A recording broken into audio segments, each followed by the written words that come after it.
Stephen King once wrote that nightmares exist outside of logic, and there's little fun to be had in explanations. They're antithetical to the poetry of fear. In a horror story, the victim keeps asking why, but there can be no explanation, and there shouldn't be one. The unanswered mystery is what stays with us the longest, and it's what we'll remember in the end. My name is Alan Wake. I'm a writer.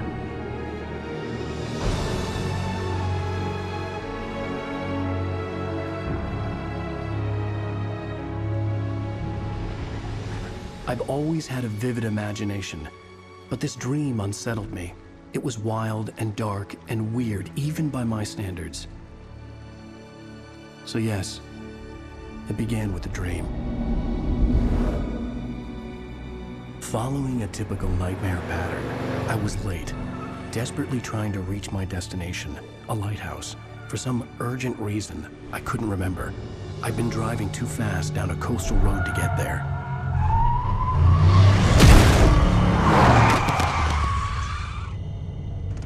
I'd seen the hitchhiker too late.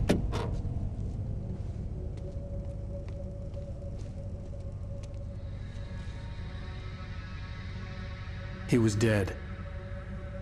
I was convinced they'd put me in jail and I would never see Alice again.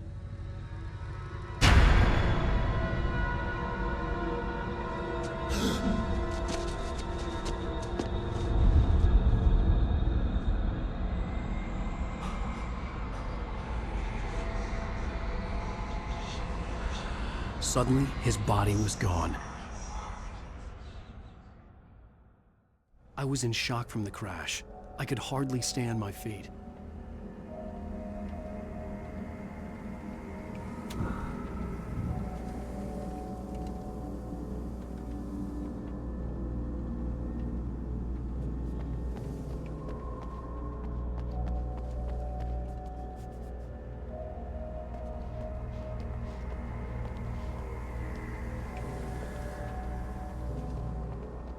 The radiator had broken when I hit the hitchhiker. The car wasn't going anywhere. I had to go to the lighthouse. I knew there was something important waiting for me there. I was certain I had just driven from this direction, but now the road was blocked.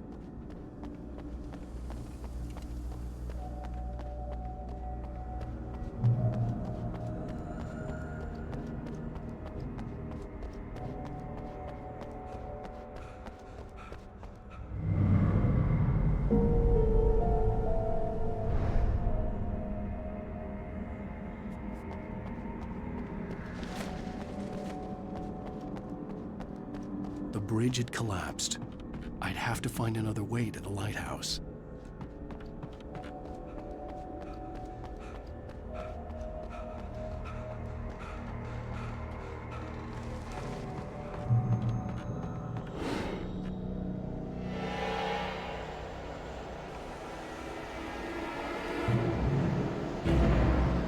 You don't even recognize me, do you, Ryder? You think you're God? You think you can just make up stuff? Play with people's lives and kill them when you think it adds to the drama? You're in this story now, and I'll make you suffer! You're a joke.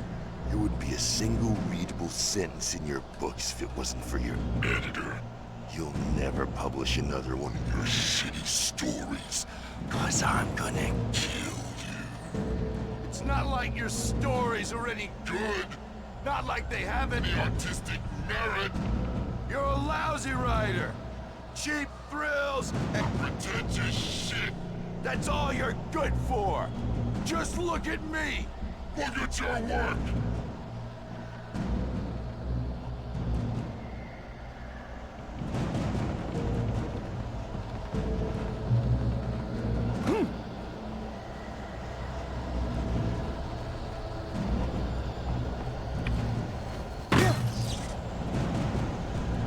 You missed your deadline!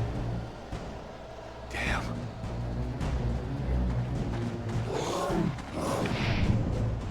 You can't stop me!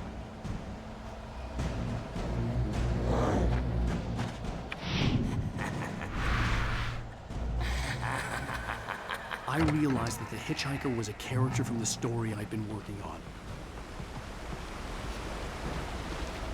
How does it feel to die by the hands of your own creation?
Trapped. There was no way out.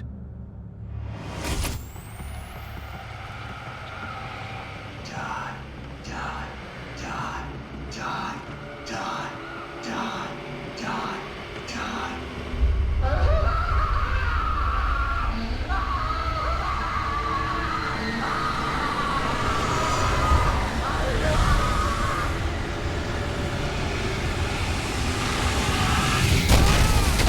It was a death trap. I had to get out.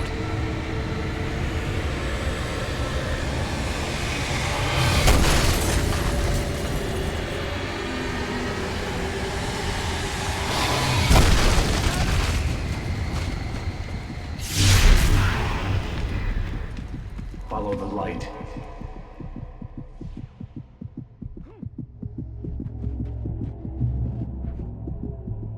You are hurt. You should go into the light.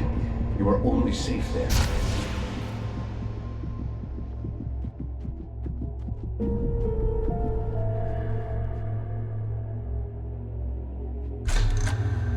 Well done. I have something important to tell you. It goes like this. For he did not know that beyond the lake he called home lies a deeper, darker ocean green, where waves are both wilder and more serene. To its ports I've been. To its ports I've been. Do you understand? No. Follow my light.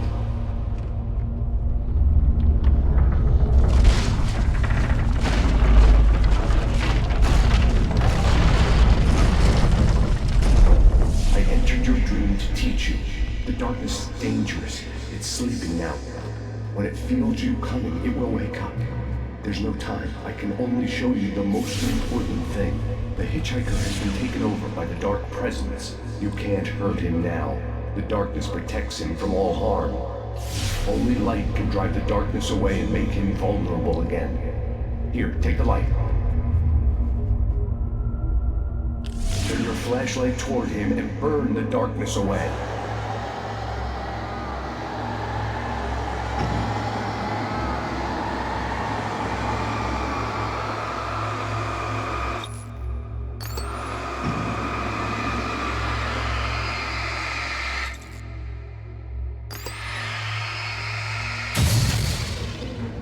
You did it. Now the darkness no longer protects him, but it's still inside, controlling him. He can't be saved. He's still a threat. He is still your enemy. Here, take the gun. Now you'll die.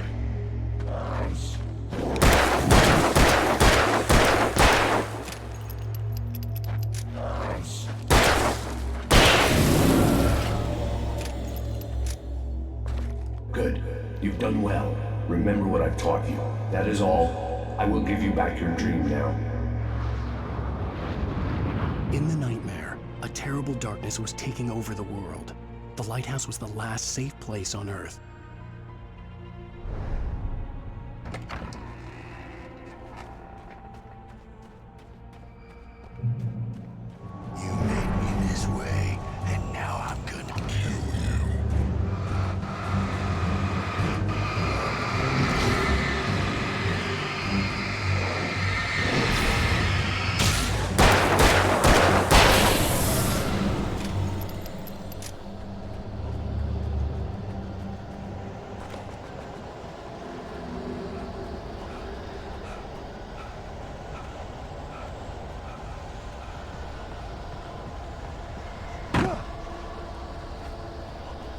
This is it, Witch!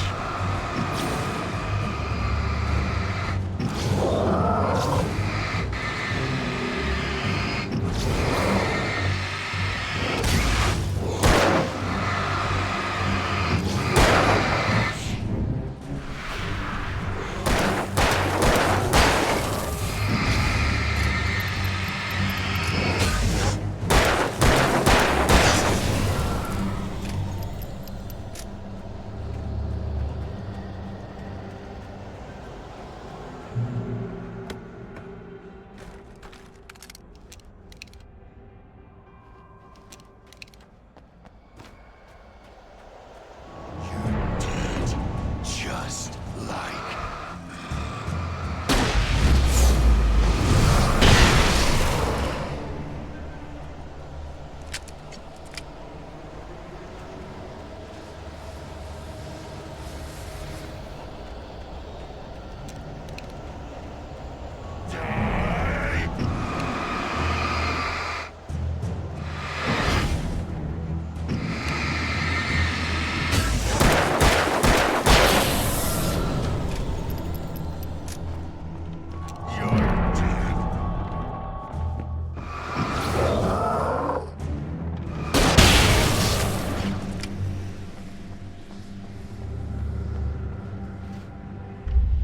I can keep this up forever!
Shh, baby. Just another nightmare.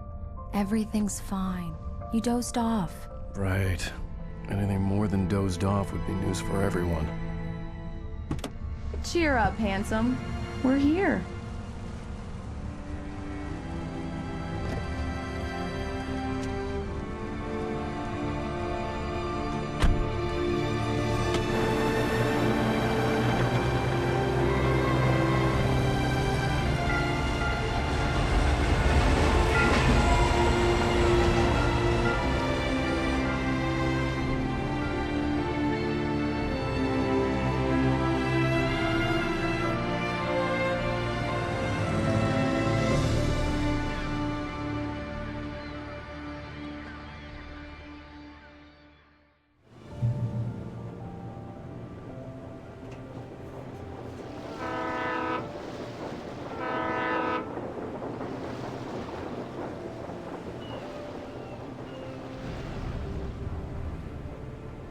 Let's act like we're on vacation.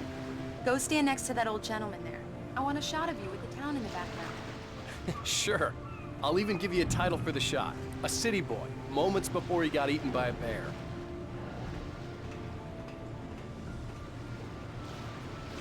Hi. Hello there. You picked a good time to visit our town. Deerfest is just 2 weeks away. Deerfest, huh? Did you hear that, honey? You have a lovely wife. If you don't mind me saying. I'm Pat Maine, by the way. Nice to meet you. Yeah, I'm Alan Wake. I won't pretend I don't recognize a famous writer such as yourself, Mr. Wake. A pleasure. I'm an avid reader myself. I hope this isn't too presumptuous of me, but I'm the night host at the local radio station, any chance I could get an interview? Look, Mr. Maine, I'm on vacation. In fact, I'd appreciate it if we could keep my being here just between the two of us. I'm sure you understand. Fair enough. You can trust me to be discreet. Not a hard man to track down if you change your mind, though. I hope you two have a lovely holiday. Very nice. I got a couple of really good ones. And I see you made a friend. That's cute. Right. Yeah? Hey, bestseller. How's my favorite writer? Are you there yet? Barry. Yeah. We just got here. Are the locals giving you trouble? Just say the word and I'll hop on a plane and come make sure that you're left alone, Al. No, Barry, we're fine. Great, great. Just want to make sure you can relax and recharge. So, how is the place? Has it gotten your creative juices flowing? Barry, we're just settling in. Okay, Al. I'll call back later to make sure you're doing okay. And you call me if there's a problem, okay? Okay. Just looking out for you, buddy. Talk to you later. I love you too, Barry. You know he's going to be calling you every 5 minutes. Barry is Barry. I can always turn off the phone. What did I tell you? Text message from Barry. He says hi to you too. Alan, we're here. Come on, let's get back to the car.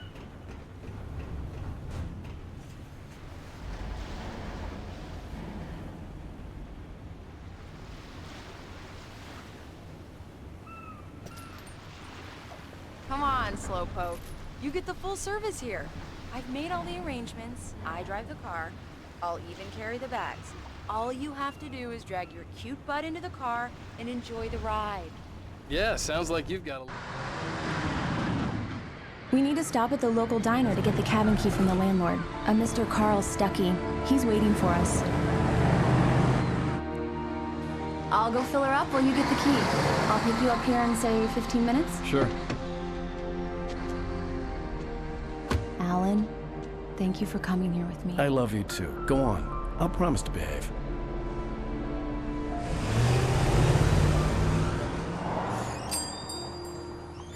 I'd forgotten there were still places like this.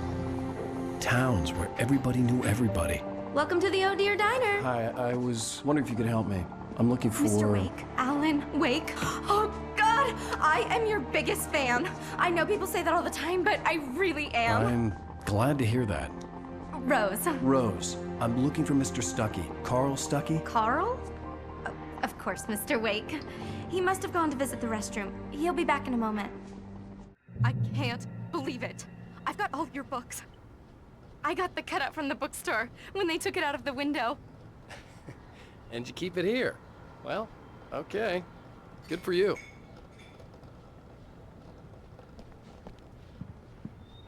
Right. Try the coffee. So much for Just quiet don't blame me vacation. when you fall in love, because it'll break your heart when you have to leave. Rusty here is no longer human.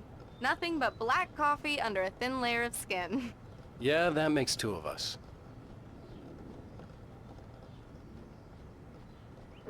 Are you staying long, Mr. Wake? I can't believe it. I'm having a conversation with Alan Wake.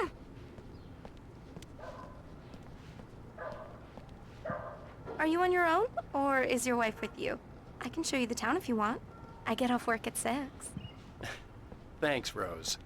We'll be sure to keep that in mind. Do me a favor, Sonny. I could really use a tune right now. Coconut, number 6 in the jukebox. I'd do it myself, but both of my legs have gone to sleep. Bad circulation. Yeah. Are you serious? Coconut again? You disgust me. Call yourself a rocker. Unbelievable. It does that. Get stuck. Yeah, you need to give it a good solid whack. Now that's what I'm talking about, yes! This is it. I've died and gone to hell. Don't go in there, young man. You can hurt yourself in the dark. I think I can handle it, ma'am. I didn't want to wait. I wanted to find You don't wanna Stuckey, to die, get the do key you? and get out as soon as Worse. possible. The waitress was giving me a headache. He Overeager didn't fans listen. always did.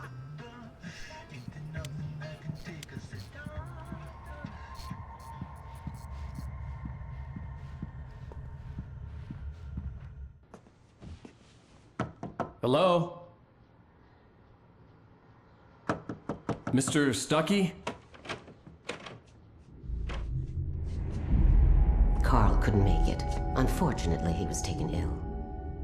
But I have the key for you and instructions on how to get to the lake. Okay. I wish you a good stay in my cabin. I'll come by later to check how you've settled in. And to meet your wife. I insist. Thanks.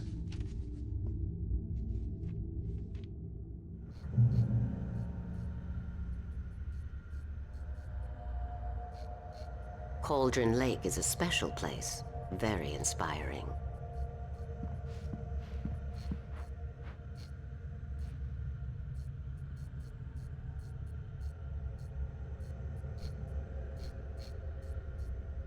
I am so happy this could be arranged.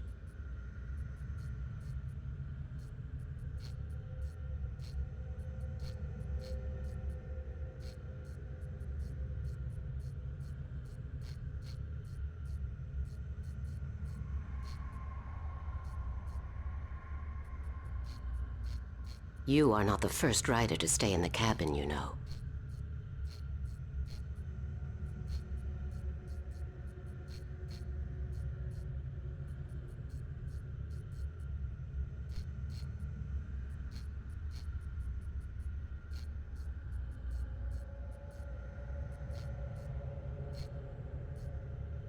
You should go. Your wife must be waiting for you. You don't want her to worry. You got lucky this time, young man. You can hurt yourself in the dark. This really ought to be fixed. And then I must remind Sarah to change the lights at the station. It's been too long already.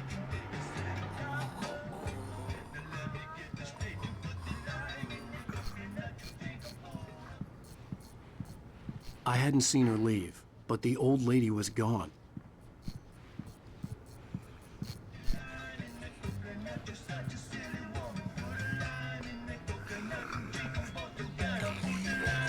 Even that sounds better than your singing. Are you all right? Splendid, splendid! Damn hernia. It swells up like a balloon if I lift anything heavier than a spoon. Yeah, splendid, splendid. It's been a long time gone. Good to see you. Hey, you wouldn't happen to have a bottle on you, would you, Tom? I wish. The Andersons, they're, local musicians. We're waiting for Dr. Hartman to come pick them up. They wandered off from his clinic at the Cauldron Lake Lodge. Bye, Mr. Wake. Mission accomplished. The key and the directions. My hero. I got some flashlights, just in case. Hey, wait! Mrs. Wake! Your keys!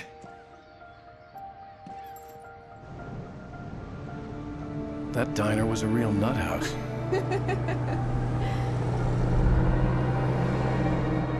Can you believe this place? This would make a wonderful setting for a book. We're supposed to be on vacation, Alice. I'll figure it out when we get back home. Okay? Okay. We can talk about this later. Bad man here on KBFF. I didn't want to talk about it. I wanted to bury my head in sand. Here's another one of my favorites to go with it. Once upon a time, I was a successful writer, but that was a long time ago. I hadn't been able to write a word in 2 years, not since my last book. And now the weather. It's gonna be a clear night, so you folks in the big city might want to look up every once in a while, see those stars winking down at you. It gets pretty dark out here, but they'll light your way.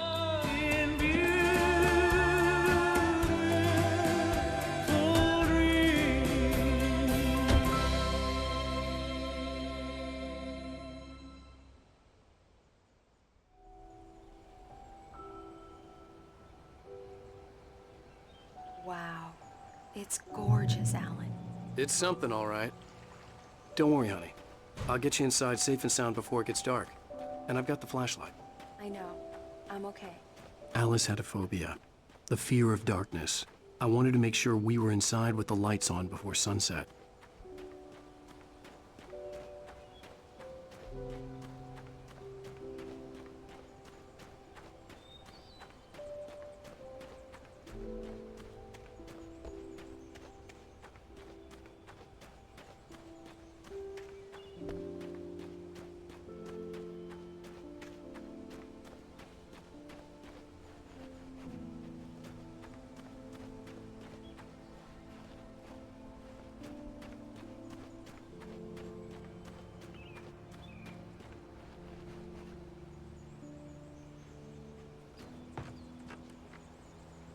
The cabin obviously got its name from the shape of the island.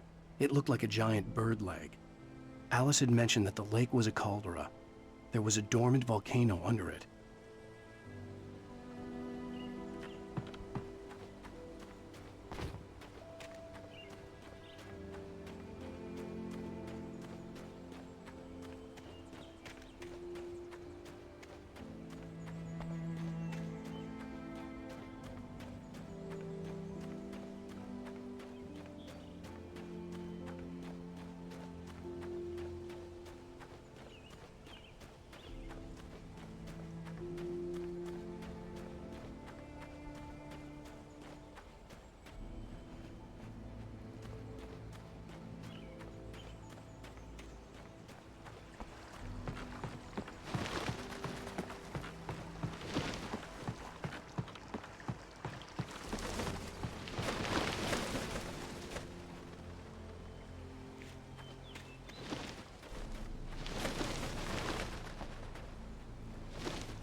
Here we go. Let's take a look inside.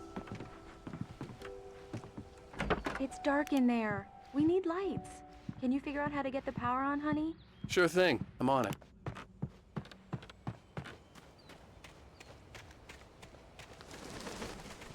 The island had once been the site for a love story. Maybe it would be that again.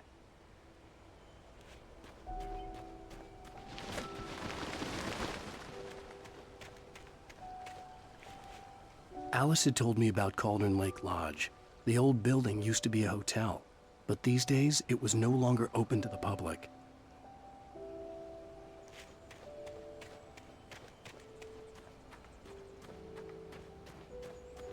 An old generator had been connected to the power cable.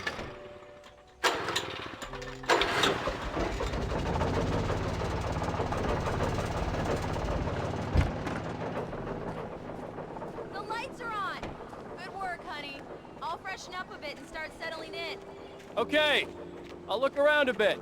Sure thing. Have fun.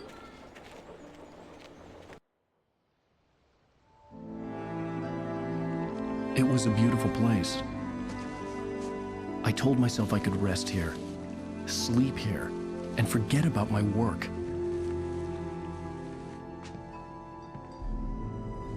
I thought we could be happy here.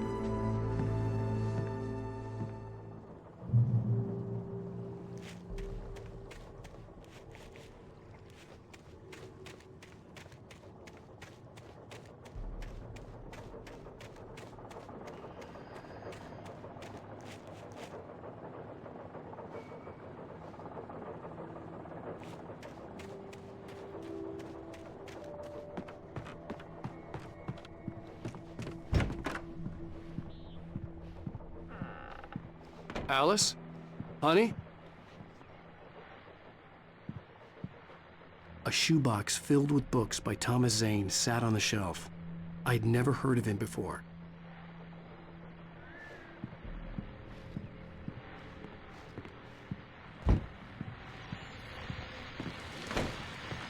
The Deerfest guests have already started to arrive. Just ran into one on the ferry. A famous artist, no less. But we'll see if we can rope him into an interview later on. Now, let's go to the phones. Caller, you're on KBF-FM. Hi, Pat. It's Rose. Why, hello, Rose. What's on your mind? I know who that famous artist was. It was Alan Wake, wasn't it? He's my favorite writer. Well, Rose, I just saw him at the diner. Oh, I am so excited he's here. I'm sure he's glad to be here, too. Well, folks, I guess the secret's out. This is Pat May. The old door had played a trick on me. Alice wouldn't have come out in the dark. Great. So much for keeping a low profile.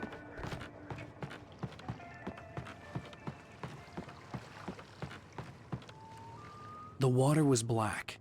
I couldn't help but imagine all sorts of horrors lurking in the depths below.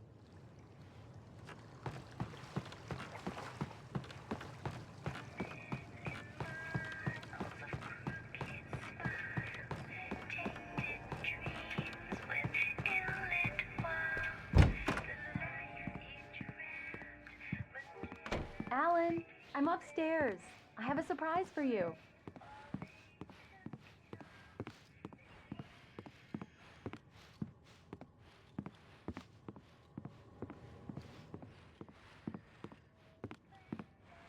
Well, hello there. I'm not the surprise.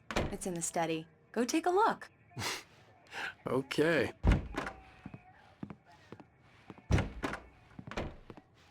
Surprise! Alice? What is this? I guess I have a small confession to make. I thought maybe you could write here that a change of scenery would get you past... Damn it, Alice, everyone Hey, keeps... hey, just hear me out. There's a local doctor, Dr. Hartman. I read a book of his. He has a private clinic here. He specializes in helping artists. So now you want to get me committed? No, it's not like that. That's not... Alan?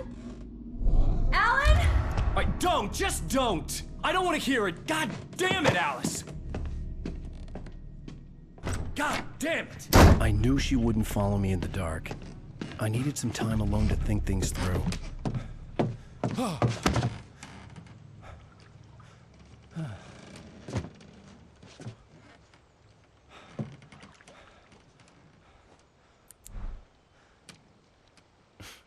Damn it.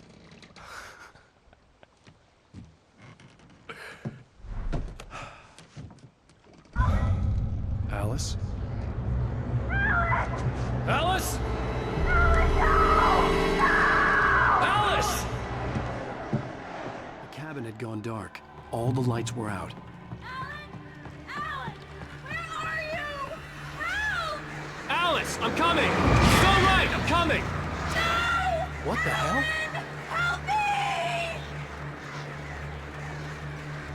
Alan! No! Alice? Alice?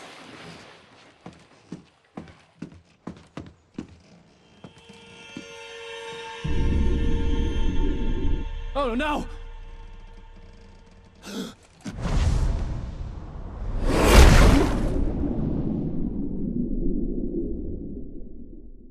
Keep going.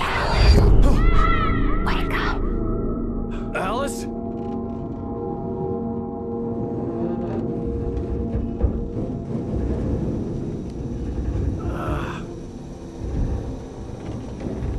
Waking up in the crashed car felt like I had woken from one nightmare and entered another. I couldn't remember how I got there. All I knew was that something terrible had happened to Alice. The phone was dead.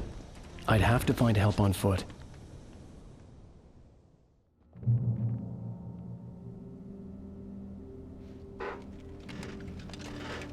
Among Alice's things was a book, The Creator's Dilemma, by a Dr. Emil Hartman. Seeing the book brought back my fight with Alice. I didn't like it, and I didn't like the guy's smug face on the cover either.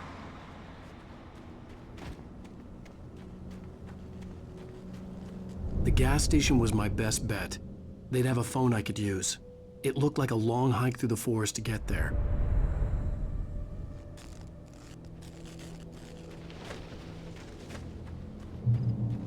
Damn.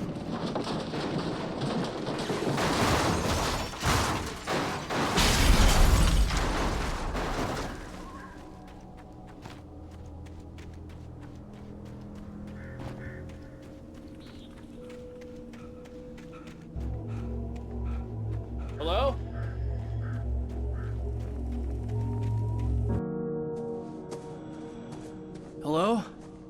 Someone there?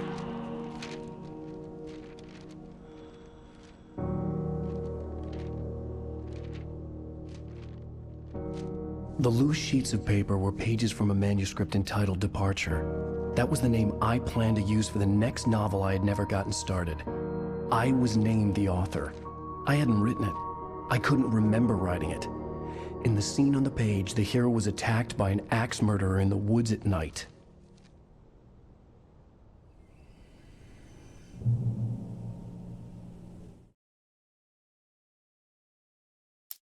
Departure by Alan Wake.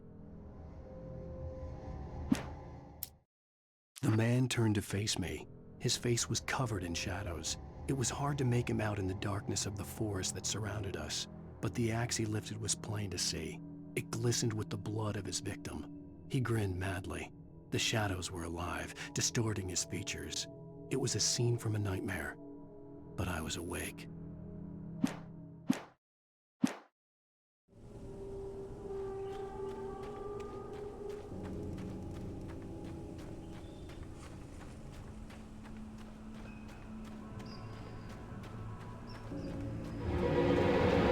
Anybody there? Please, I've been in an accident.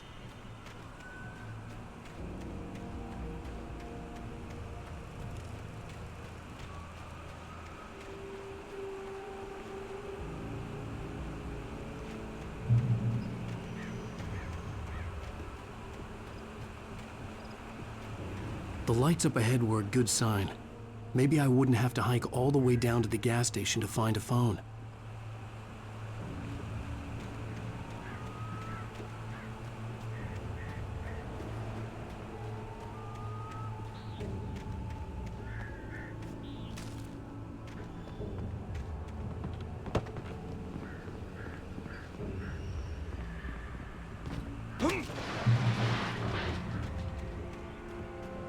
Anybody there? Please. Hey! Hey, you! Phil! There's been an accident. I need help. Listen, Deposit. I need to... Premium cabins for rent in... Nightfall! Oh, hell. Carl Stuckey. Pleased To meet you. Non-refundable reservation deposit required. Fair and square.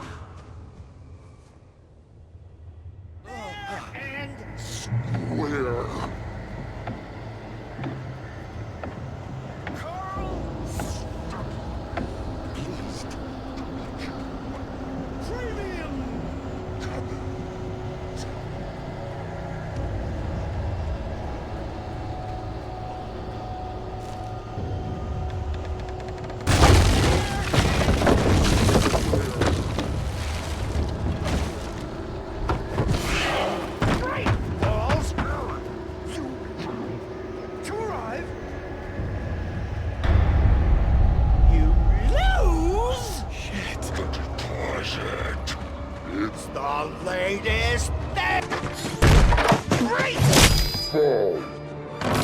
I had to figure a way out of this. Any second now, and Stuckey would be knocking on the door with his axe like Nicholson in The Shining.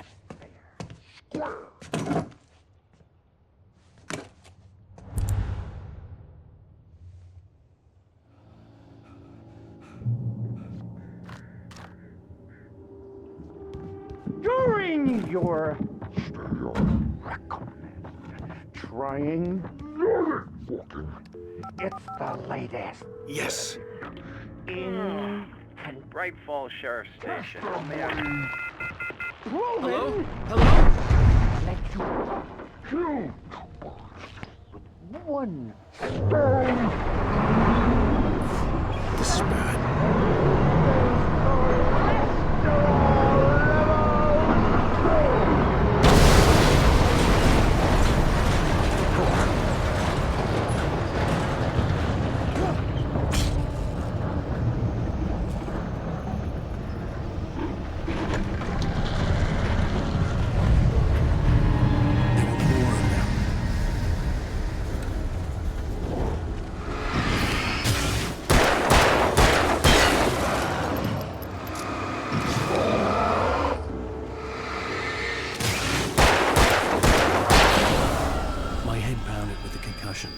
I'd never fired a gun outside a shooting range, and now I just killed someone.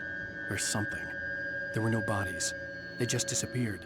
If I was dreaming, it felt real enough to make me sick.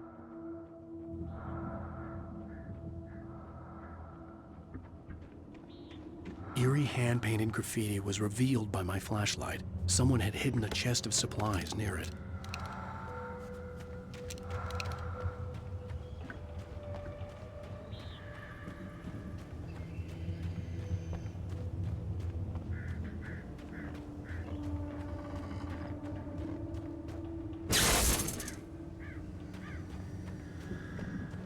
The dark forest was the last place I wanted to go, but I had no choice. I had to get to the gas station. It's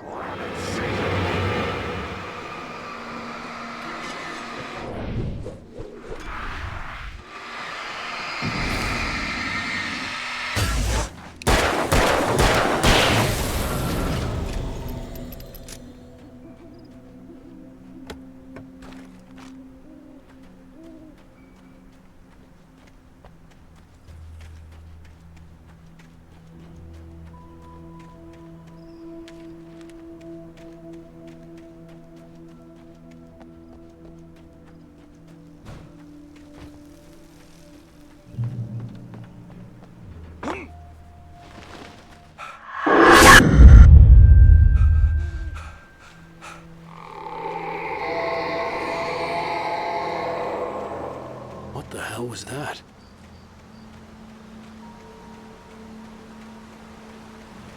When I saw the river below, something uncoiled itself inside my head. I realized that I'd have to find a way across. I didn't even want to look at the water.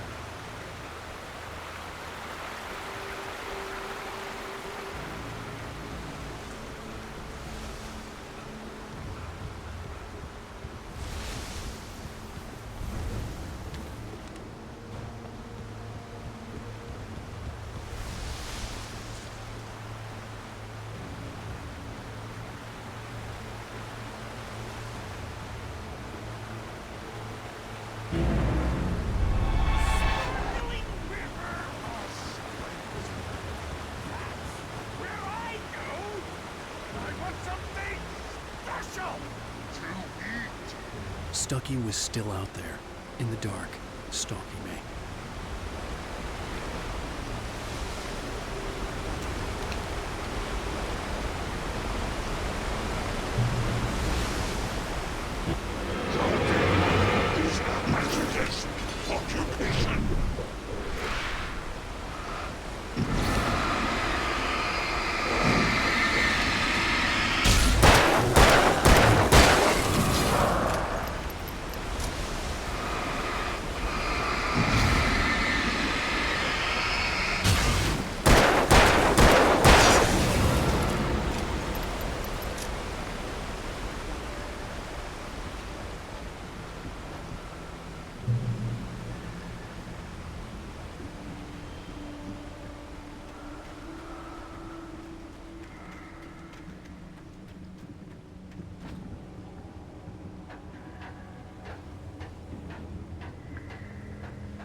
The staircase was broken. I had to make my way up some other way.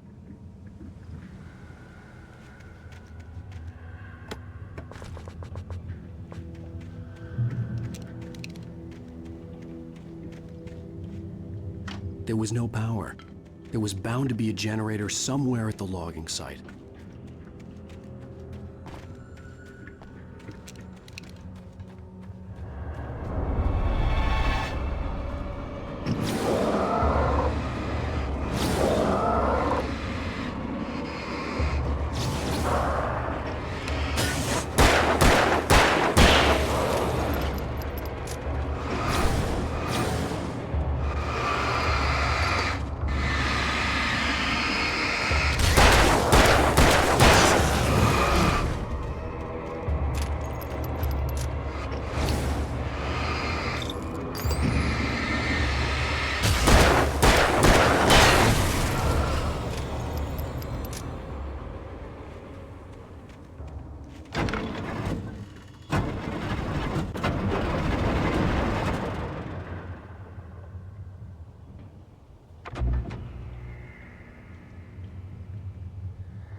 Well, I was just outside for a breath of fresh air, and what a night.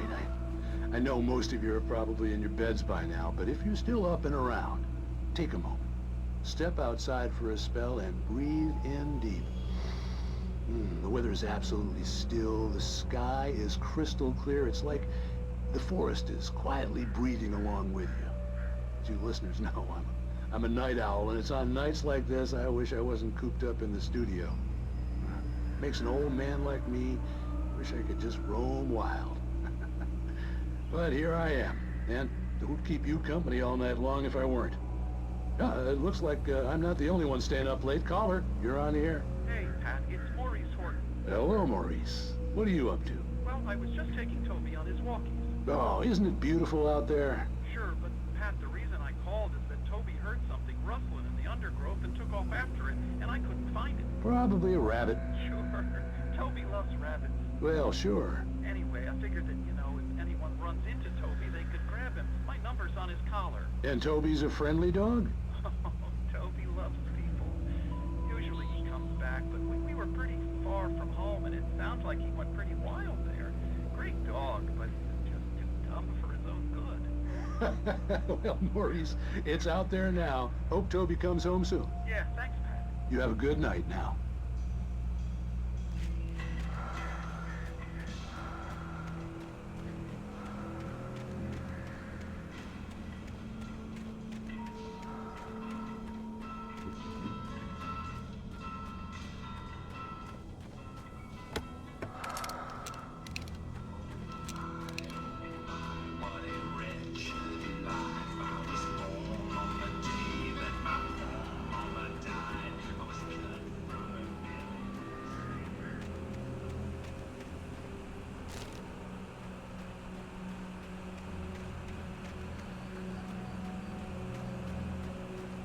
The gas station was closer now, its light welcoming in the darkness. Paul makes the best dogs in the state. Belly Burster is the best with no contest. Monster Dog is second best. The famous dog is...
Science.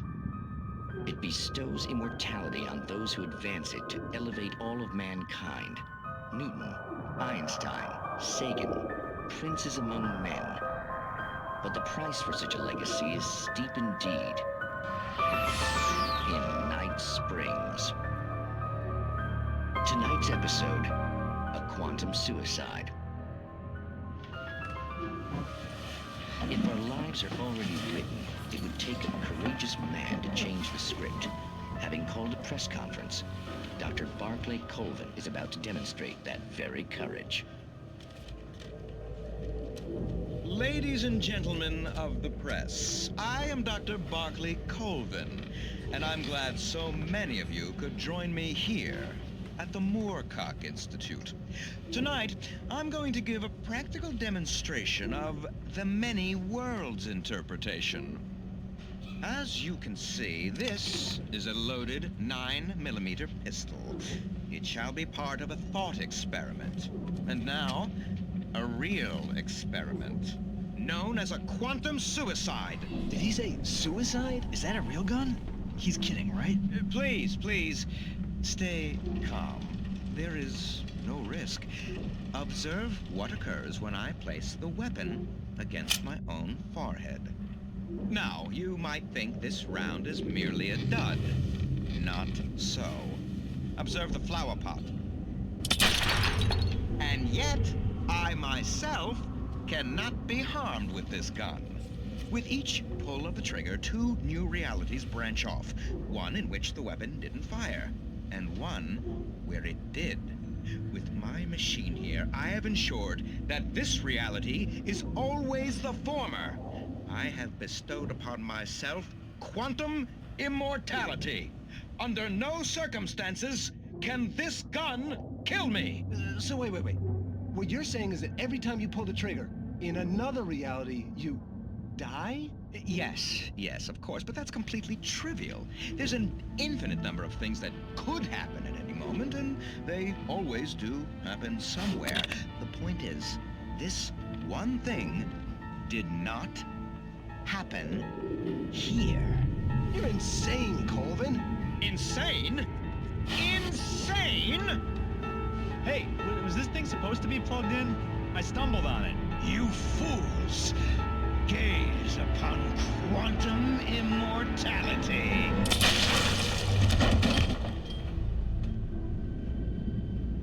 Poor Dr. Colvin, felled by his own hubris or the ignorance of the masses. Perhaps he should have left the crate unopened, the decaying atom unobserved. Curiosity often kills the cat. In Night Springs.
Stucky's body vanished, leaving behind only a lifetime of nightmares to come, assuming I'd reach the lights at the gas station alive.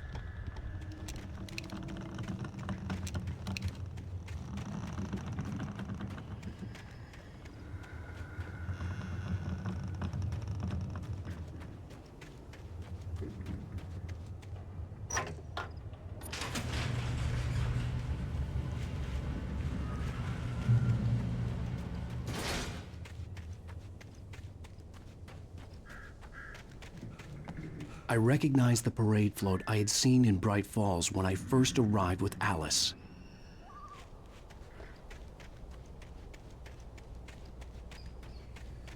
After the insanity I had just experienced in the darkness, the lights of the gas station felt comforting. At least for a moment, the sane world reasserted itself. The Deer Fest had been 2 weeks away when we arrived.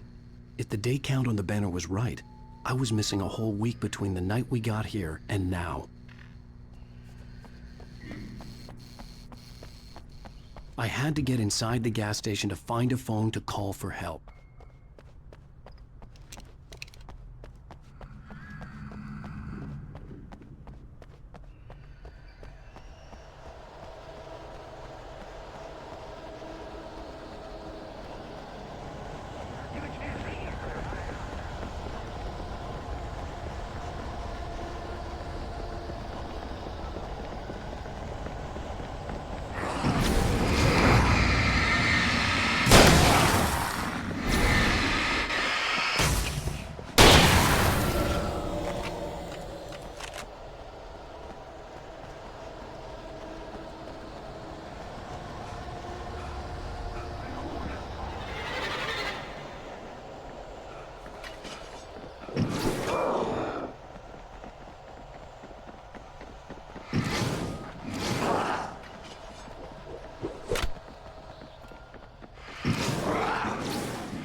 The garage was a mess.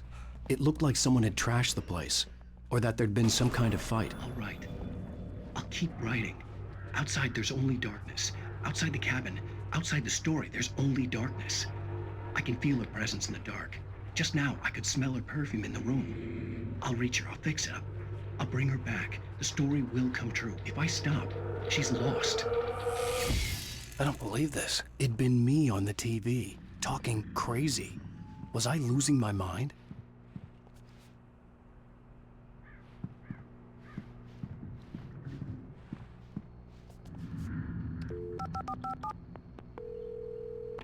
Bright Falls Sheriff Station.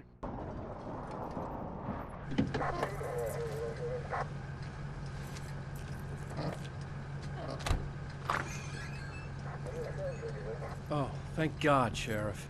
Sheriff Sarah Breaker, you are... I'm Alan Wake, but listen. I was in a car crash. My wife, Alice, she's missing. Calm down, Mr. Wake. We were staying in a cabin on the island, on Cauldron Lake. There's no island on Cauldron Lake, not since the big eruption in the 70s. Please, I can take you there, okay? You look like you've taken a pretty bad knock to the head. Are you okay? Listen. We'll figure this out. Please get in the car. We'll swing by the lake and then we'll go to the station, okay? Mr. Wake, have you seen Stucky, the guy who owns this place? I realized I couldn't tell her what had happened in the forest. She wouldn't have believed me. And then she wouldn't have helped me with Alice.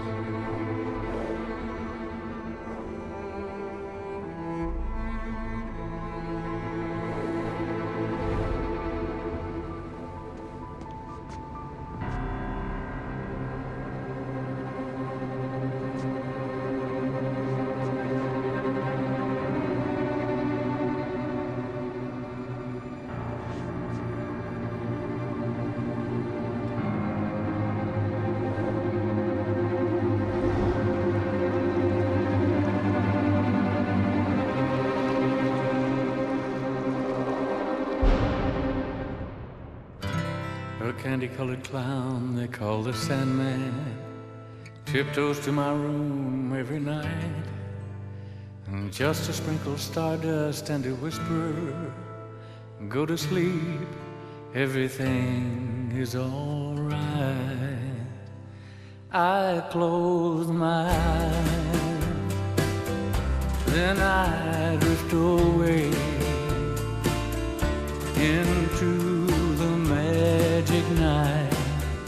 I softly say a silent prayer, like dreamers do.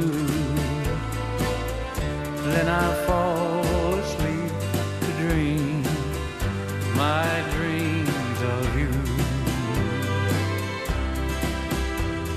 In dreams I walk with you. In dreams I talk to you. In dreams you're mine. All of the time we're together. In dreams,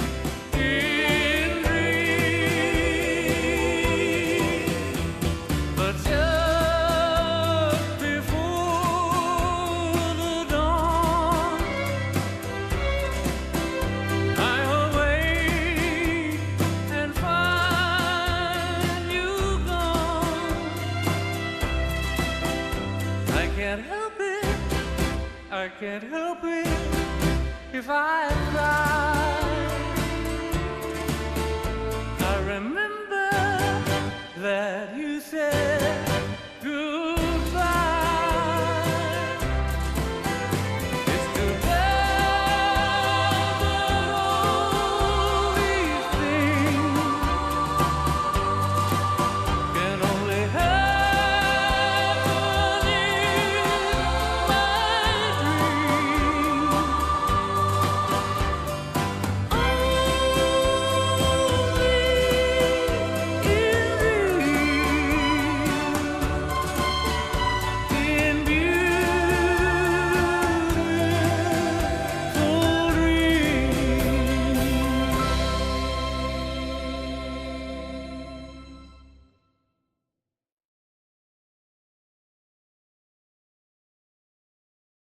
Previously on Alan Wake.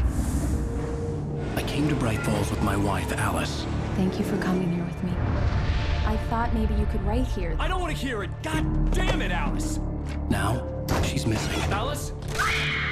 Alice? I woke up behind the wheel of a crashed car. I'm missing a week. I was attacked by shadowy men straight from a nightmare. The sheriff took me to the lake Alice and I had stayed at, but the cabin had disappeared.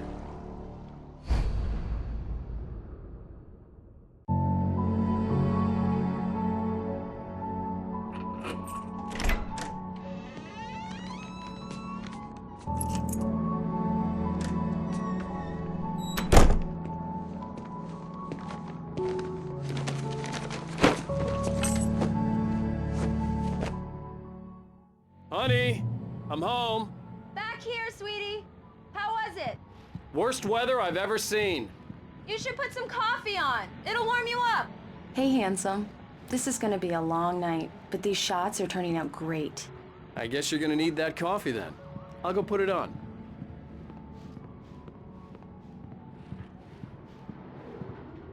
Coffee's on.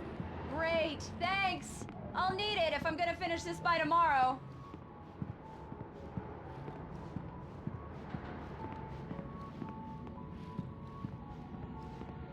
Oh, hey, I just finished those cover mock-ups. They're on your desk. Tell me what you think. No kidding. I didn't think you'd get them done this quickly.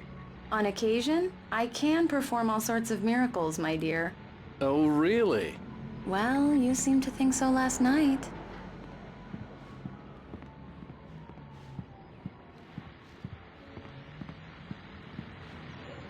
These look really good. Oh, sure, until Barry gets his hands on them. Which, by the way, will happen over my dead body. The last time was the last time. Oh, and speaking of Barry, he called. Alan! Alan, please check the fuse box. I'm right here. I'm on it, honey. Please hurry.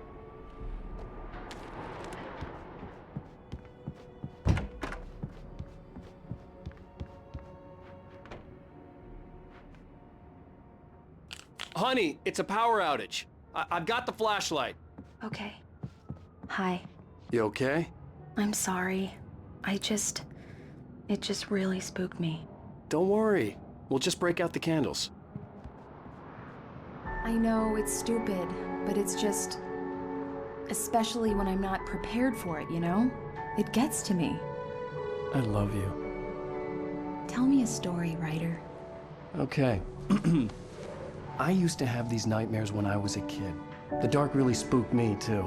When it got really bad, my mom gave me this old light switch. She called it the clicker. The clicker, huh? Yeah. If I ever got scared of the dark, I could just flip the switch and a magic light would scare the monsters away. Oh, sure. Here it is. Alan. Maybe it'll help you, too. Yeah, nice story, writer boy. You made that up right now, didn't you? No. Seriously. I love you, even if you are a liar. Thanks for this.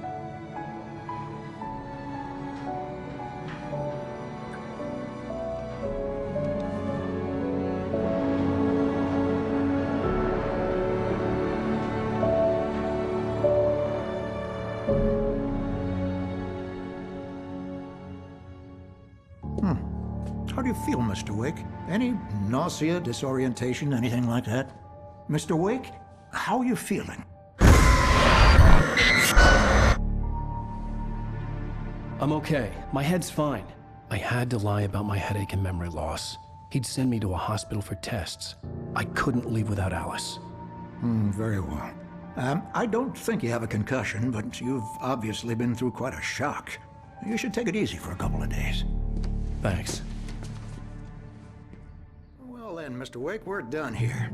If the pain gets any worse or you experience any other symptoms, you should come see me. I'll let you get on with it then. Sarah, Sheriff Breaker, is waiting for you. She's very good at her job. I'm sure she can locate your wife in no time. Doc Nelson was the image of a small-town doctor. Sheriff Breaker had called him to the station to take a look at the cut in my head. I'm sorry you had to cut your morning fishing short for this, Doc. Oh, she's a beauty, ain't she? Not the biggest I ever caught, if you can believe that coming from an old fisherman like me, but she's right up there. Now, she's a largemouth bass, which is what you're after if you prefer a lure. Now, if you want either trout or salmon, on the other hand, then it's fly fishing for you. You a fishing man, Mr. Wake? Oh, doesn't really matter, I suppose. But it can be very relaxing out there. You can't get me off the water this time of year. Closest thing to heaven.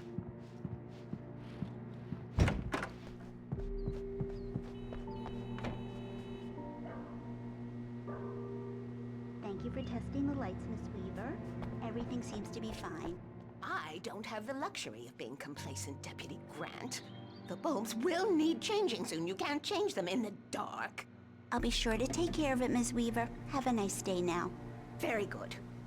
I'll come back later on to remind you, just in case. Alice was missing. I needed help to find her. Mr. I Wake, wasn't ready to the leave. sheriff is waiting for you in her office down the corridor. Yeah, it's Mulligan here. I'm at Stucky's gas station with Thornton. There's no sign of him. Over. Wait. Yeah, this is Thornton. Look, we've located the brake float. It's here. That's some good news, right? Stucky was supposed to be driving it at the rehearsals today. Over. Oh, give me that. Mulligan here. Looks like someone really thrashed the garage. Over. Okay, roger that, guys. Keep looking for Stucky. Jane's out. The sheriff wants to see you in her office, Mr. Wake.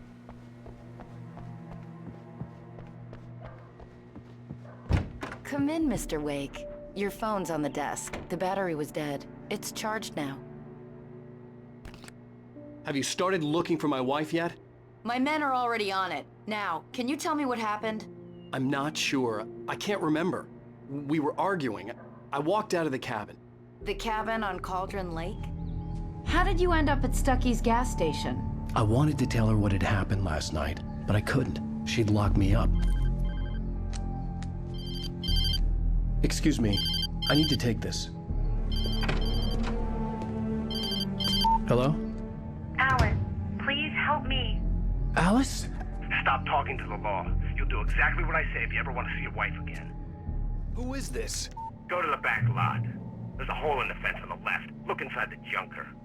I left a little something there to convince you we're all on the same page here. After you ditch the cops, you're gonna meet me in Elderwood National Park. There's a spot called Lover's Peak. Midnight. Don't do nothing stupid, pal. We're watching you. I need some fresh air. Can I go out? In the back, maybe? Of course, Mr. Wake. I understand. You can get there through the cells. Deputy Grant can show you the way. I'm sorry. All of this, it's just a lot to take in. Take your time, Mr. Wake. I understand. Can I ask you what the call was about, Mr. Wake? It's personal. Well, we are looking for your wife, and I'm going to need your cooperation if I'm going to help you. I need a moment, after I get some fresh air. Okay. You can find me here. We'll talk when you feel up to it.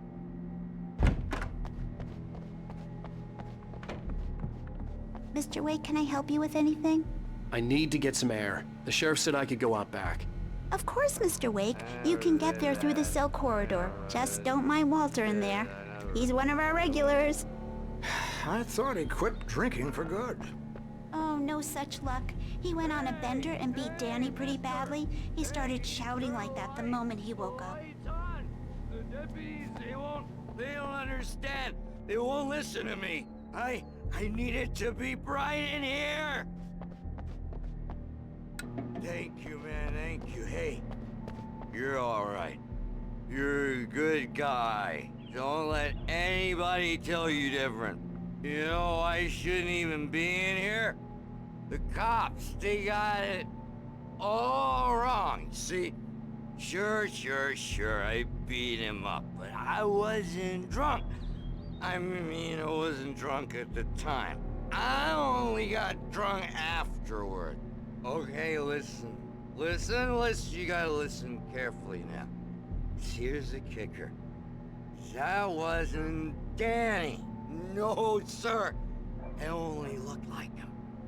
You wanna know who it really was? I'll tell you who it really was. was a goddamn space alien! I know it sounds like something that a drunk would say, but believe me, I wasn't drunk then.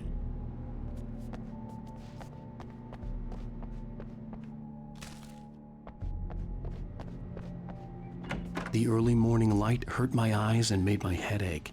The man on the phone had said, go through the fence on the left. Well, folks, it's been another long night, and it's about time for me to sign off for a while. God knows I need my beauty sleep. Just one more item before I go. It's been a busy night for the Sheriff's Department. We've had a few broken windows, even a report of shots fired on Main Street.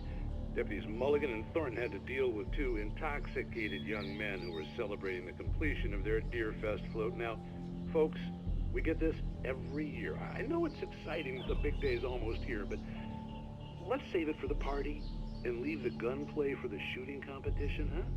There's no point in getting all worked up yet.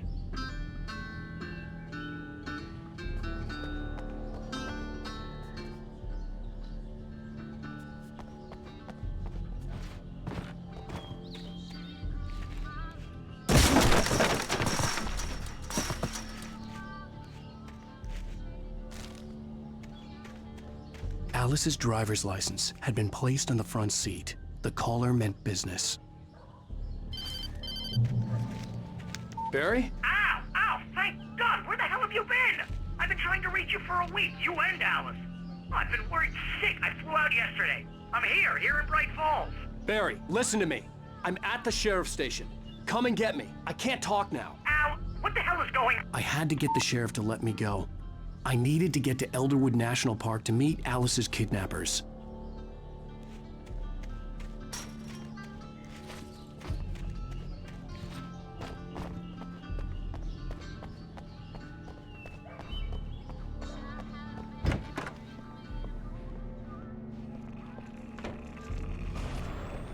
A writer is a light that reveals the world of his story from darkness, shapes it from nothingness. The way a sculptor carves a statue from a block of granite. If I stop, the world I'm making dies. Darkness will reclaim it. It's a long, hard journey into the dark. Alice's life is at stake, but I can't think about that, or I'll lose it. The dread lingers at the edge of perception. I'll push on. Anything is possible here. I'll write the story. I'll save her. Marvelous, Sarah. I just wanted to settle all the damage the Anderson brothers might have inadvertently caused on their recent and regrettable little outing. They are not accountable for their actions, of course. I can assure you that my staff has been reprimanded. Tor and Odin never caused any trouble to anyone when they were still living at their farm. Indeed. All we can do is to slow down the progress of their dementia. Are you feeling any better, Mr. Wake? I'd like to leave. Am I free to go? Well, we still need to talk about... Am I under arrest? No, of course not. But I need to know where you'll be staying so I can get in touch with you. I'd avoid the motel. The Majestic is known for its roaches. The cabins at Elderwood are pretty nice, though. That sounds perfect. I'm Dr. Emil Hartman. I'd like to invite you to stay at Cauldron Lake Lodge. Did you talk to my wife? I had the pleasure of discussing your situation with her on several occasions. Did you set something up with her? I invited her here. My clinic is a place where... Oh! Hey! Oh, my! Take it easy. Hey, nobody move! Get your hands off of my client! Who are you? I'm Barry Wheeler, his agent. If you have business with Mr. Wake, you talk to me. You yokels won't know what hit you once I sick my lawyers on your asses. No harm done, Sarah. I'm all right. I don't want to press charges. Mr. Wake, my offer still stands. Get me out of here. What the hell was that about, Al? We don't need a replay of that thing with the paparazzi. I thought they were gonna lock you up. I had to talk to someone. I told Barry everything. He thought I was certifiable, but when he heard about the manuscript, I had him. The fact that I'd written something, even if I couldn't remember it, was enough for him. He smelled money. And he believed that Alice had been kidnapped. Anything beyond that was another story. I had a midnight appointment with the kidnapper in a place called Lover's Peak, somewhere in Elderwood National Park. The plan was to rent a cabin. I don't like it, Al. I don't like any of it. It's not good. In fact, it's the absolute opposite of good. Mr. Wake! Barry, you found him. Hi, Rose. Oh, wow. I was just thinking about you, too. Great. I was just bringing Rusty some coffee. He's on the balcony, looking after Max. Poor thing. I really need to go. Great to see you again, Mr. Wake. Later! Who's Max? What an airhead. Jeez, Mr. Takes a swing at everybody. This is not her fault. She's a very nice girl and, more importantly, a fan. She even has a fan site dedicated to you. And she was very helpful when I was looking for you. Seriously, Al, what you were saying in the car? Just listen to yourself. What, you shot a guy and his body just disappeared? When was the last time you slept? What, are you high? Have you been drinking? No! Look, Barry, I'm missing a week, and someone's got Alice. Do you and everything's understand what it sounds like when you say stuff like that? Don't get me wrong, it's a good story, could be a bestseller. But when you start confusing fiction with reality, you're buying yourself a ticket to the funny farm. Wait here.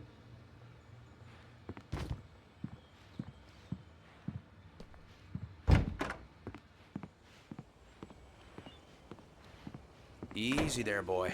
I'm almost done. Hey, Rusty, right? You rent cabins. Oh, Mr. Wake. I'd shake your hand, but mine are kind of full here. Actually, I'm sorry about this. Would you mind grabbing the registration form from the desk? It's just across from Bucktooth Charlie. Okay, sure. What happened? Crazy poachers. Max here got his foot caught in a trap. They're illegal to use here. Hell, you're not supposed to hunt within the park at all. But that doesn't stop some lowlifes. Well, at least Max is gonna be okay. He got lucky. Max is still groggy from the shot I gave him, and I'd rather not leave him alone just yet. The form's on the desk across from the mammoth skeleton.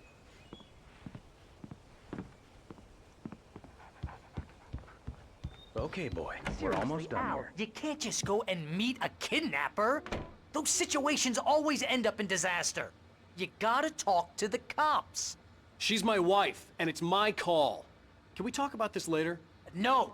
This whole thing... Listen, you hit your head. I mean, geez, Al, come on. You gotta understand how crazy all this sounds. If you're trying to pull a joke on me, freak me out, it's working. Ha ha, let's have a laugh on Barry. Well, you had me going there real funny, Al. You can quit it now.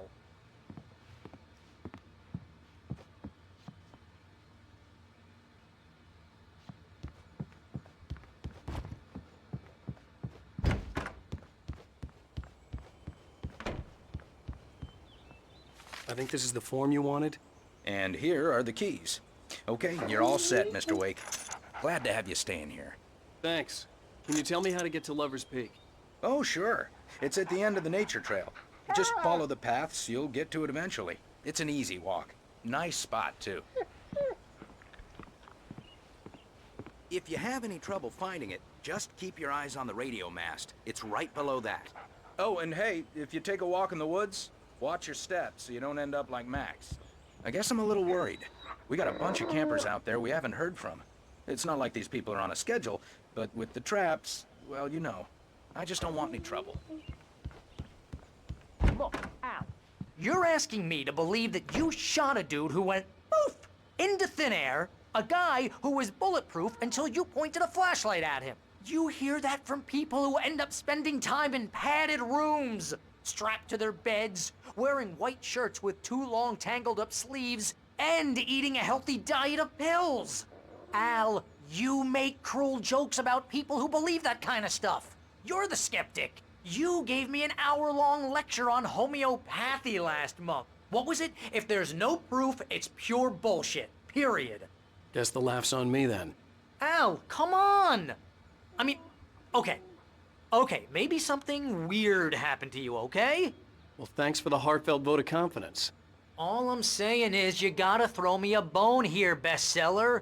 What would you think if it was me? There's no way you should be going out at midnight with a gun.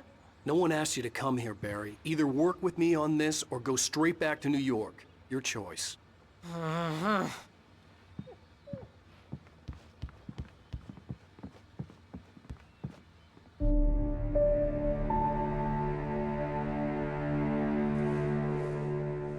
That's just crazy talk, Al. Al? Al? We should go to the sheriff or call the FBI. Damn it, Barry, they'll kill her! This is not a goddamn debate, Barry. I'm going to Lover's Peak. He said to come alone. Okay then. I understand. You're my best friend, and I'm worried that you're not right in the head. Tell me what to do to help, and I'll do it. You stay here, and if I'm not back by morning, call the cavalry. Achoo!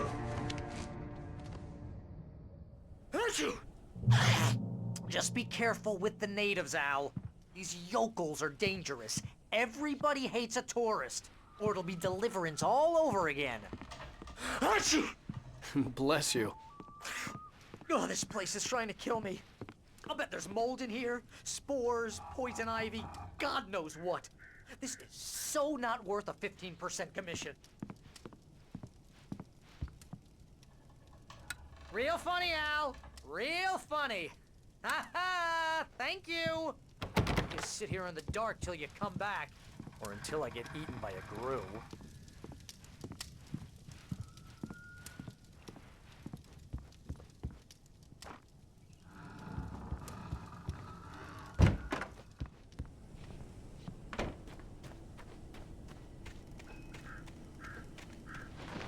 I'll wait here, Al. I'll hold down the fort. I'll be with you in spirit every step of the way, Al. Locking the door now.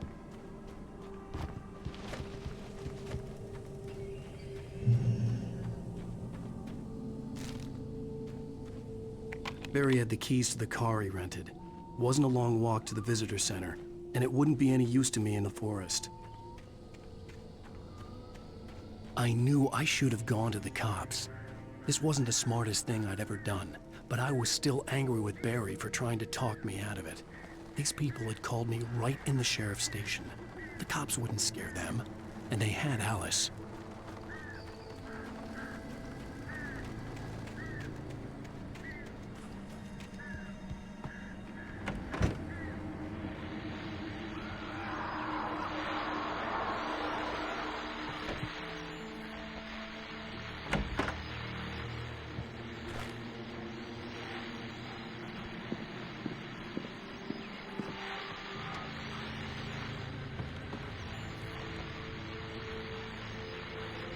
Welcome back to the show, folks. As promised, our very own Dr. Nelson has just parked his rear end in the studio. Doc, what's your best plan like? My plan? You make it sound a lot more organized than I ever seem to manage.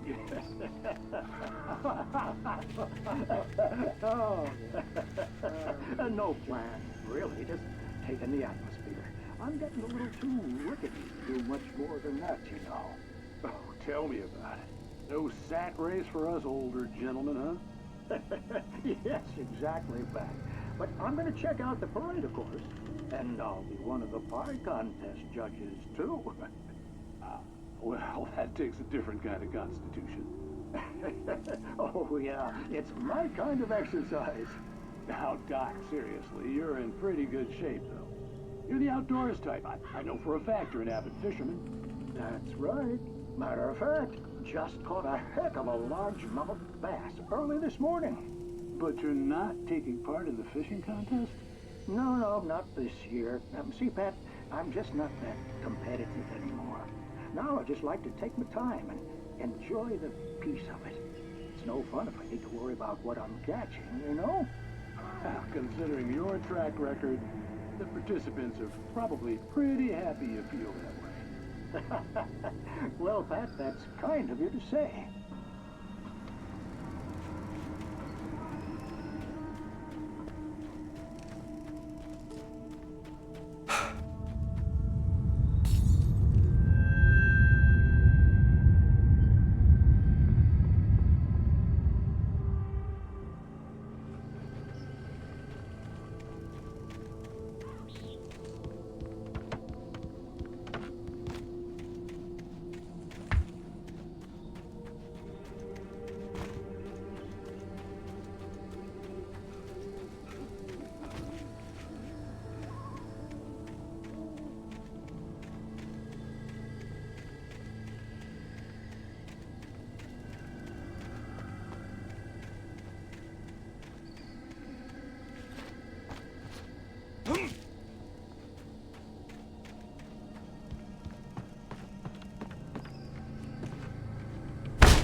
Crime and punishment. The cancer and cure of civilization. But some crimes are impossible to punish, especially in Night Springs. Tonight's episode, The Man in the Mirror.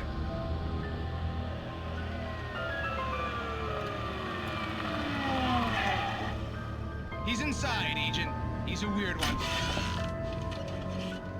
So, you're confessing to killing that guy, huh? Why? Had it coming? Yeah, but why would you do that? I mean, you're a nice guy. Normal. Took your kid to a soccer game. So how come at the game, you pick a guy and, quoting from the arresting officer's report here, assault the victim's head area repeatedly with the weapon of choice being a pair of bare fists? Wow, that sentence really flows, huh? Maybe you're not the literary type. Okay, so you mess him up. But why? Who was that guy? We couldn't ID him. Why would a guy like you do him like that? I didn't like his face? Well, you must have hated it, because you really went to town there. I mean, there's no way to tell what he looked like. No ID on him either. That must be difficult. But then we ran the fingerprints. Got a match. Your prints. Identical. Huh, how about that? Your son said you were wearing a white shirt when you took him to the game. But the white shirt is on the dead guy. It's plenty red now. You won't get away with this. Do you really think that's in any way relevant to me? I had plenty of time to talk to my boy before the cops arrived, you know? He won't stop screaming, am I right? You think he's ever gonna be okay? I left my mark. Believe me. You bastard. What? You gonna shoot me? What's the point? I'm going to prison. You got me. I don't understand any of this. And you never will. Don't worry. Maybe you'll see me again, Agent. Maybe in the mirror.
vision left me weak.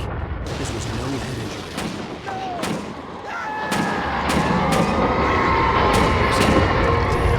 Rusty, hang on!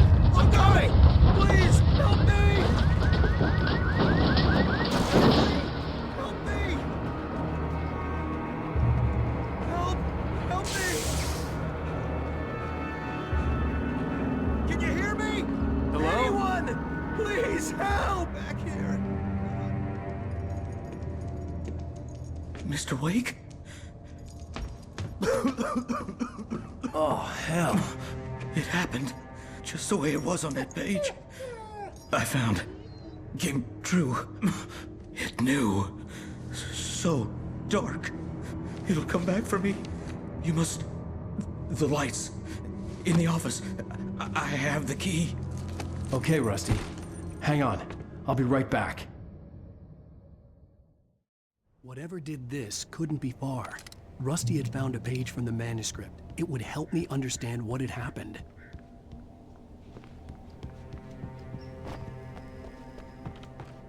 The only way to make sure that Rusty was safe was to get the power running and the lights back on.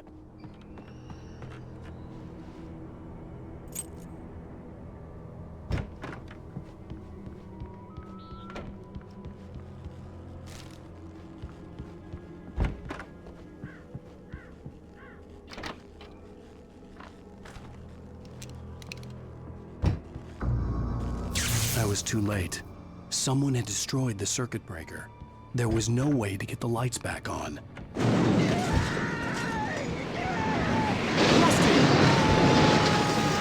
Rusty! The ground was covered with burning ashes. It looked like everything was darkness.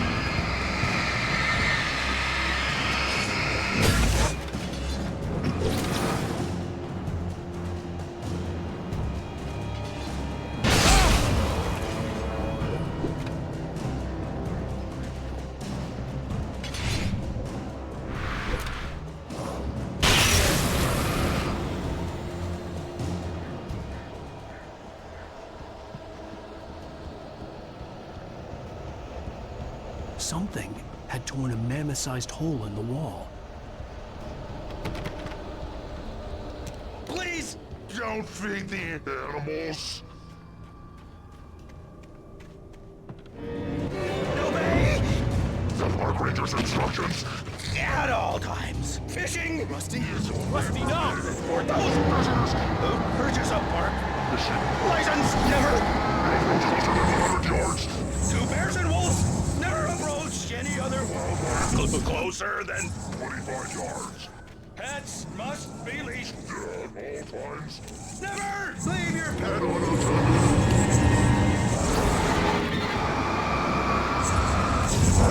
It is against the law!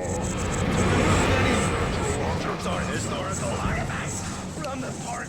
Gross.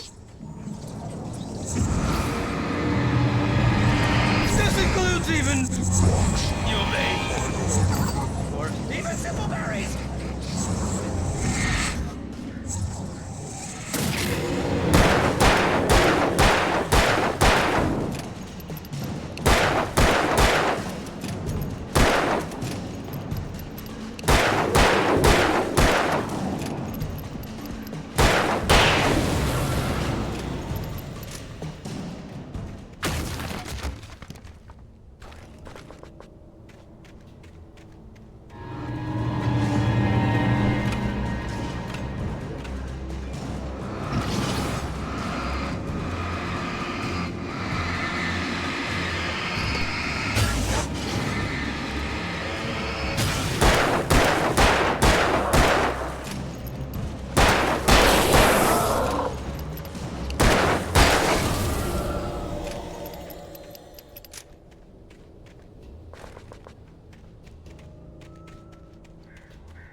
Forget about it, Barry. It's just me going crazy.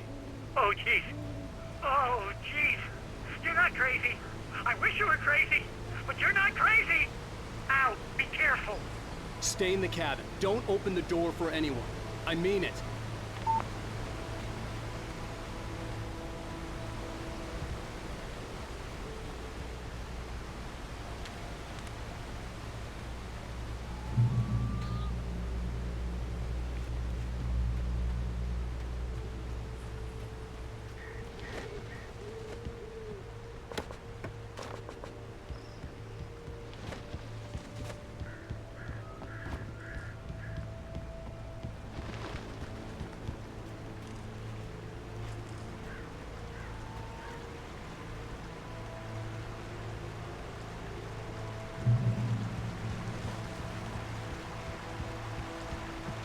Lover's Peak was at the far end of the nature trail.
gotta get moving. More of them coming.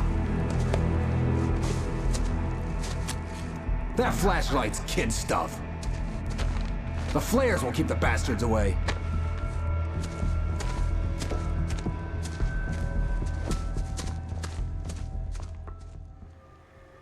You can see them too? Hell, of course I see them. Come on, we gotta move. Why? Because that's the way the story goes. Yeah, but... Let's move! I lost my gun back there. Oh, I've got a gun. Just keep that light steady on him. It took a moment, but then I recognized him. He'd been on the ferry when I first arrived here with Alice. He knew my name. We were headed in the direction of Lover's Peak. There was no way this was a coincidence. He was the kidnapper.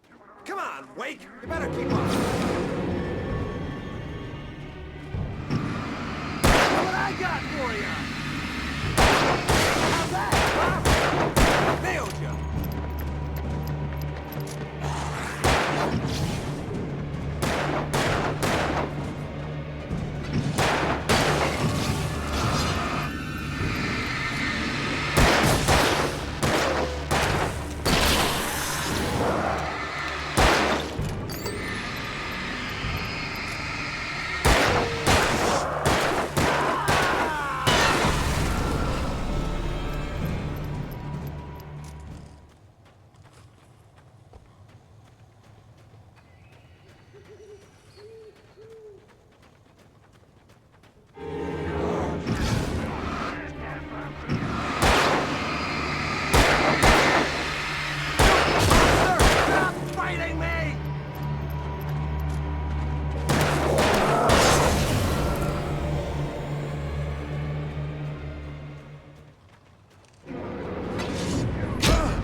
Lover's Peak.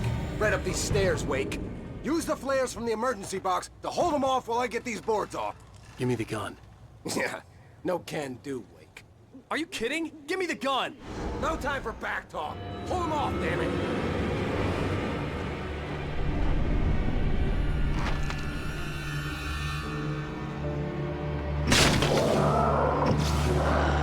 Just a little longer. Scare them off.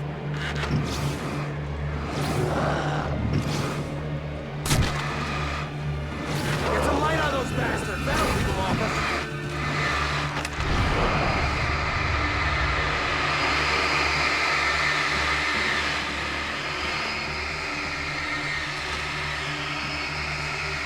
Just a little longer. I almost got it. Okay, it's open. Move it around. Like that, boy? Get some! Oh, you feeling better now, Wake? All cozy and safe. Better get ready. They'll be on us soon.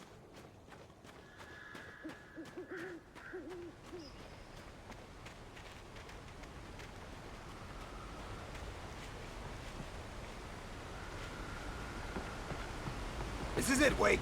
A last stand. There's more flares here. Get ready. We fight them as long as they keep coming. Give me the goddamn gun! They're coming! That's not how this goes. Get with the program, Wake.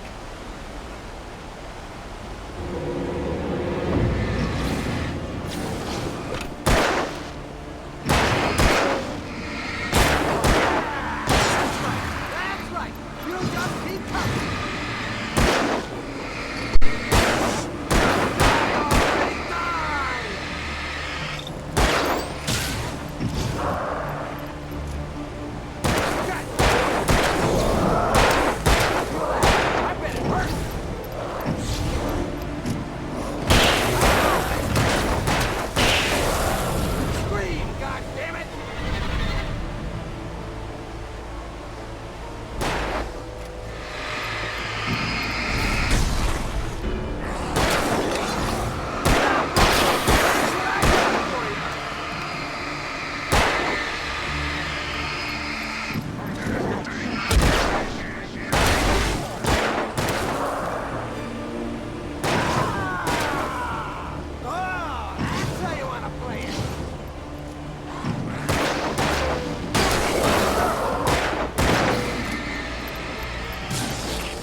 Let's cut the act now.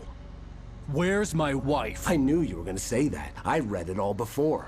You're a hell of a writer. Congratulations. You're gonna bring about something glorious and terrible once we get you some proper editorial control. What the hell are you talking about? Where's Alice? I want the entire manuscript, or she's gonna suffer bad. You touch her up.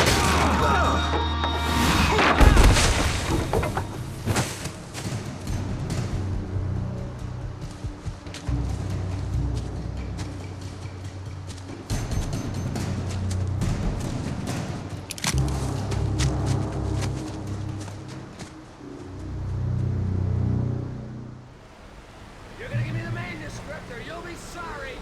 No! Come back here! I swear I'll kill you if you hurt Alice! Do you hear me? Come back here!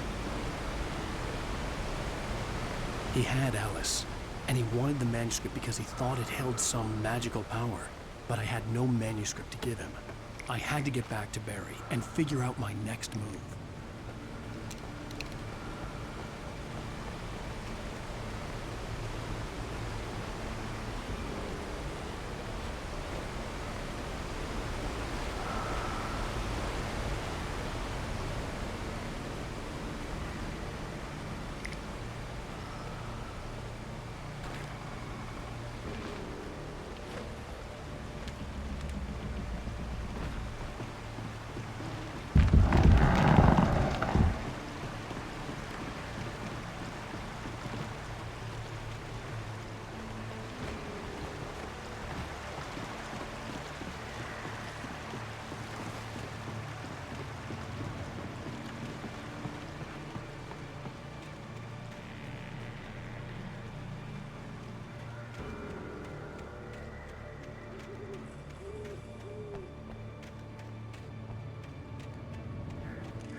I had heard the plane fall. It made no sense.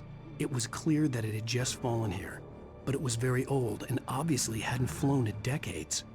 Looking at it sent a shiver down my spine.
this occupation.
Barry? Ow! The porch is covered with birds. They've got all Hitchcock on me. Stay out of sight. I'm on my way. Don't open the door. What am I, crazy? Stay hidden. I'll be there soon. Just make sure you keep the lights on.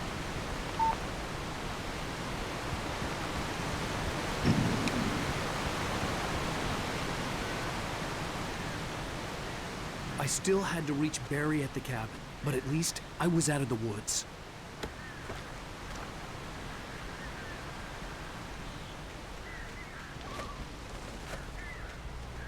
I'd have to get the car from the locked garage. It would get me back to Barry faster, and the headlights were a welcome bonus.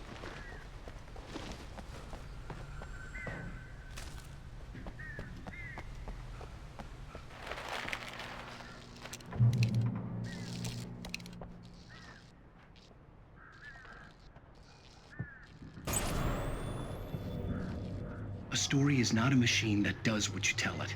A story is a beast with a life of its own. You can create it, shape it, but as the story grows, it starts wanting things of its own. Change one thing and you set off a chain reaction of events that spreads through the whole thing. The characters have to be true to themselves. The events need to follow a logic that fits the story. A single flaw and the magic is gone.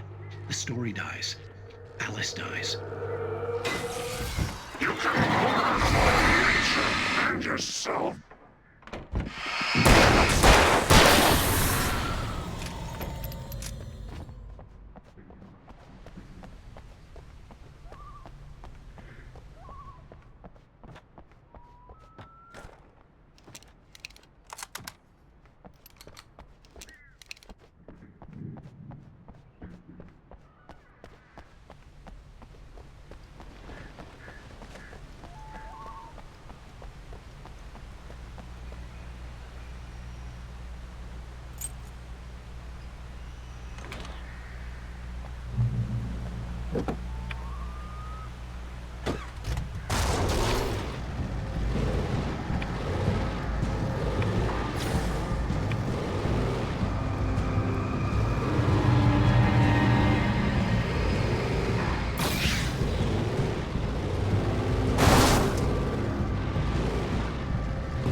The flare gun was probably the best weapon I could imagine against the dark things I was facing.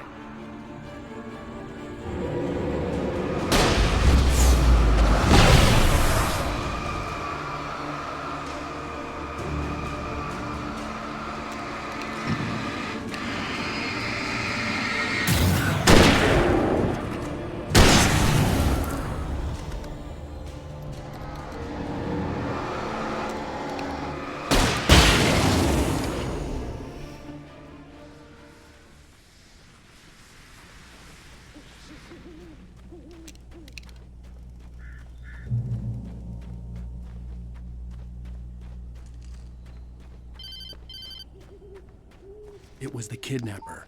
You son of a bitch! Where's my wife? Enough horseplay, Wake. You deliver the manuscript, and you can have your woman back. Simple as that. I don't... Listen. I'm gonna need time to finish it. I still need to write the ending. I need a week. It's not done? I need a week. 2 days. The old Bright Falls coal mine is nearby. You can find it easy, city boy. The main building, there at noon. You bring the manuscript, you'll get your wife. If not, well, get me? Yes, I get you.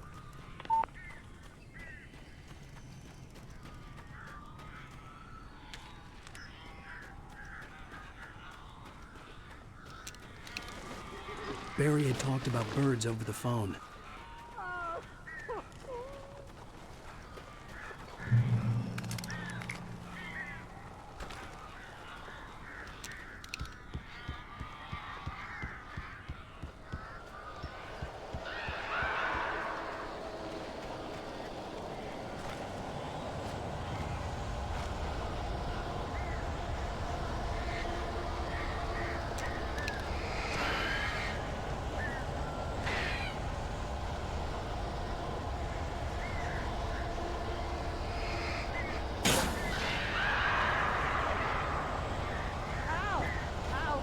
So glad you're here. A couple of them got in here before I blocked the chimney. This isn't normal. These birds are weird.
Hey, Al. I'm sorry for thinking you were having a psychotic episode, man. I sent Barry to the town to ask around about a man fitting the kidnapper's description. He'd go through the archives of the local paper. Perhaps he could learn something. Anything about the island and the cabin that had disappeared. The man wanted a manuscript. I had to try to write him one to get Alice back.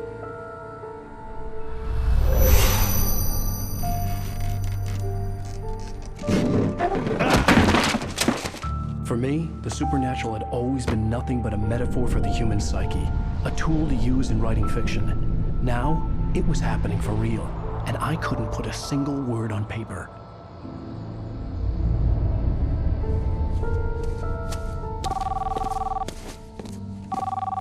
Barry Wheeler speaking. This is Rose. Rose? I found Mr. Wake's pages. Oh, you sweet, brilliant girl. Could you and Mr. Wake come get them? I live in the trailer park outside the town. We'll be there in less than an hour. Bye now. See you soon. Have a great day. Hope you come back soon. Welcome to the Oh Dear Diner. Good girl.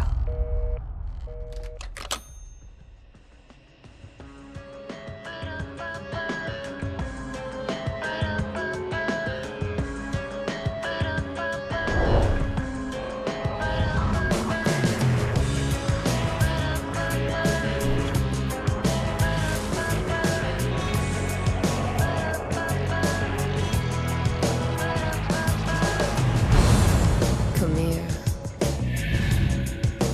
Pretty please, can you tell me where I am? You, won't you say something? I need to get my bearings. I'm lost, and the shadows keep on changing. And I'm haunted by the lies that I have loved and actions I have hated. I'm haunted by the lies that wove the web inside my haunted head.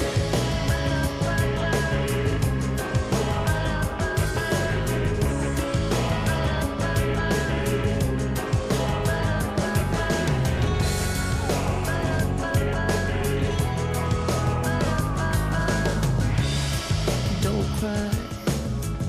There's always a way. Here in November, in this house of leaves, we'll pray. Please, I know it's hard to believe. See a perfect forest through so many splintered trees. You and me, and these shadows keep on changing. And I'm haunted by the lies that I have loved and actions I have hated. I'm haunted by the promises I made and others I have broken. I'm haunted by the lies that wove the web inside my haunted head.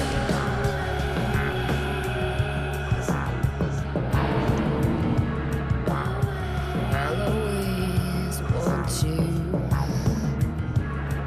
I'll always need you. I'll always love you. And I will always miss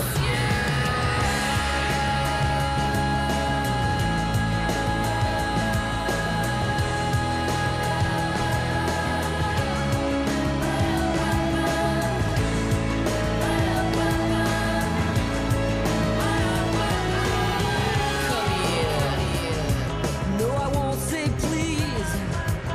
One more look at the ghost before I'm gonna make it leave. Come here. I got the pieces here. Time to gather up. Previously on Alan Wake, Alice has been kidnapped. Alan, please help me. Alice? You'll do exactly what I say if you ever want to see your wife again. I can't tell anyone except my agent Barry. Damn it, Barry, the killer! You're my best friend, and I'm worried that you're not right in the head. The ransom is a manuscript I supposedly wrote that's coming true before my eyes. It happened just the way it was on that page. So dark. I have found only a few scattered pages. I want the entire manuscript. The deadline is in 2 days. I found Mr. Wake's pages. Good girl. How the hell did she get her hands on the manuscript anyway? I don't know. She's resourceful. I told you you were too hard on her. Listen, I found out all sorts of interesting stuff while I was digging around. Yeah. Mr. Wake, it's Sheriff Breaker. We have an FBI agent here, Agent Nightingale. FBI? He's anxious to see you. You'd better come to the station. Okay, I'll be right over, Sheriff. Let's make this quick, huh? Help you folks? Name's Randolph. I'm the manager. We're looking for Rose. Works as a waitress down at the diner? Rose, sure. Nice girl. Who wants to know? I'm Alan Wake. The writer, huh? I heard on the radio you were visiting. Well, I'll show you her trailer. That Rose, she's a nice girl. Always pays her rent on time. As I was saying, Al, I found all sorts of weird stuff from the local newspaper's archives. This place is crazy. Disappearances, mysterious deaths, urban legends come true, and, get this, most of this stuff takes place around Cauldron Lake. Well, you ain't wrong, mister. The Indians thought the lake was a doorway to the underworld. I'm the God-fearing type myself. I don't hold with that sort of thing. Yeah, okay. Anyway, there was an island there owned by a guy called Thomas Zane. Now, some of the articles I found about him make him out to be a famous writer, but I ran a bunch of searches, couldn't find a single thing he wrote. Zane was heavily into diving, so much so that the place came to be called Diver's Isle. But the volcano under the lake erupted in 1970, and Zane went down with the island. Yeah, how about that? It was there in the morning, as if it had fallen from the sky. But it would take a tornado to lift something like that. We're damn lucky it didn't crush any of the trailers. Come on, mister. I'll take you to Rose's trailer.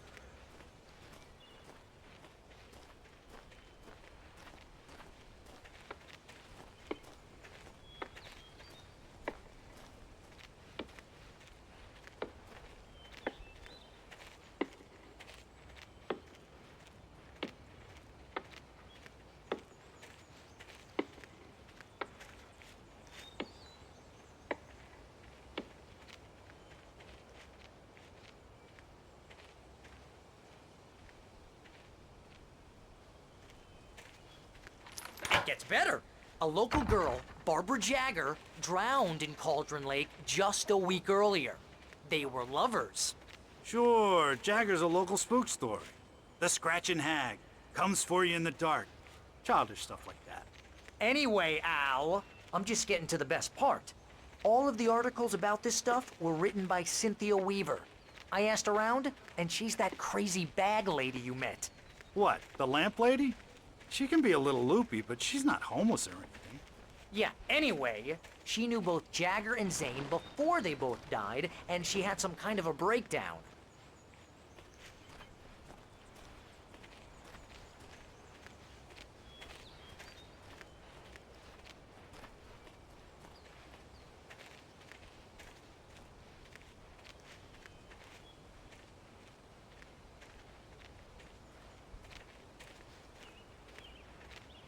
Well, mister, this here's Rose's trailer.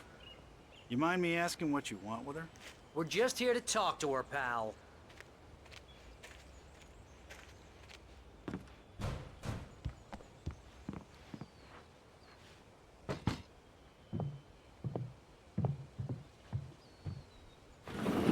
Welcome to... Oh dear. Mr. Wake. I'm so glad you're here. Rose, you have my manuscript? Oh. Oh, yes. Yes. Please, come in. Hey, this is really good. Rose, Yes, my manuscript. I really need it. I understand. I know what you need. A muse to inspire you. Oh, for Barry. She doesn't have anything. Yeah, hey, Al? Al, what's... Oh... Barry! What? What?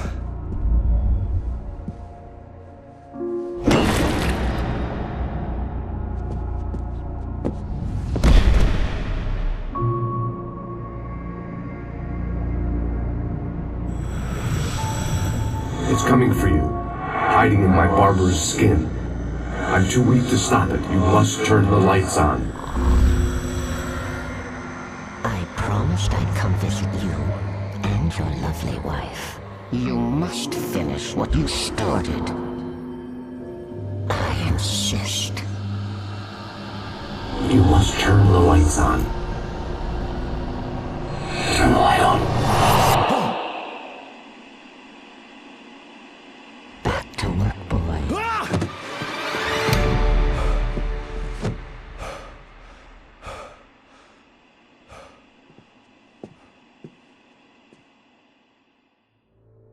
I felt nauseous, hungover. Only anger kept me going. I can't tell reality from dream anymore, but it seems I have an imaginary editor to help me. She's an old woman in a funeral dress. I call her Barbara Jagger. She's very strict. I'm writing faster and faster. My manuscript is being heavily revised. The edits are getting very aggressive, and each day there's less of me and more of her. I hate it, but I know she's right. She promises me I can save Alice this way. She knows more of this than I do. About the complex incantation I'm attempting. About this place. She's worked with another writer under similar circumstances, Thomas Zane. The genre of the story seems to be shifting. It's turning into a horror story. I'm getting close. I can feel it.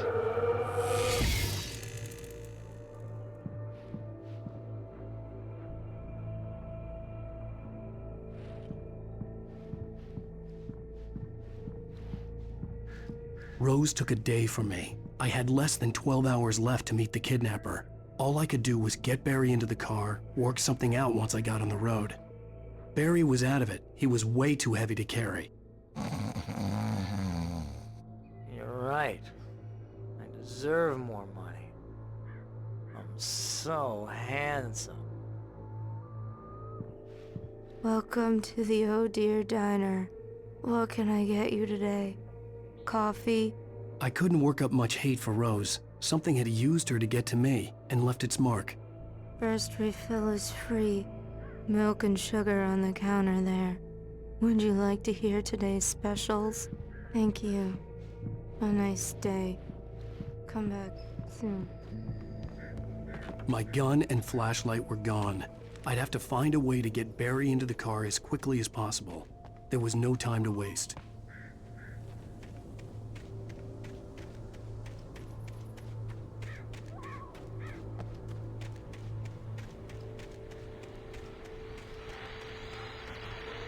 I just stepped outside to catch a breath of fresh air, and let me tell you, the weather's getting heavy.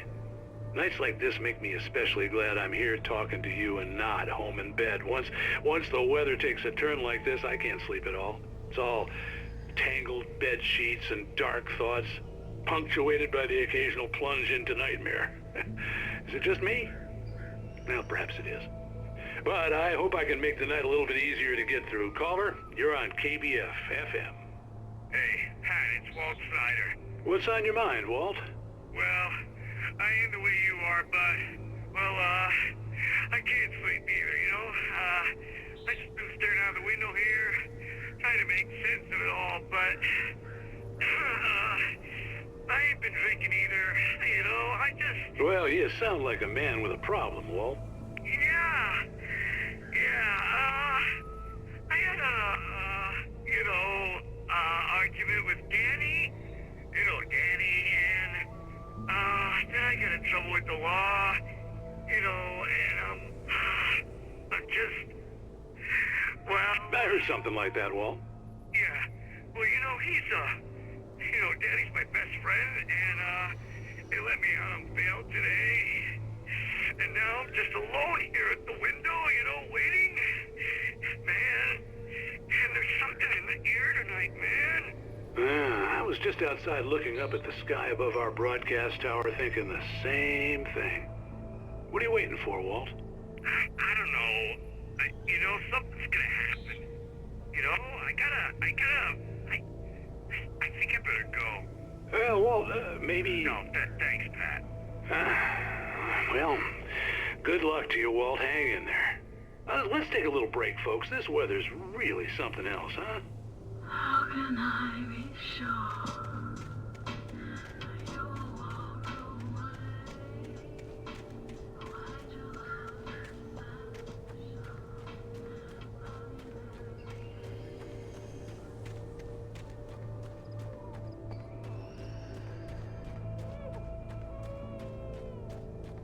Oh, you're gonna get it now. God knows what you've done to that poor girl. This is Agent Nightingale, FBI! Get him up, Hemingway! You're under arrest! You move a muscle, I'll unload right in your goddamn face! Stay right where you are, Slane!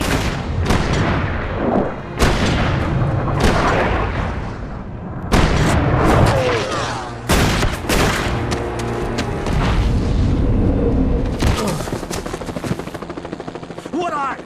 I'm standing right here, you goddamn maniac!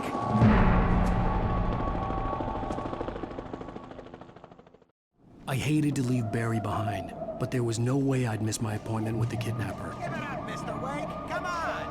Get after it! Don't let him get away! Move it! Move it! Move it! I'll have you shot if you let him get away!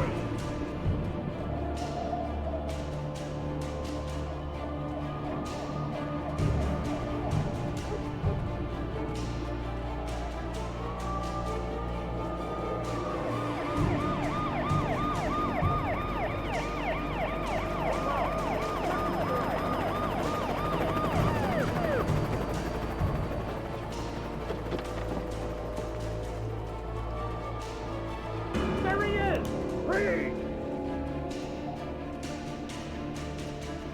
Okay, men, keep your eyes peeled. He's gonna try to make it through here.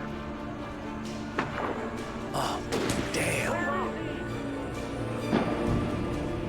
Man out! Right there! God damn it! Where'd he go? Keep an eye out!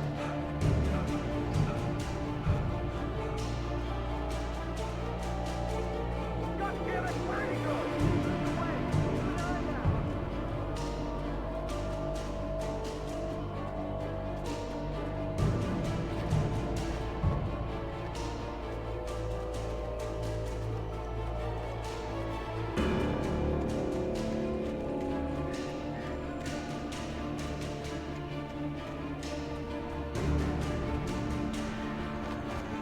He's gone!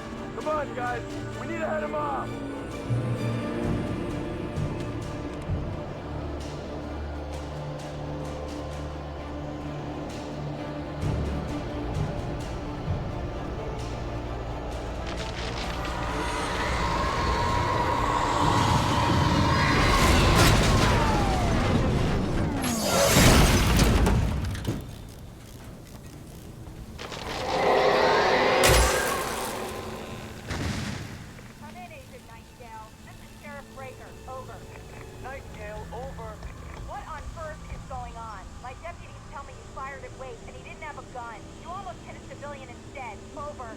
Sheriff, Wake's running. I'm giving chase. I don't have time for this.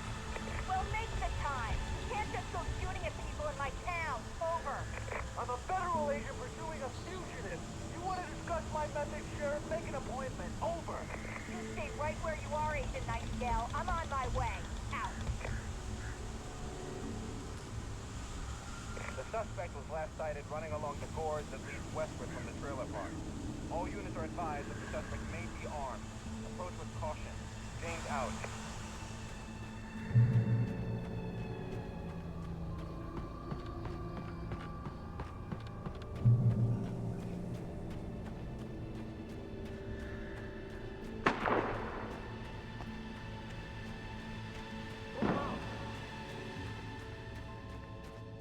Search the area!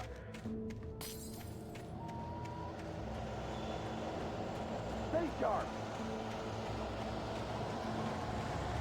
This way! Over here!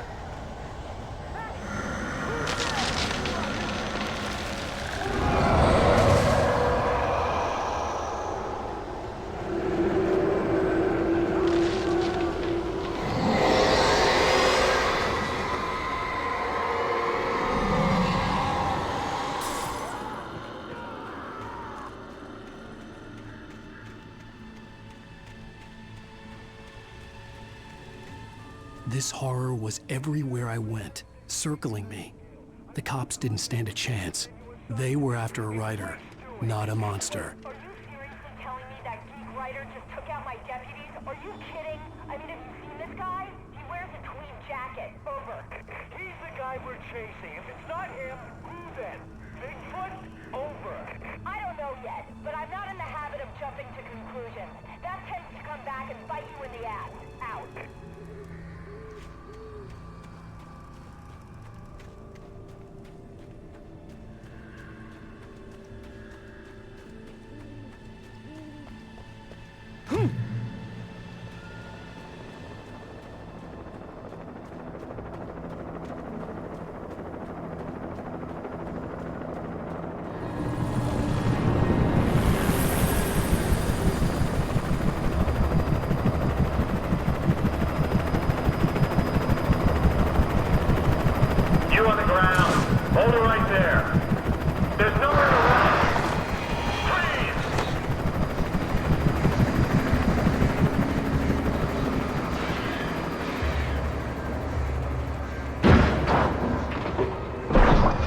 Thornton here. James, we got both Wheeler and Rose in custody. They didn't put up a fight or anything. Why, they were... Hey, what are you... Come on! Sit down and give me that. Jane, Mulligan here. Over. Go ahead, Mulligan. Over. We got Wheeler and Rose here.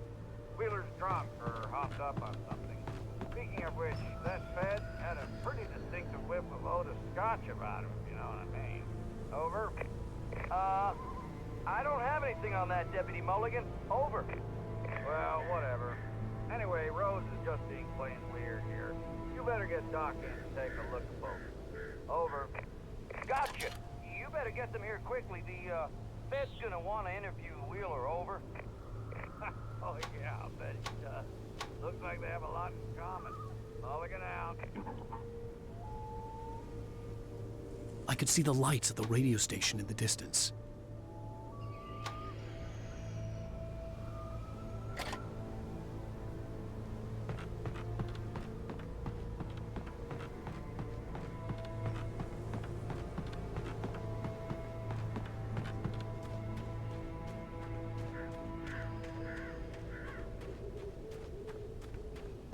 I imagined that the broadcast tower in the distance was part of the local radio station.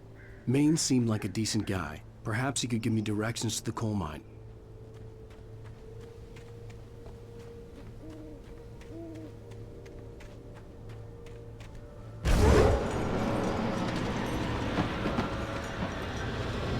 Unnatural shadows clung to the gate. The darkness that was after me was trying to stop me. I wouldn't get through without a light.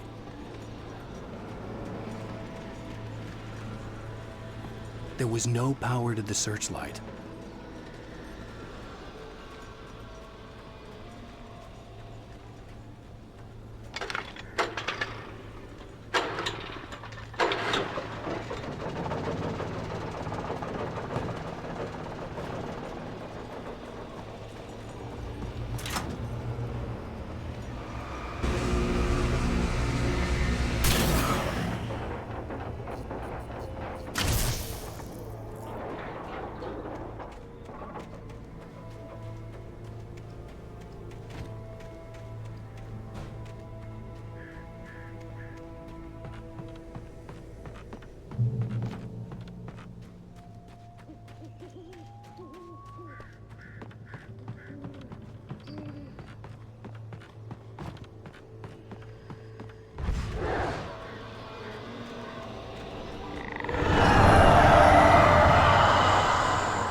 It took me a moment to recognize the flashbang grenades. They were an ideal weapon for my situation. D1, come in. Over. D1, this is Sheriff Breaker. Report. Over. D2, come in. I need a report. Over. Come on, guys. Talk to me. Come in, please. Over.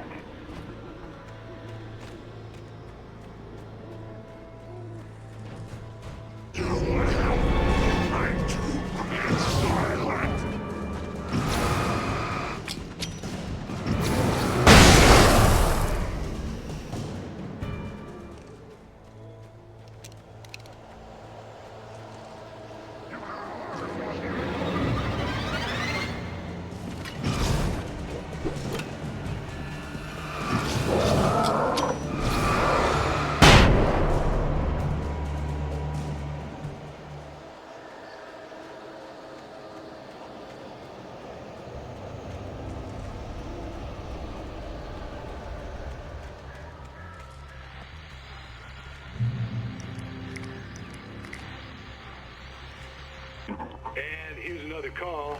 You're on KBFFM with Pat Maine. It's Milt Peabody, Pat. What's on your mind, Milt? Well, I live near the trailer park, Pat, and there's a big ruckus going on over there. Well, that's just up the road from me, too. What's going on, do you know? I don't know, but there's a bunch of police cars there, lots of sirens, a helicopter buzzing around, and I think I heard some gunshots. Gunshots? Yes, sir, like from a pistol. So can you find out what's going on? Because it's just next door and they're popping off guns there. They're still shooting? No, it was maybe 10-15 minutes ago. It sounds serious, Pat. I'm telling you, it don't sound like no party. I'm certainly going to give the station a call, Milt. Okay. You'll hear it here as soon as I hear from them. Okay, thanks.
I hope Maine could lend me a car to get to the coal mine.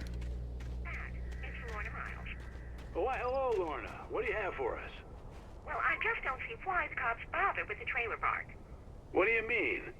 It's a trailer park. Of course you're going to have trouble in a place like that. I mean, what do you expect? The sheriff should be helping us normal citizens instead of wasting resources on those people. Well...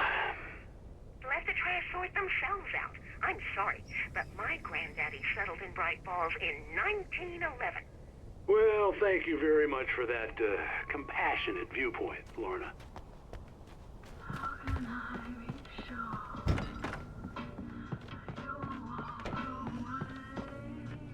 Oh, here's a little surprise.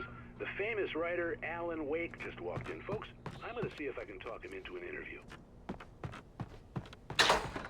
Come on in, Mr. Wake. Oh, I'm so glad you could find the time to do this, Mr. Wake.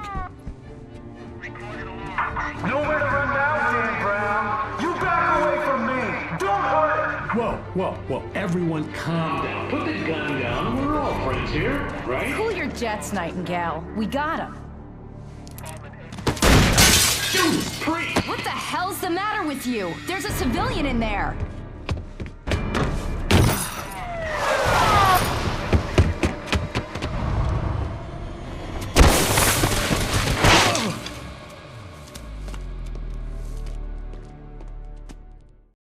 I'll get you yet, even if it kills me. You hear me?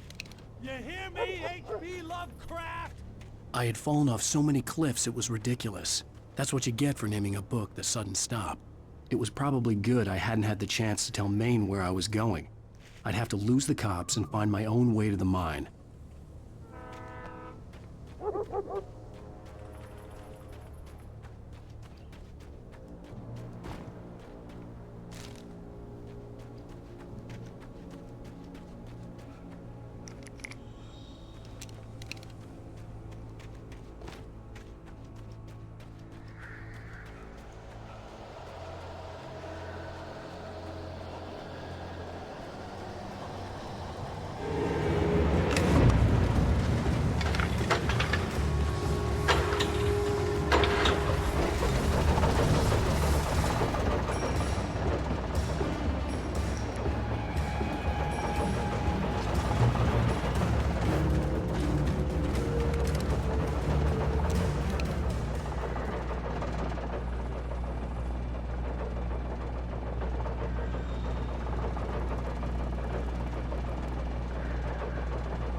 There was no sensible reason for the power company workloads to be here.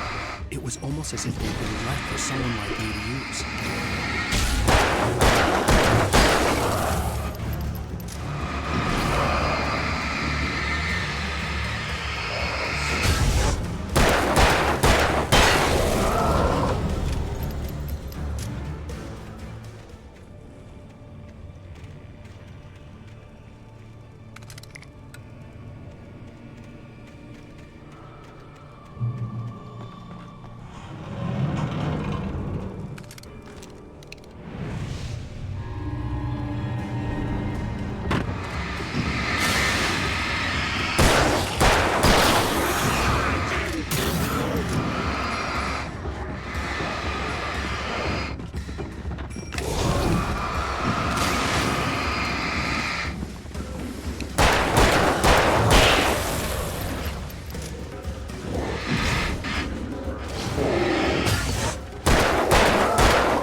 Hello?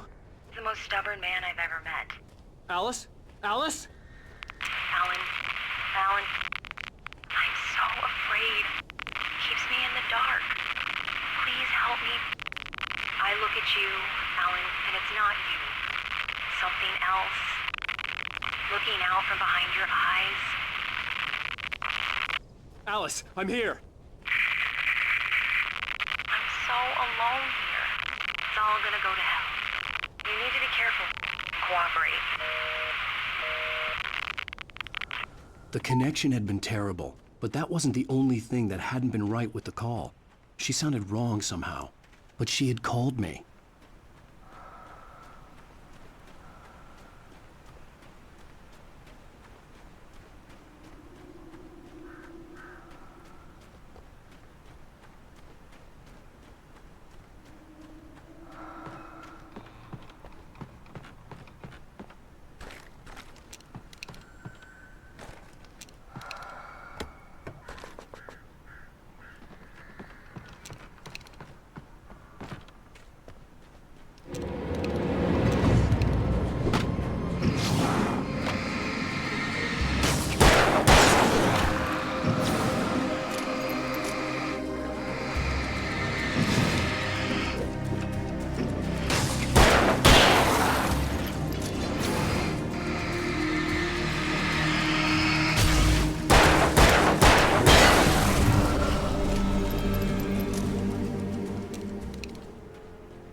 I could see a railway bridge up ahead, and a warehouse of some sort on the opposite shore. I hoped I could find a car from there.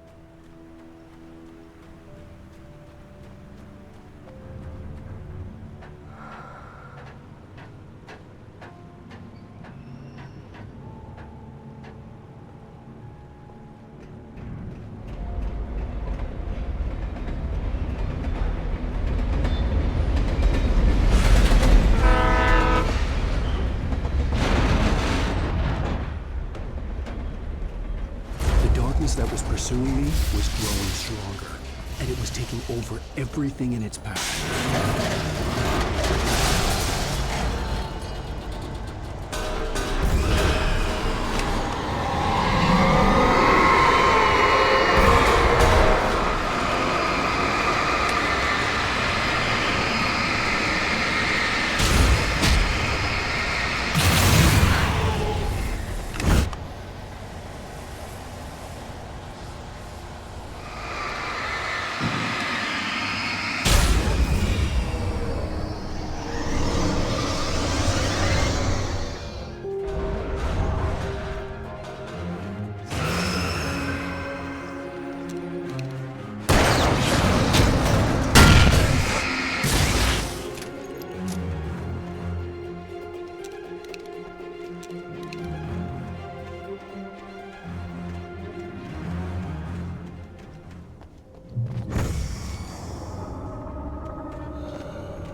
As a teenager, just starting to get interested in writing, Stephen King had been a source of inspiration to me. I thought about all the inanimate objects that had come to life in his books. No one is safe in a good horror story. Certainly not the protagonist. That's what makes them fun. This was anything but. The darkness could possess anything, and it was getting closer.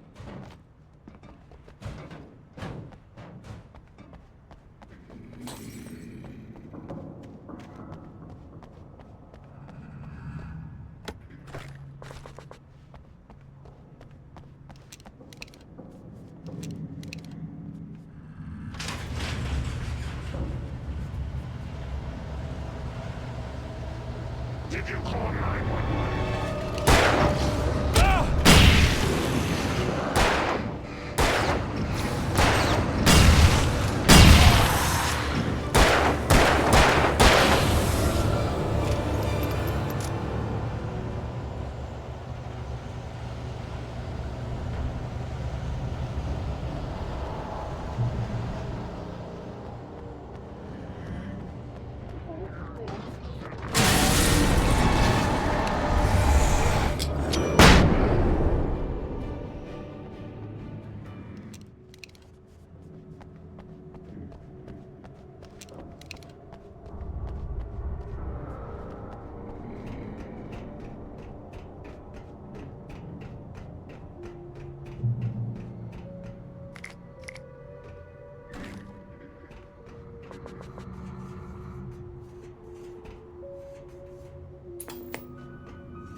take the facts of our existence for granted, unaware that they are merely a thin veneer of desperate self-delusion covering a vast cosmos of madness and horror.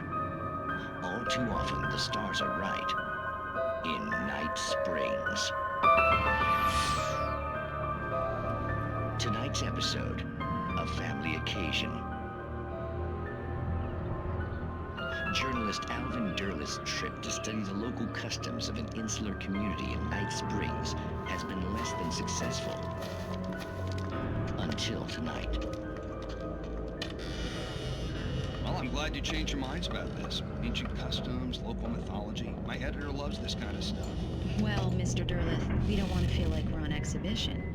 But you have demonstrated the seriousness of your intent. Oh, I am serious. Really, just do your thing. I'll stay out of your way and observe. Actually, I thought you could assist us. I'm afraid we are a man short. It would provide you with an intimate perspective. Could I really? Of course, Mr. Derleth. Well, I guess that's the least What would I have to do?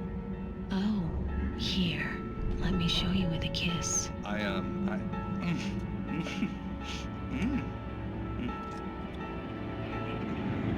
What did you...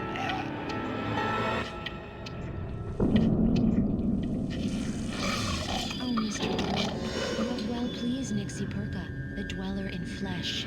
Your body shall host his 1,000 young, and all shall be glory.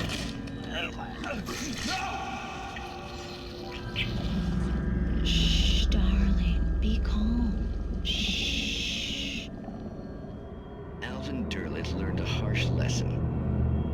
If you go looking for mythology, it may come looking for you.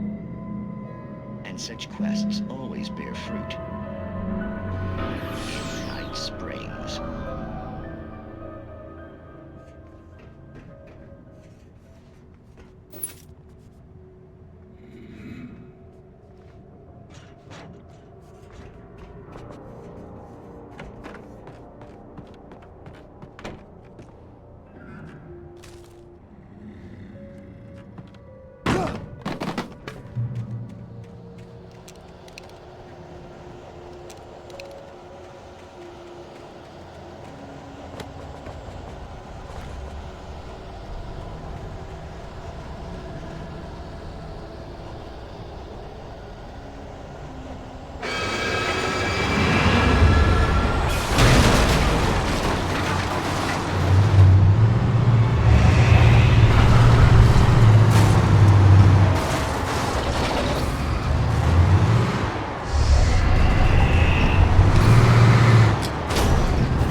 Never been this glad to see the sunrise.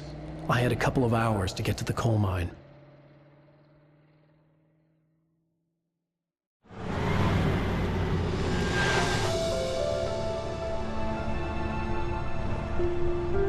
coal mine wasn't far now.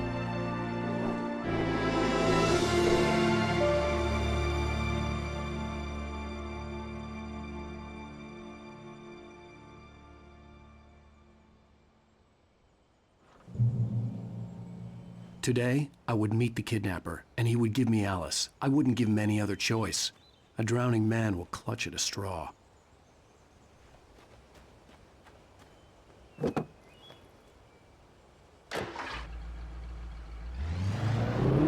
Little by little, without realizing it, I'd come to believe that the story in the manuscript was coming true. The current of its narrative had taken me deeper and deeper into dark waters. Alice had been taken from me. Barry was probably in jail. I was a fugitive from the FBI. The whole world taken over by the Dark Presence was trying to destroy me. It all felt real, but it matched a textbook case of insanity. Even during daytime, I was being stalked. The bridge must have collapsed only moments after I'd crossed it.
This is Pat Main, and you're listening to KBF-FM. Folks, I want to apologize for kind of abandoning you to that looping music track last night, but I was detained.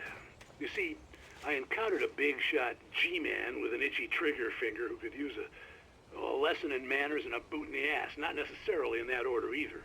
Now, folks, I know I'm not being very informative here, and I apologize for that. I really should just keep quiet, but I'm just so peeved right now, because some people just shouldn't be carrying badges. I'm just glad that our Sheriff Breaker was there to straighten things out.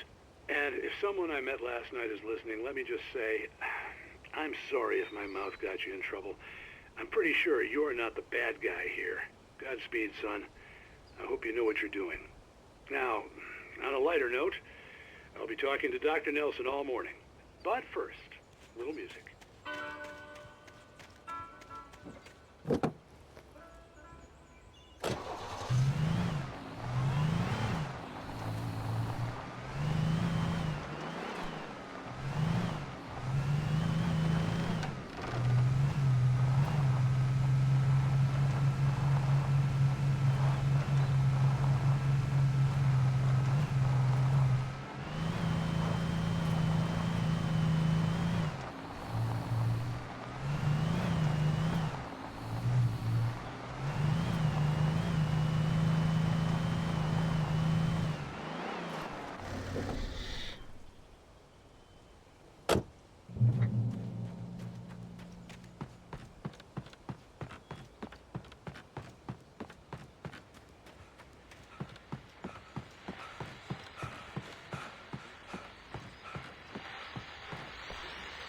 Welcome back to KBF-FM. Hope you enjoyed that tune.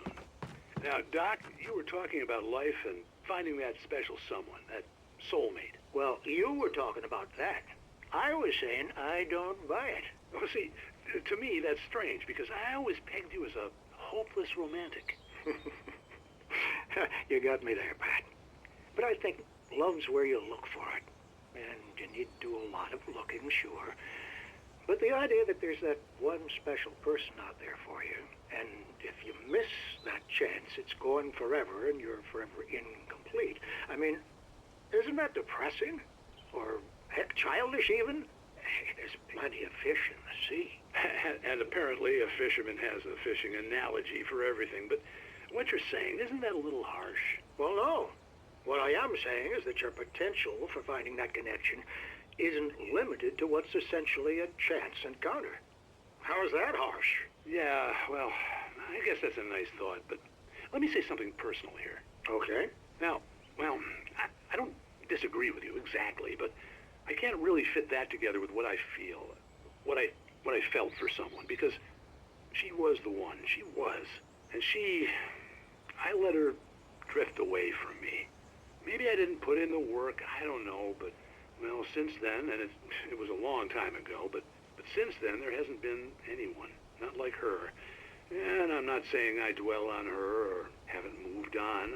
I like my life. I'm not living in the past, but I do miss the way she completed me. You can't argue with the heart, Pat.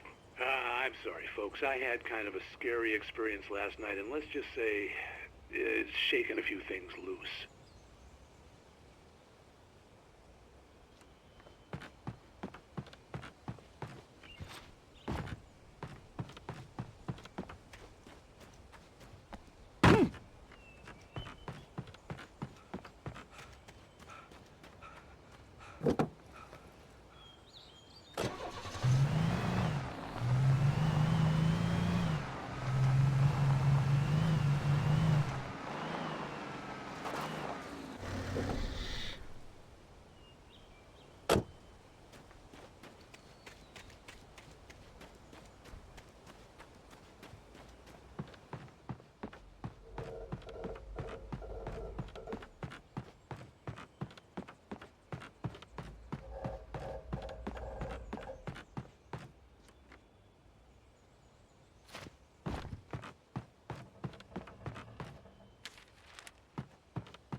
I was early.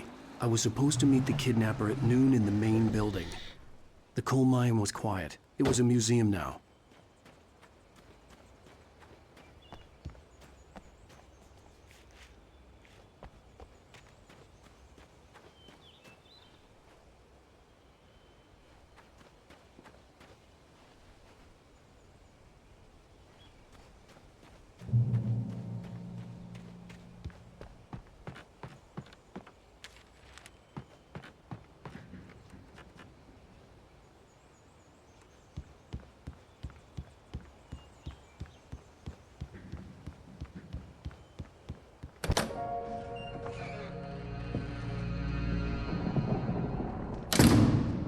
I didn't want to go outside.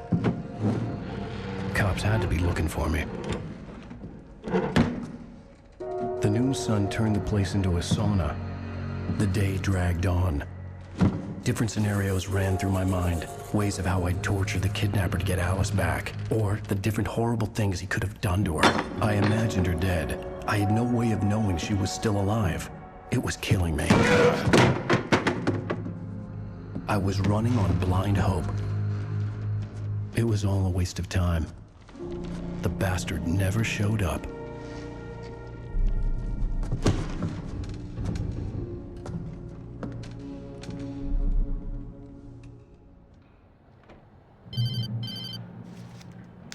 Wait.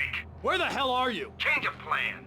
You know where Mirror Peak is? It's a big mountain north of where you are. You follow the path from the mine, you can't miss it. There's a lookout point there. I'll be waiting. I'm through being jerked around by you. You want to see your wife alive? Because if you do, you better watch what you say to me. Do we understand each other? I want to talk to Alice. Yeah, and I want the manuscript. Don't keep me waiting, Wake. Hello? Hello! Ah! I'm gonna kill him! I had to get to Mirror Peak.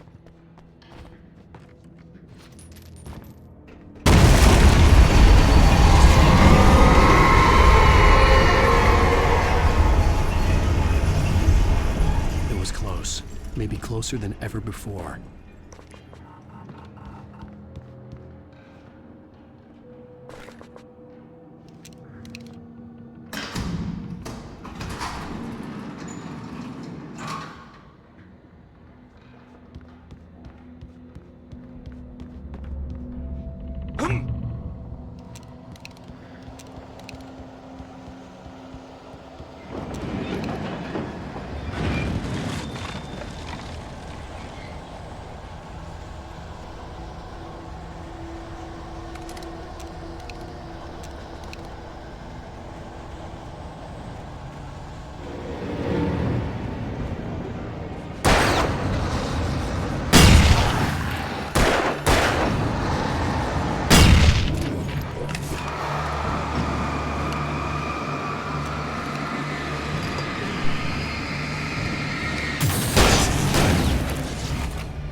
The only way to reach the hillside ahead was to go through the building. I had to find a way to avoid electrocution.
creature at once.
There was no way the flashbang grenades were standard power company equipment.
I had no real plan.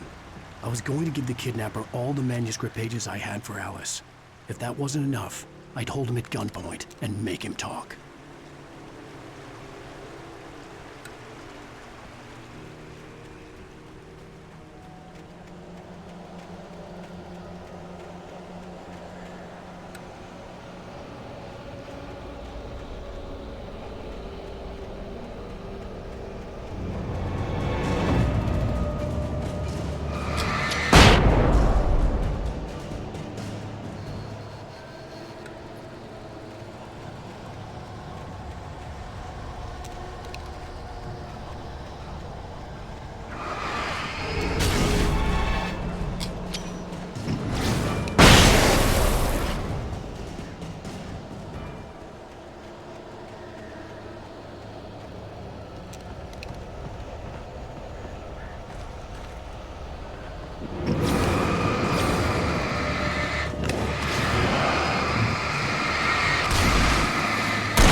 dark presence was moving ahead of me in the same direction I was going. A cold feeling settled itself in the pit of my stomach. Was it going for Alice? The graveyard shift may cause cancer.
The place was dead, a ghost town.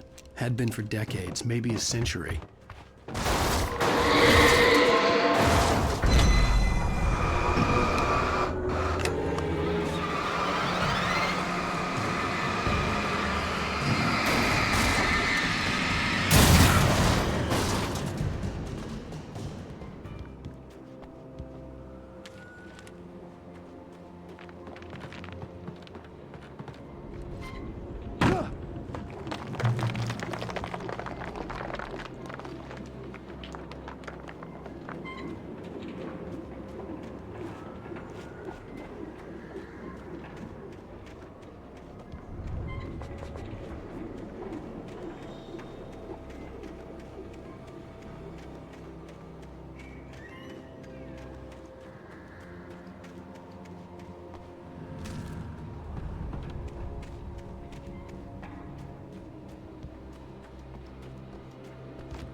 Everything outside of writing is a struggle.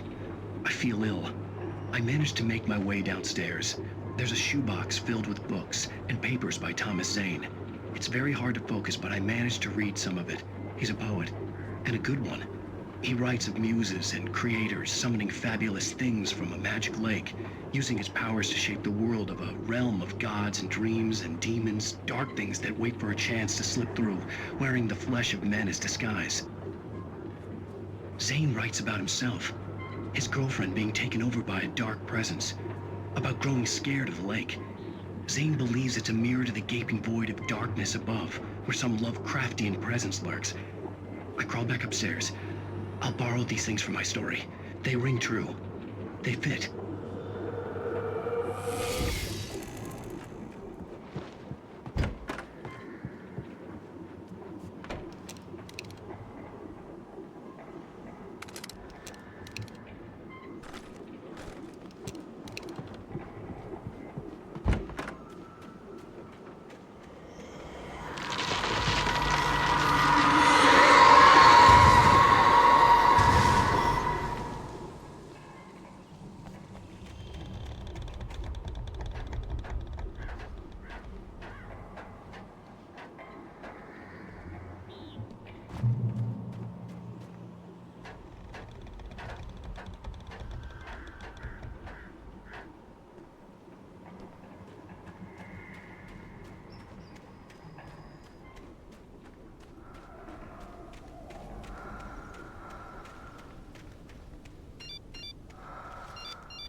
The kidnapper had sent me a text.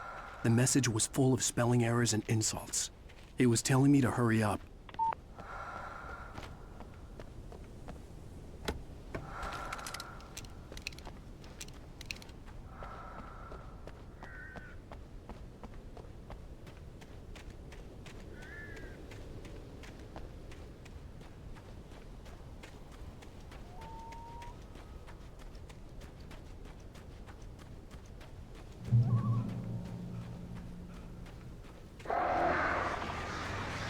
Birds.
Without warning, the headache stabbed at my brain.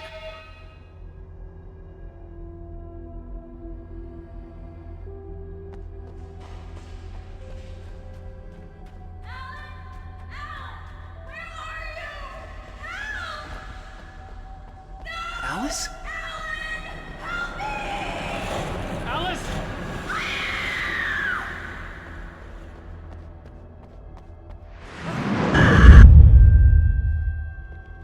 I'm losing it.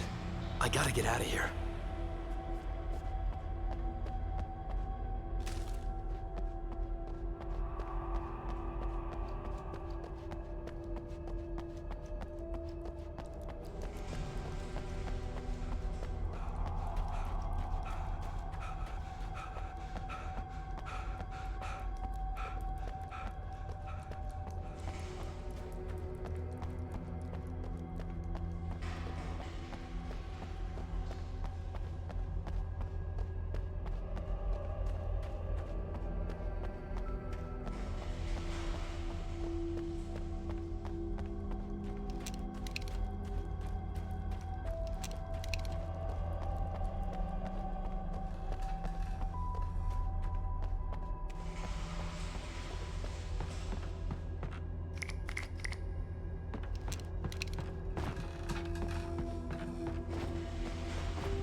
I'd have to make my way up this mine shaft in order to go on.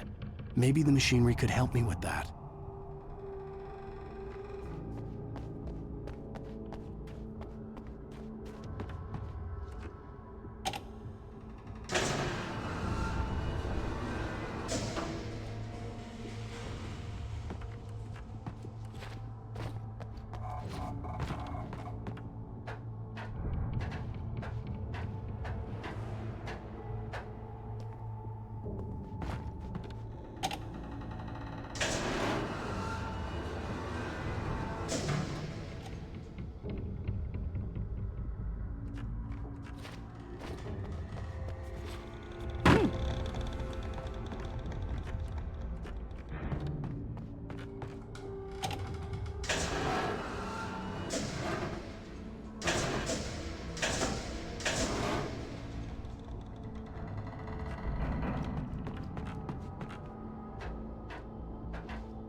could see Cauldron Lake. I thought I could make out the spot where the island and the cabin had been.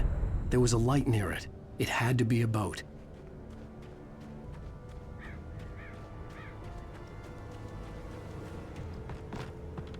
I was close now. I had to get there fast. I dreaded what I would find. Wait! That you? Wake? Hey, I'm here! I'm coming! No! Get away! Sorry. Please, lady. The boss didn't know who he was messing with. I didn't know. I swear, I didn't know. We don't have his wife. We don't know where she is. She's probably drowned. We just said we had her to make him play ball. You see? They got him writing for us. Please. Please. Oh. I'm sorry. Please don't hurt me. Ah! Ah!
With the drunk midwife, who's that yonder all in flames, dragging behind him a sack of chains? Who's that yonder all in flames? Well, up jumped the devil and he staked his claim on me.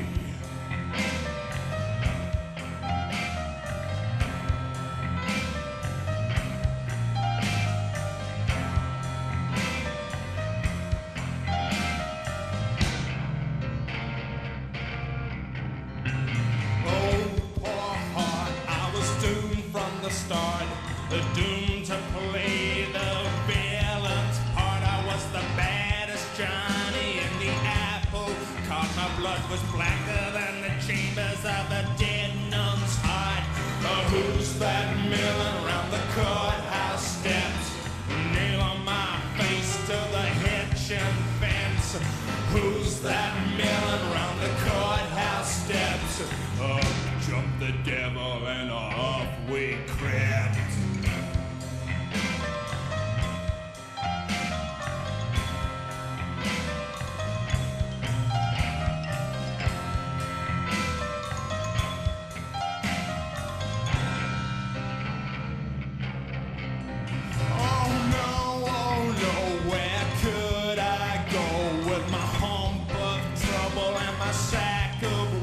To the digs and the deserts of Mexico, where my neck was safer from the lynching rope.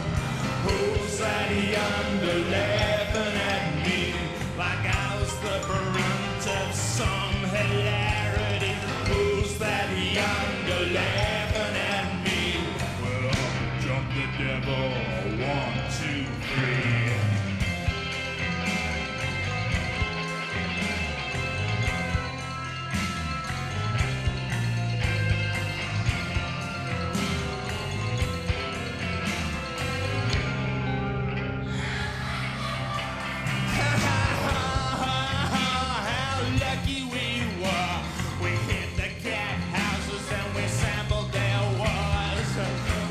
was as drunk as a couple of czars. That night I swallowed my lucky star. Who's that dancing on the jailhouse roof? Stamping on the ribbon with a cloven hoop. Who's that dancing on the jailhouse roof? Jumped the devil and said, here's your man, I got proof.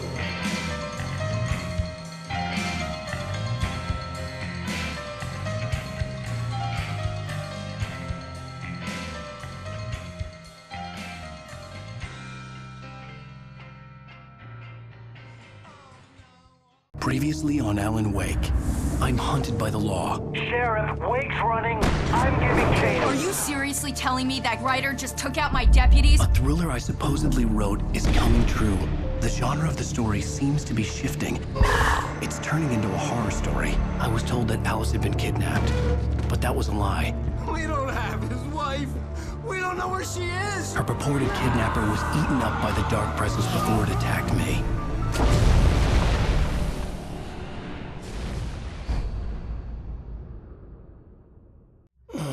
Alan, shh, baby. It was just a nightmare.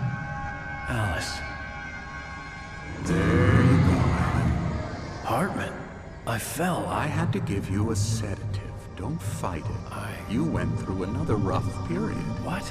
Right now, it's very important that you stay calm. We don't want you to have another episode. You're a patient at my clinic. Have been for a while now. The shock of your wife's death triggered a mental illness. No, you're lying. You're suffering from various symptoms of undifferentiated schizophrenia. Bastard. It's okay, Alan. Just let go.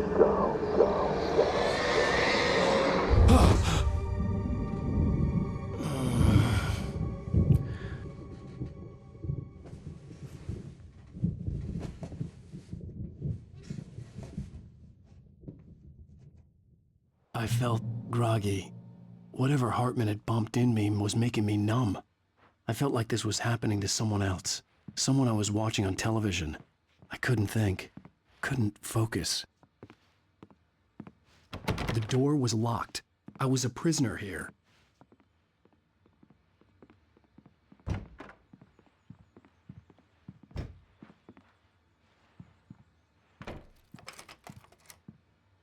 Good evening, Alan. Are we feeling better now? Feeling calm? Yeah. I see you brought your pet gorilla with you. So sure, I'm calm. I get the message. Loud and clear. Quite right. That's the spirit. You're being very brave, Alan. I understand you're confused. I would be more concerned if you weren't suspicious of me. I don't blame you for it. Big of you. Now, why don't you come with me? We'll reacquaint you with my clinic and go over everything you might have forgotten. Little walk and some fresh air? Yes, it will do you good.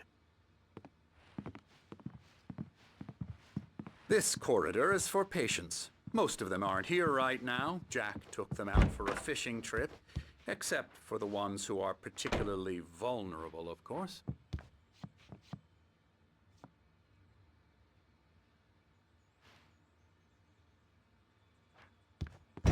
I encourage creativity as a part of the recovery process here at Cauldron Lake Lodge. I specialize in treating artists. I bet you do. Splendid, Alan. I honestly believe we can get this thing under control if we work together.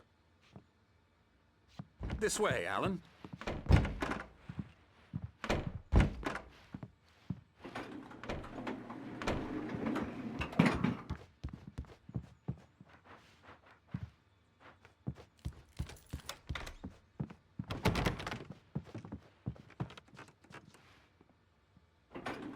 Now, Alan, from past experience with you, I know I need to get right into the heart of the matter as quickly as I can after an episode. So I'm just going to say this. Alice is dead. No. You're in a very vulnerable state until you understand and accept this. Alice drowned, and you couldn't face that. You're suffering from hallucinations, paranoid delusions, unusual thinking, an obsession about light and darkness, a feeling that everything revolves around you, your thoughts and dreams. happens. Your mind has constructed an elaborate fantasy scenario in which your writings are affecting reality. She has been kidnapped, and supernatural forces of darkness are trying to stop you. We go this way, Alan. I wasn't ready for another shot, so I went along with it. He had to be lying. But under the influence of the drug he had given me, I had to fight not to believe his words. It's all in your head. You've been making it up. Apart from the tragic accident with your wife, no one has been killed.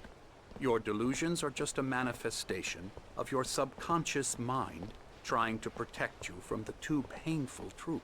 Unless we fight the fantasy, it will return. I know the instinct is to resist me, but think about it. Doesn't this make far more sense than the insane supernatural conspiracy you have concocted in your mind? You're a skeptic by nature, Alan. We both know this. Everything can be explained logically.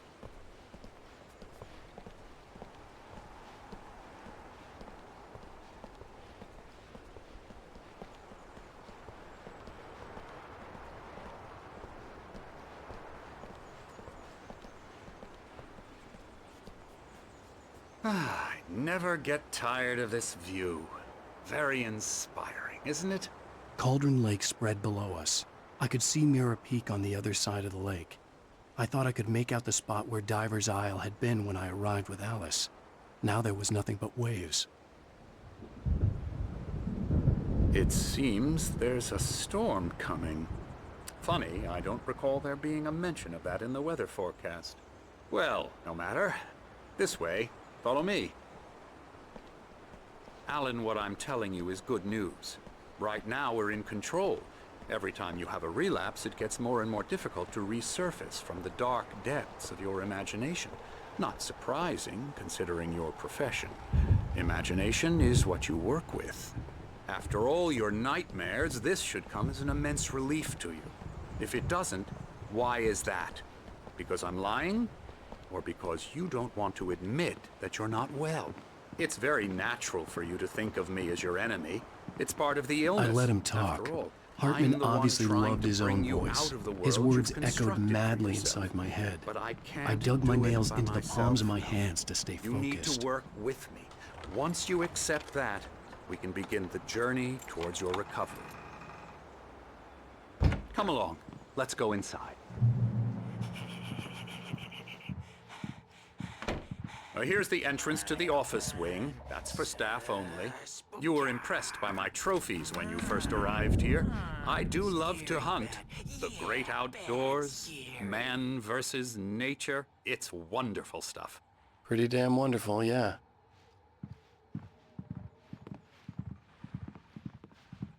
Scary, scary, scary.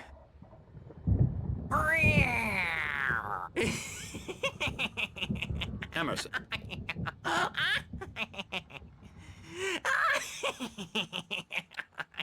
I'm a real bad dream, mister. You should be afraid of me. Don't want to run into me in the night, that's for sure. Please, Emerson. Mr. Wake is confused enough as it is. Yeah, you'd like me to go away so you won't be scared. But you can't just decide what kind of dream you have or when you have it. Emerson. Okay. Sorry. Boo. That's Emerson. We're actually making some progress with him, I'm happy to say. He works on video Elbow games. strike. Ooh, It's yeah. trash, of course, but it does involve Get some him to the head. small creative effort, which makes him receptive to my therapeutic methods. No kidding.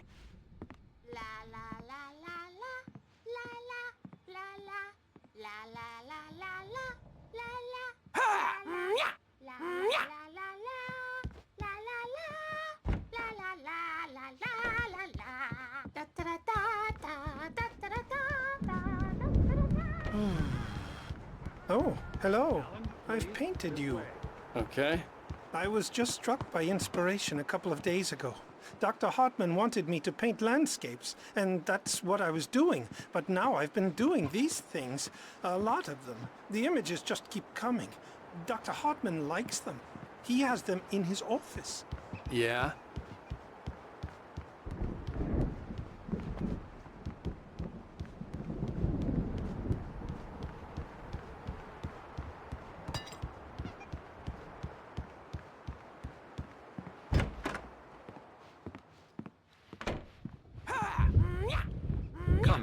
This way. Now, you might have noticed the typewriter in your room.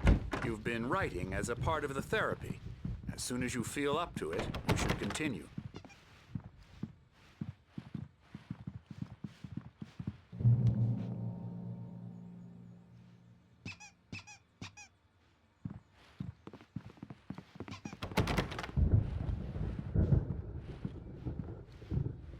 My rheumatism's killing me. There's a storm coming. Oh, what a storm. I hope it wipes this place off the face of the earth. And these two are the Anderson brothers, Odin and Tor. They had a, how should I put this? A heavy metal band in the 70s and 80s called Old Gods of Asgard. They even adopted new first names to complete the image of Viking gods. After the band broke up, they lived on a farm nearby. They are, well, in advanced stages of dementia. They're well cared for, TLC and all that. There's nothing more that can be done. I'm afraid that the rock and roll lifestyle has left its mark. Oh, that won't do. I'm so sorry to cut this short for now, Alan. The power has been acting up. I'd better go check on it. We'll continue this soon. Meanwhile, when you feel up to it, return to your room and try to write. It really is for the best. Don't you think? I'd like to bash his head in with a hammer. Oh, he'd love to fish out our secrets, but he has no clue. He's not crazy enough. Not crazy like us, Sonny. Yeah! Being crazy's a requirement, Sonny. Who else could understand the world when it's like this? It takes crazy to know crazy. That's the sanest thing I've heard in a while. Say, you're all right, Tom. Hey, we like him, don't we, bro? He's got to go to the farm. The Anderson farm. Valhalla! We wrote it all down, lest we'd forget. A crash course. All you need to know to get your head right. You need to find the message. Here, Sonny, here's something for you. Gave me a rash, but I kept it safe from these bastards. My head was clearing up, or according to Hartman, I was sinking back into the fantasy. I was convinced he was lying to me about everything. Crazy or not, the Andersons made more sense. Tom, you got any booze on you? Yeah, no. Sorry, we have guys. a stash of the special stuff at the farm. Our own formula, local ingredients. Medicine clears your head right up. Makes you remember like moonbeams on the brain. Oh, I just noticed. Leather patches on the elbows? That's not very rock and roll. Tom just lost is all. Baba Yaga got to him too, the damn witch. She used us all. Taken from all of us. Took my thunder, the witch. And my ravens. What were they? Memory and thought, the hag. She took something from you too, didn't she? That's what she does. We're better off. This place, the lake, it gives you power. If you're a creator, an artist, a god. Nightmares shifted in their sleep in the darkness of the lake. Yeah, that's the one. She makes sure it comes out twisted and wrong. Just ask the lamp lady. She knows what happened to that other rider. She's been using you, boy, and you let her. You went and opened the door for her, didn't you? Now, it was already open a crack. And whose fault is that? We're morally corrupt, disease-ridden, old and stupid. Doesn't mean he had to open it all the way, goddammit.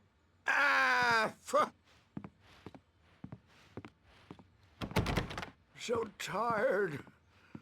Built the farm close to the lake. A place of power.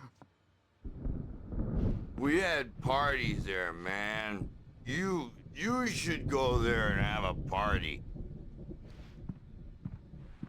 That Bob Balder threw the amp through the window. Hit that hippie chick in the back of the head. 15 stitches and a concussion. Bob's dead now. Leukemia. Stitches, snitches, and narcs, man. You can't wake up. You can't hurt a nightmare because all dreams are only imagination.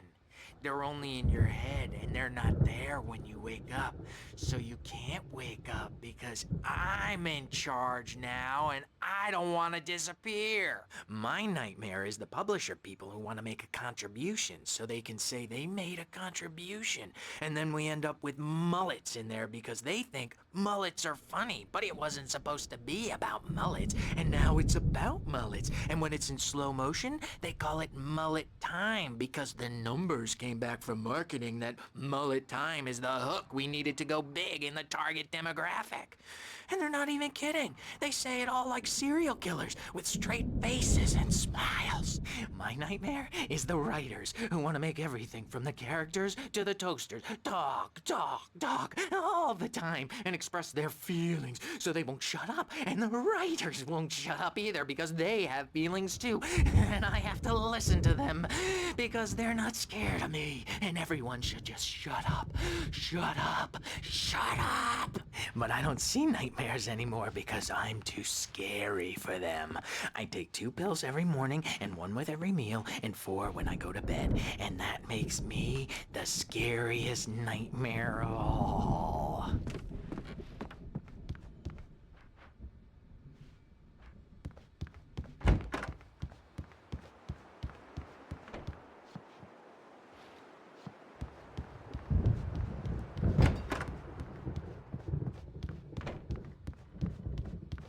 Hey, Wake, why don't you humor Dr. Hartman and give the writing a shot, huh?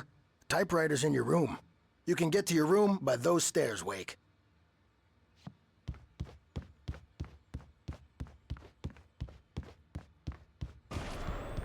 Something's wrong. I'm not myself. It's hard to think. There's a shadow inside my head. I can only focus on writing. Everything else is a blur. I'm trapped in this cabin. Have been for days, but it's always dark outside. My editor is real. I saw her again. She's not human. It's not human. A dark presence is wearing the old woman's face. She was covered in clinging shadows. There's a hole in her chest where her heart should be. I think I've made a horrible mistake. I don't think I'm any closer to saving Alice. It's been lying to me, using me to get the story it wants, and the story will come true.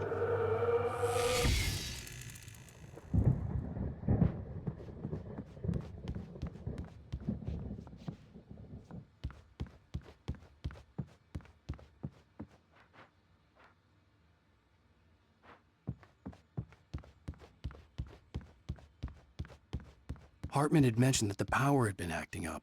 Maybe that was the reason for the generator and the work light on the balcony. The generator hadn't been activated, and there was no key.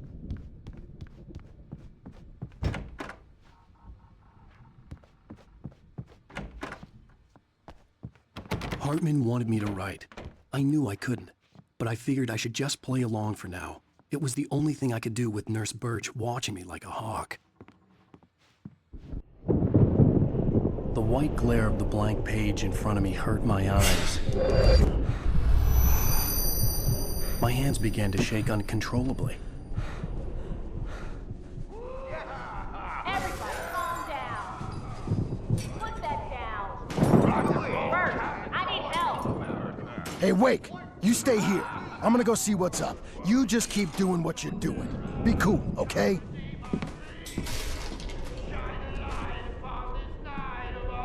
I didn't know what the chaos was all about, but it could be my only chance of getting out of here. Where the hell did he get a damn hammer? I don't know. Hammer's up. Here's a friendly poke from Mjolnir, wench. Oh, afraid of the crazy brothers, are ya? Not so weak now, are we?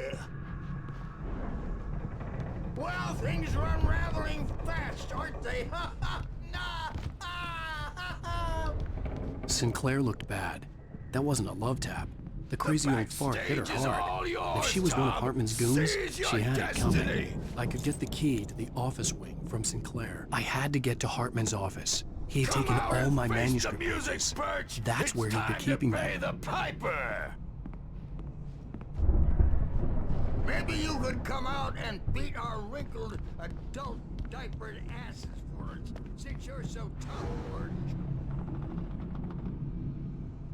We were on the road, man. You think we haven't seen punks like you before? Mortal knave. Let me out of here! Do your crazy quack ass to sled! The markings on the tape said they were recordings Hartman had made at the sessions with his patients. I saw Alice's name on one of them. For a moment, I couldn't breathe right. Now, Mrs. Wake, can you tell me about Alan's problems? He's more and more out of control all the time. The parties, he's so angry all the time. He's getting violent, Do you mean with you? No, not with me. No, never. Sometimes I almost wish Alan would take a swing at me, because at least that'd lead to a conversation he couldn't just march out of. But no. Alan doesn't really sleep. And the work, well, he's not writing at all. He sits there for hours and just gets more and more frustrated.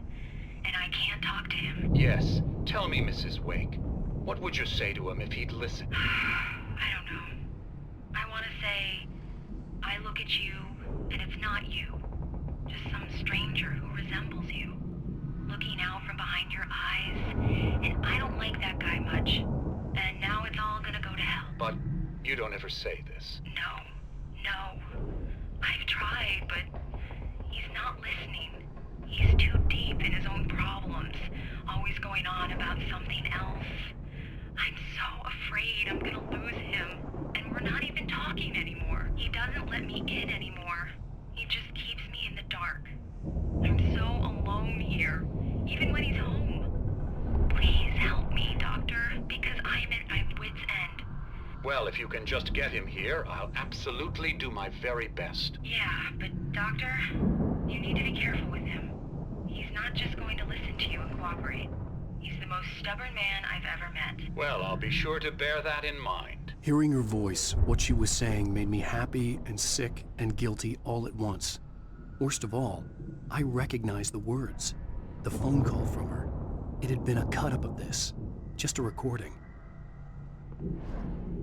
Rudolph Lane's case is interesting. He was completely blocked, and frankly, I was about to discard him as useless. However, once Wake arrived and started writing, something changed in Rudolph.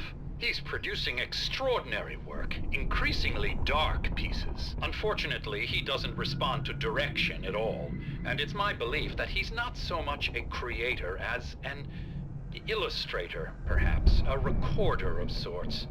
I hadn't considered the existence of such a role before, let alone its implications, but the paintings he has produced are informative. At least he's easily controlled and useful. I wish I could say the same about Wake. It's frustrating that the best subjects are always so damn difficult to deal with. Not buying that. I was tailing Wheeler, and this is the only place he could have gone. That means Wake is probably there too! Agent Nightingale, this is private property, and I will not allow you to disturb my patients. Yeah? I can get a warrant. Howard your fragile little patients like that? Oh, I'm thoroughly intimidated by your mighty authority now, Agent. Listen, you smug snob. How would you like it if I busted through this gate and knocked you around a little? Agent Nightingale, first of all, I'm recording this conversation, so you might want to watch what you say. Secondly, you're not dealing with a hick now. I know the law, and if you can get a judge to grant a warrant, I'll be glad to cooperate. But you won't get one. Be advised that any further communications with me are to be made through my lawyer. I don't believe this. Good day, Agent. Yeah.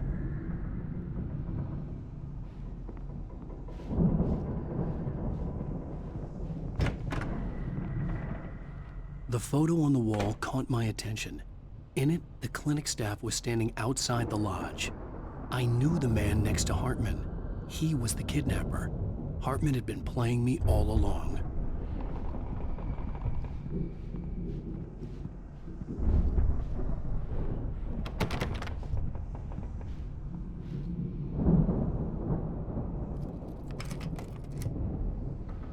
Barry? Ow! About time! Barry! Man, am I glad to see you. We need to get to Hartman's office. It's right next door. You okay? Yeah. I mean, no!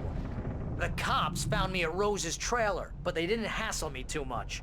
I'm obviously a victim in this, and I demanded to be treated as such. Or else I'd sue their asses. Speaking of asses, that Fed gave me a real hard time, but I had no clue where you were. That guy's crazy, Al. But he let me go, and then I get a call from Hartman, that son of a bitch, who tells me you're here, and I should come pick you up, but when I got here, 2 goons clobbered me and stuck me in there. What's with the cutout? I stole it from the diner to piss off Rose after what she did to us. That'll teach her. Yeah, that's a harsh punishment. Come on, pal, we gotta get going.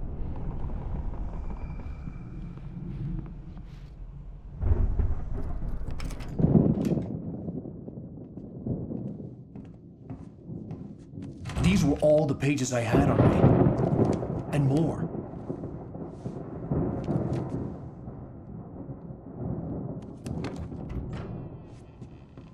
Alan, please. You're sliding back into the... Tell me one more lie and I'll shoot you in the face. Ah, well, it was worth a shot. Really, Wake, come on. Let's work together on this. You have no idea... Hartman, shut up! Barry, get out of here. I'll catch up with you. Get a car. Oh, Al, let's just... Go! Wake, listen to me. This is a mistake. Don't you see? Together we can create something absolutely wonderful. With your ability and mine.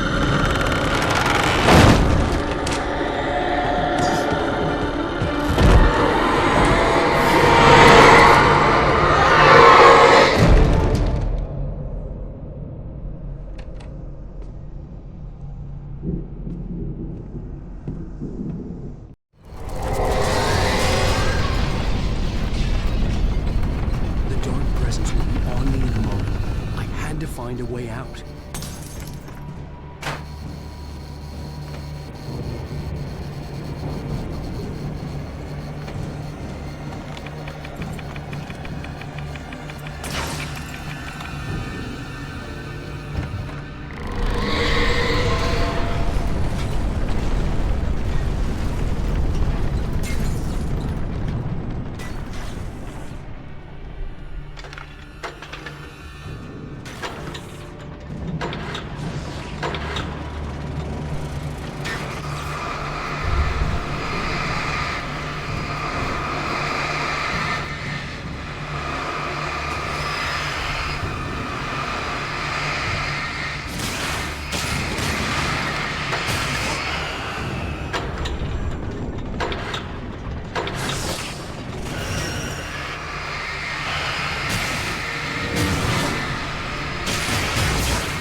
car, but the gate's locked. You're gonna have to go through the hedge maze over there.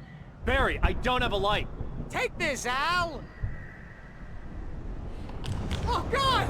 Look at the house, Al! Look out!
let's get out of here. Can you open this gate?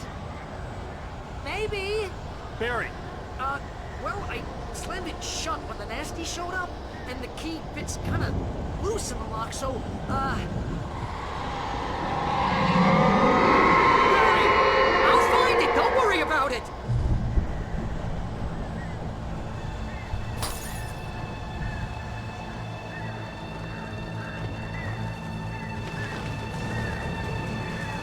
Hurry up, Barry! I'm on it! I'm on it!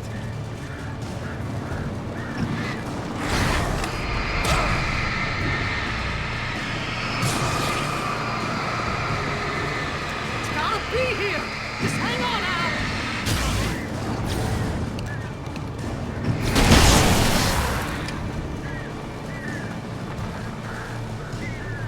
Oh, hey! We found a corner!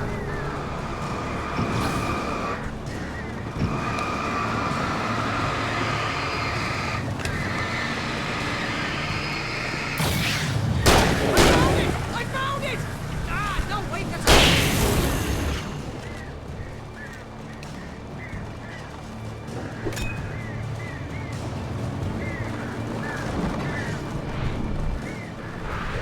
Here it is! Al, I found the key!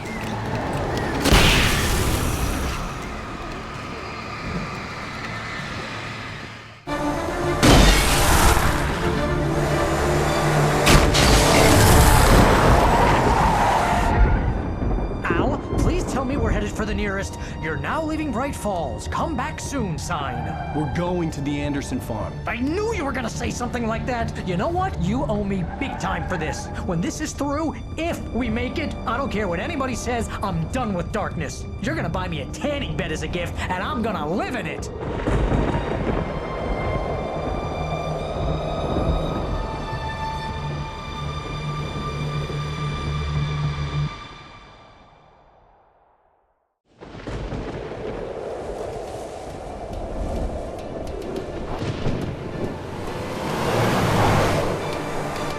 I'm crazy, but that's fine, Barry. Oh, you got that right, Al. You're barking mad. You are by far the craziest... But maybe that's inevitable when you deal with crazy stuff like this. It helps. This is happening, Barry. Alice, they never had Alice. She's trapped in the darkness at the bottom of the lake, but she's not dead. Al, how can you know that? I know, Barry. I can... Al, No, listen. I can bring her back. I can find her. There's something special about this place. The lake, it does something to the works of art created here. It makes them come true. But there's a catch. The dark presence, whatever that thing is, twists it to its own ends. That's why all of this is happening. It's using my manuscript to take over everything. Al, I believe you. It happened to Thomas Zane before, it happened to the Andersons. I believe you. Crazy or not, you're not delusional. Weird shit's going down. That's a fact. I'm on board, man. I'm with you. The Andersons knew about it, but they were too far gone to tell me with all the drugs they were on. But they wrote it down. There's a message somewhere at their farm, Barry. You just need to find it. Look out!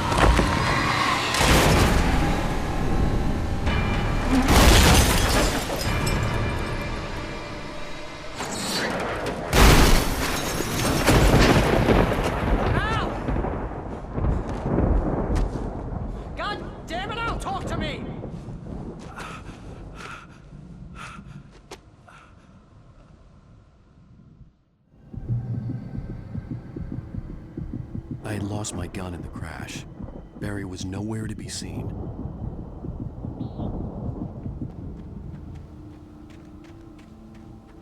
Barry!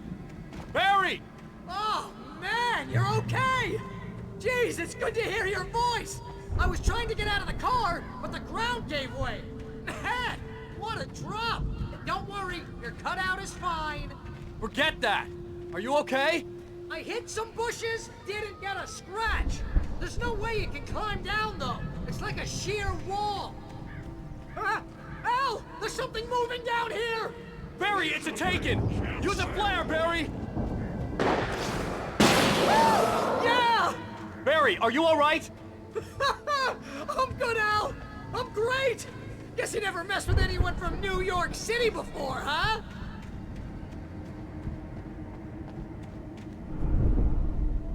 You're gonna have to find your way around to the farm, Al. I'll be waiting. Barry, just wait for me, okay? Al! I'm not staying here! It's suicide! I'm going to the farm! I'm gonna go ahead and secure the area! You can catch up! Don't worry about it! I'm on the case! Now he's Rambo. This would turn into a disaster if I didn't catch up with Barry.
Crawled over the gate. I needed a light to destroy them to get through.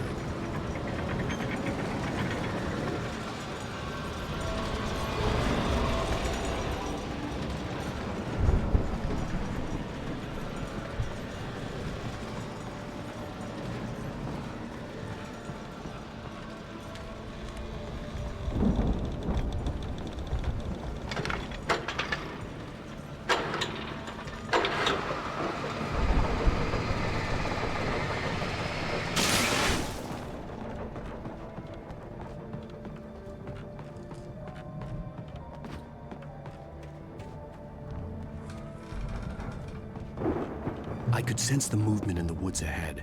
Facing the enemy without a weapon was dangerous, but I had no choice.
car was driving away from the farm, headed in the same general direction as I was.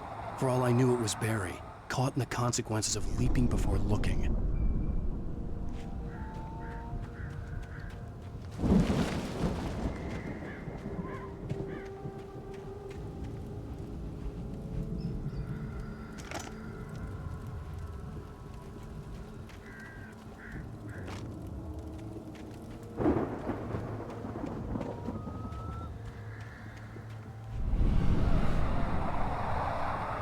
The car was heading for the cabin up ahead. It wasn't far. If it was Barry, I would see the damage soon.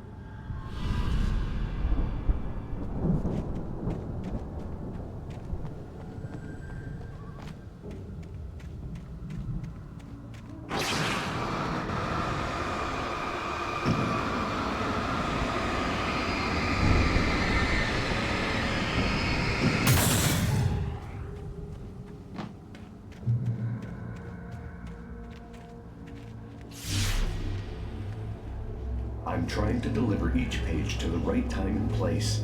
I'm trying to show you how the story goes. I had seen glimpses of the light before. I had seen it in my dream. It was a strange spaceman or a diver in a bulky suit. He was the one who'd been placing the pages on my path.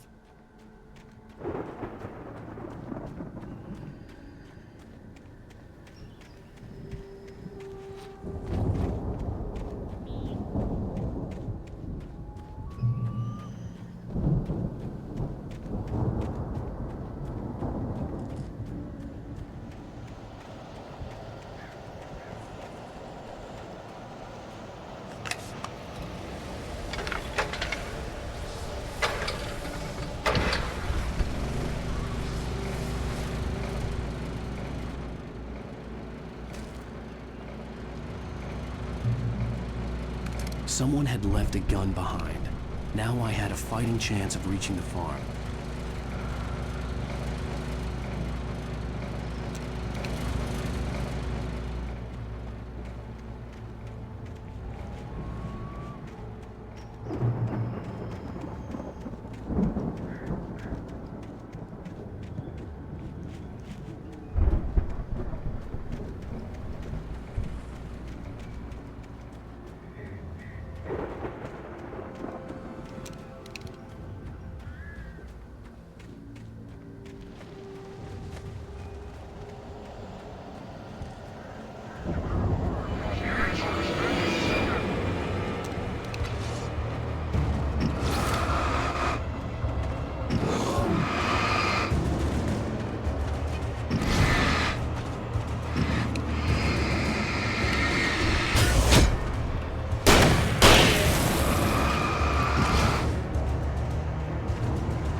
I could see the car, but there was no sight of the driver.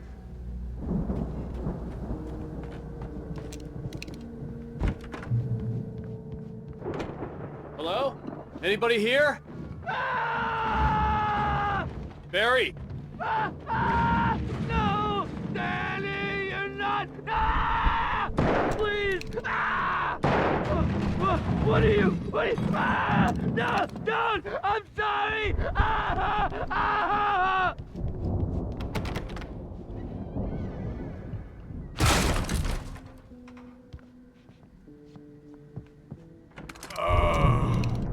I know you.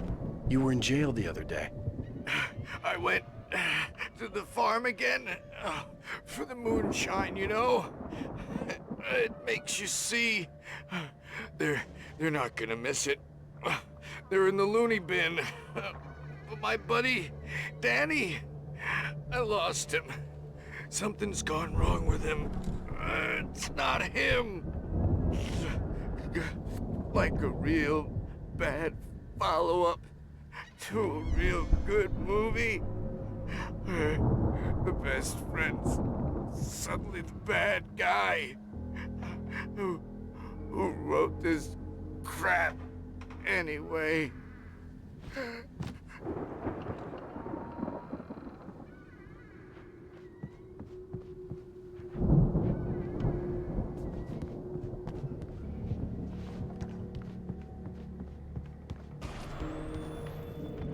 I've run through every possible course in my head. If I continue like the Dark Presence wants me to, the story I'm writing won't save Alice. It's a horror story, and it's going to kill her, and me, and everybody in this town. No one will survive. Darkness will consume everything. This is what it's wanted all along. It will be free, unstoppable. It used Alice to get to me, dangled her in front of me to keep me going. It was never going to release her. I'm going to change this. I'll escape. I've written myself into the story. I'm now the protagonist. This feels like a terrible risk, but it's the only way to save Alice.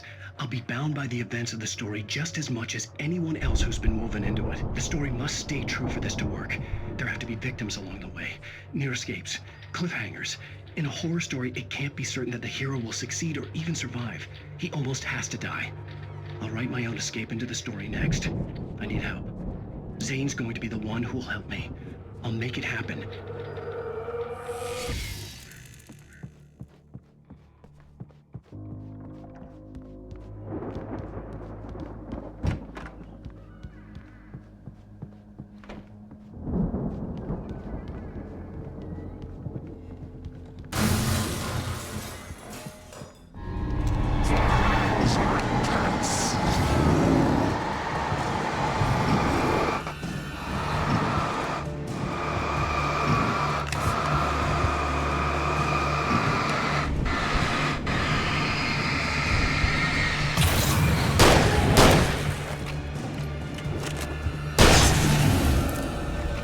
Let me guess.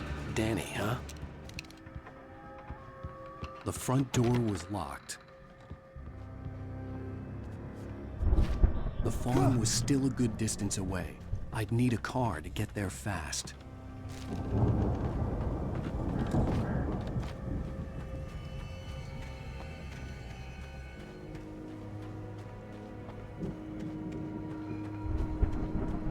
If Barry wasn't up here, he was probably in trouble down at the farm. For a moment, I felt bad for doubting him. After all, I'd made it this far myself. But Barry was Barry.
Well, as I'm sure everyone's noticed, that storm we all felt coming is finally here.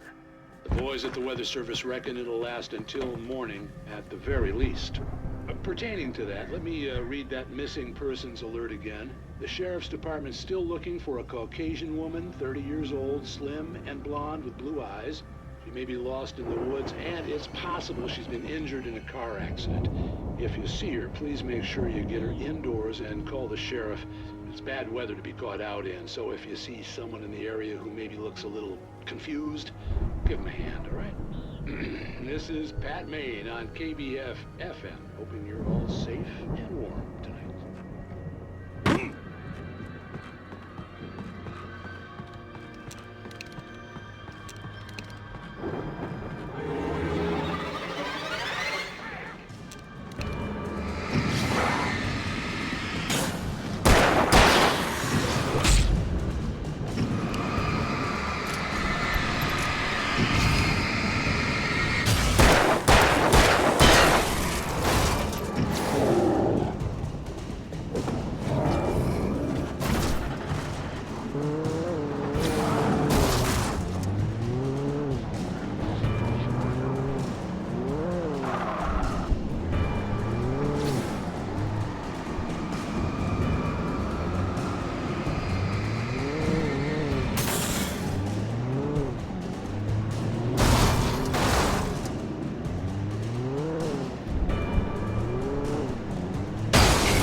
I'd known the brothers used to be some kind of rock stars, but it hadn't really sunk in until I saw the stage.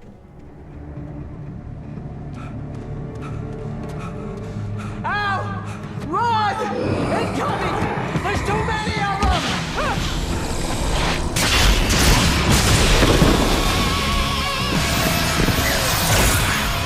God damn!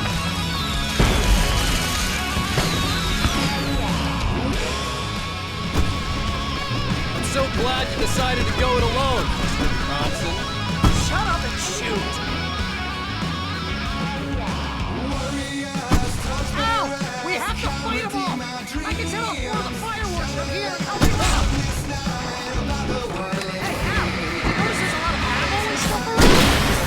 Stop! Ow! Hold on! I'll try to get the stage lights on.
Bright Falls, rock and roll capital of America.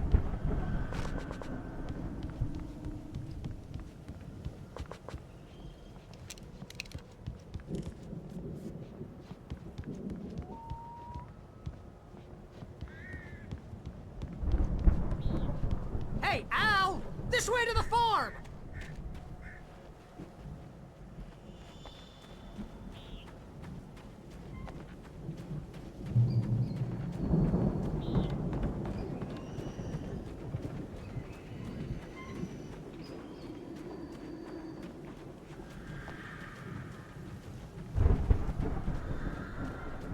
See, bestseller? No reason to worry. Your cutout's good as new, right where I left it.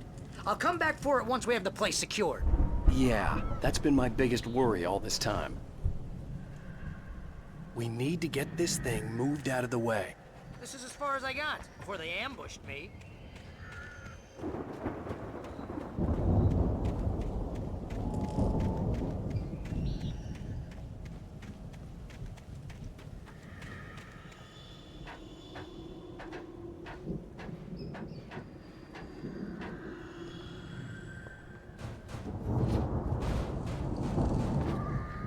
I think Alan Wake here has something to say.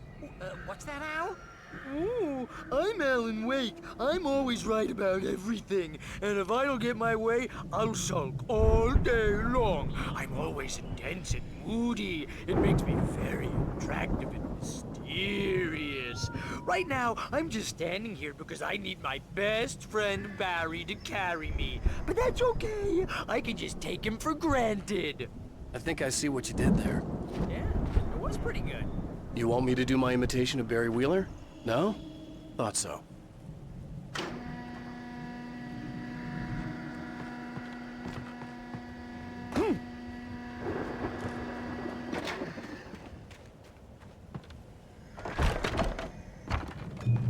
Wow!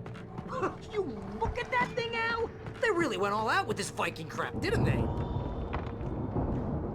Look at all this stuff! They must have done okay for themselves, so how come I never heard of these guys before? And this from the guy who learned about Ozzy Osbourne through reality TV? We all spend a third of our dreams in its soft embrace, somewhere between fantasy and Hey, oblivion. remember when I got you that gig? But Your dreams first are real reinforcing writing job. What got you themselves in waking started? life, Was this one of or your vice episodes? versa. In Night Springs. Tonight's episode, The Dream of Dreams. That's by someone else. We join Mr. Jones as he explores the endless dreamscape, only to be brought to a sudden stop by a decidedly mundane situation. A long line of people. Hey, Jones, right? Listen, we're gonna have to wait until His Highness over there is good and ready. Oh, wow. Who's that? You don't know him? What are you, new? He's the guy dreaming us. Well, not just us. He dreams everything. All of this. But wait, no. I'm the one who's dreaming. I'm asleep. Isn't this my dream? Oh, yeah. Sure. Get real, pal. You're just another dream. I'm a dream. You're a dream. The weirdo in the diving suit is a dream, and the girl made of smiles and sunshine is definitely a dream. But I'm pretty sure I'm dreaming this. Well, maybe you're a really confused dream. What am I, a shrink? All I know is I'm going with the smart guys, and they say that's the guy doing the dreaming. Right there. I don't know what that means. It means we keep him happy. No sudden falls. We make sure he has his clothes on when he goes out in public. No chases where the monster is nipping at his heels and he runs like crazy, but his legs don't seem to get him anywhere. None of that. Because if he wakes up in a cold sweat... Yeah, precisely. So we wait till he wants to move on. Keep things nice and calm. Hey, something's happening here. Yeah? What's that? What? Can't you hear that? Oh, God help us, it's an alarm clock. Oh, it's you, isn't it? Please, man, I got a wife and kids. Please don't wake.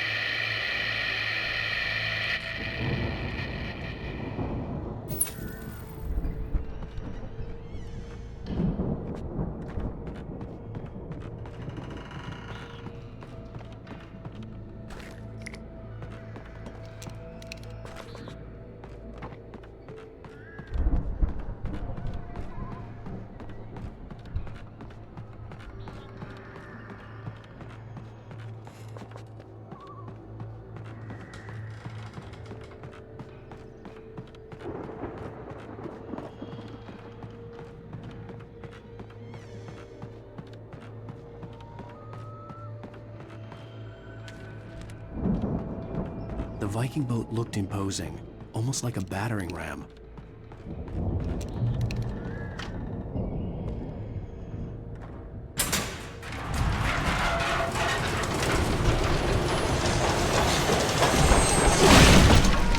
Good going, Al!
Those geezers had quite a production going on.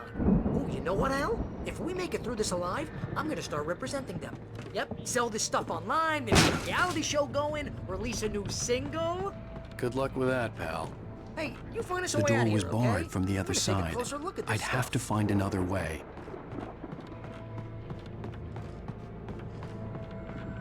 Be careful, Al!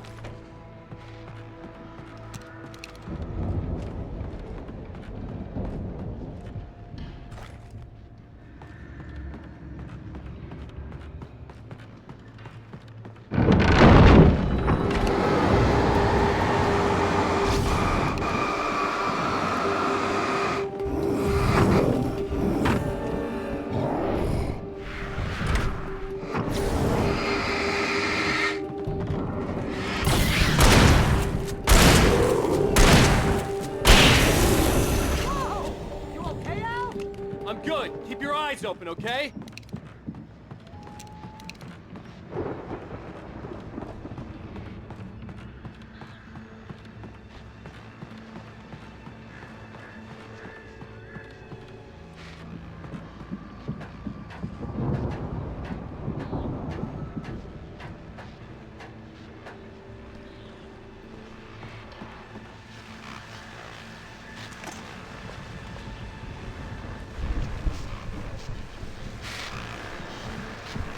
As you regular listeners know, I tend to work through the night, but I'm not the only one. Deputies Mulligan and Thornton are taking a couple of moments off their busy schedule to join me here in the studio. Boys, how busy are you?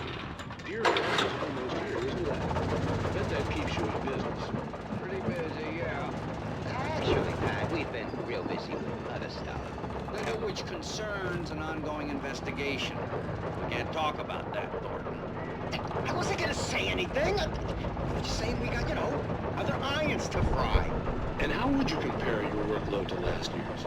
Things have seemed relatively peaceful to me, but people do tend to get a little wild this time of year. Oh, it's wild, Pat. It's pretty wild. There's been all sorts of trouble this year. Vandalism, fighting, public disturbances.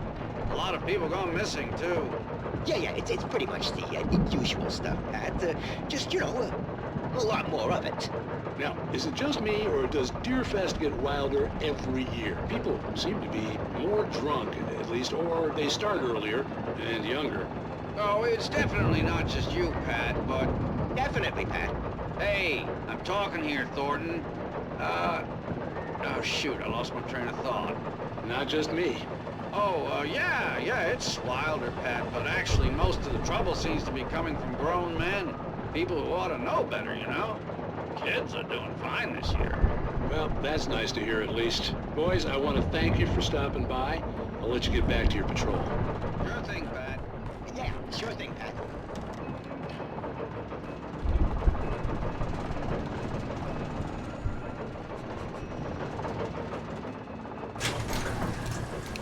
I could see the building that had to be the Andersons' home on the other side of the field. It wasn't far now.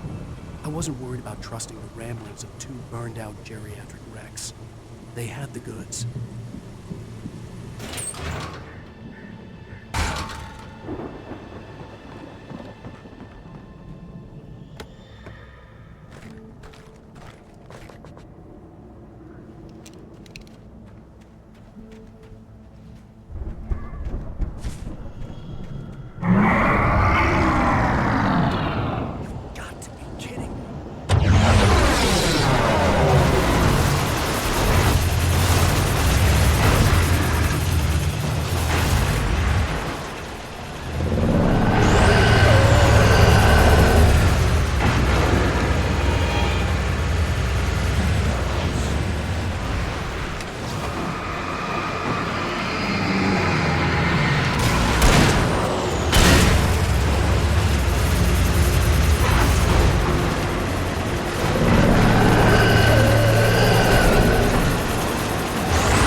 65 billion pounds of bits in the world.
Al? I had to find a key to get Barry out. Yeah, it's me. Hang on. I'll try to find a key to get the door open.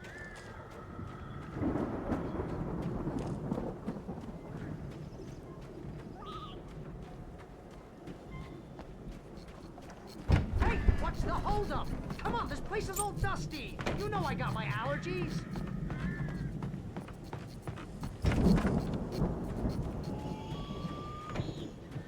Come on, Al, open the door already. Seriously, I don't like it in here.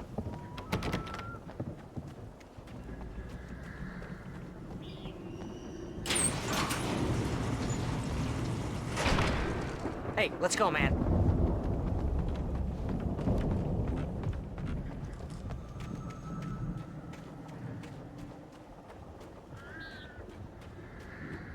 I think we're gonna have to work together to open this gate, Al. Looks pretty heavy. Ah!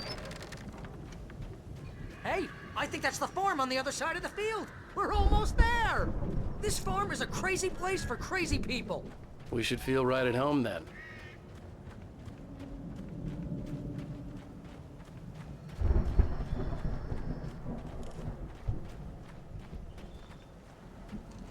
Come on, one more gate. Do this thing.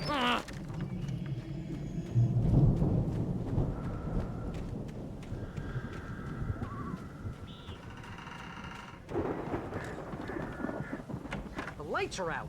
I guess we better check the fuse box.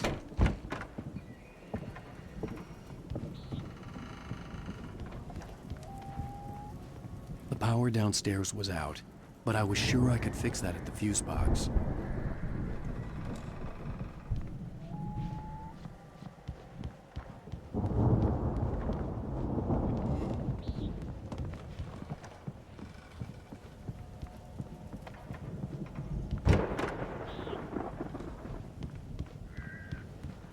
You know, this place looks kind of lived in.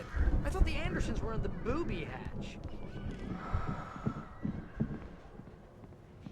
Yeah, I don't think they keep too close an eye on them at the clinic. They seem to slip away a lot so they can get wasted. No kidding! Those guys sound awesome.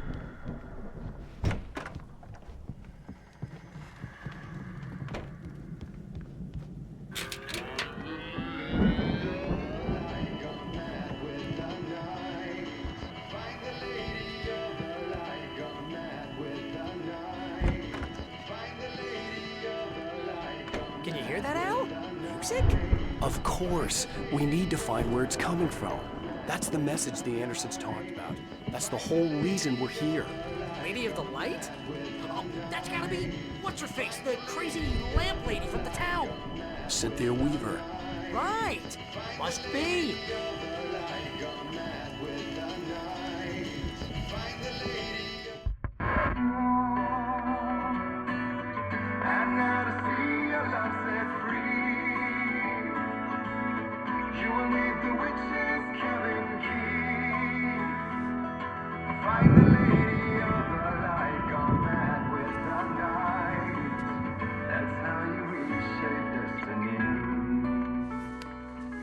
Okay. We need to find Cynthia Weaver. We'll stay here for the night and head back to town as soon as it gets light.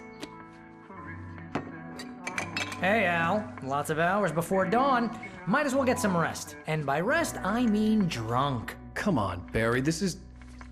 Yeah, what the hell?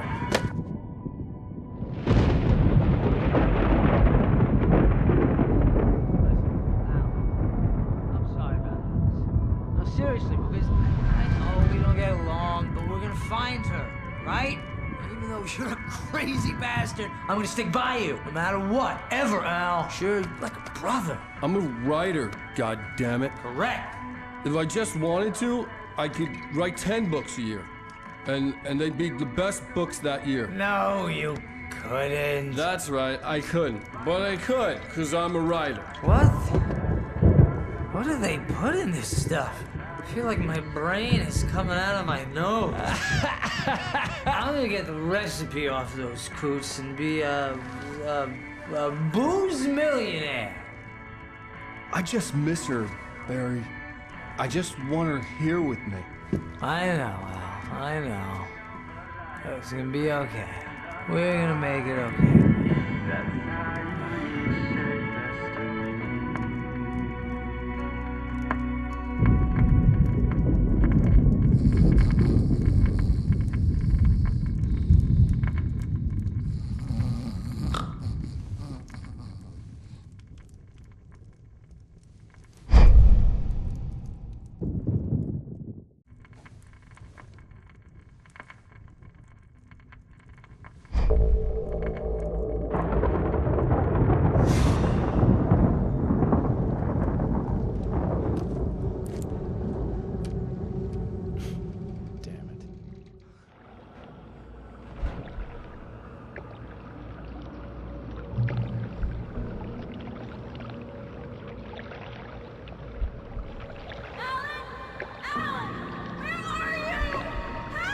Alice, I'm coming.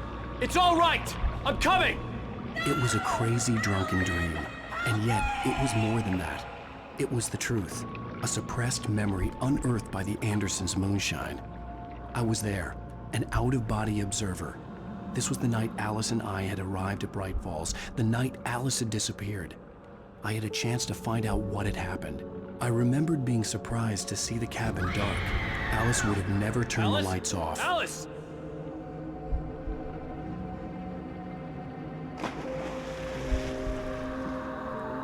I remembered thinking I caught a glimpse of her form underwater, sinking into the darkness. Beyond this lost memory, there was nothing. I had to follow the footsteps of my past self to find out what had happened that night. Diving after her was the last vague memory I had of that night.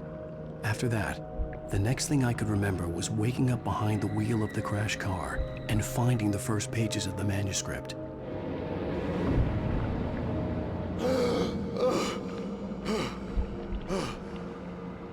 I couldn't find her in all that blackness. I must have thought she drowned.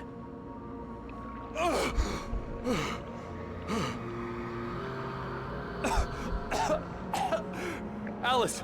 Jagger had Alice, and so she had me. Alice!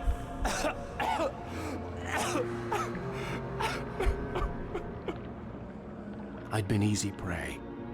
Look at the cabin. Is there someone in the window? Alice? Maybe she didn't drown after all. Maybe she's inside. Alice! Yes.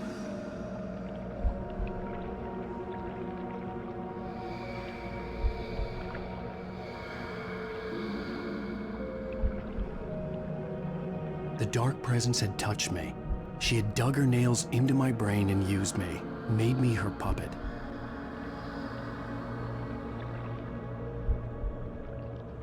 She must be here somewhere.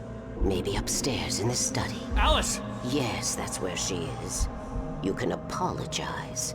Alice! You'll laugh at the whole thing together and put it behind you.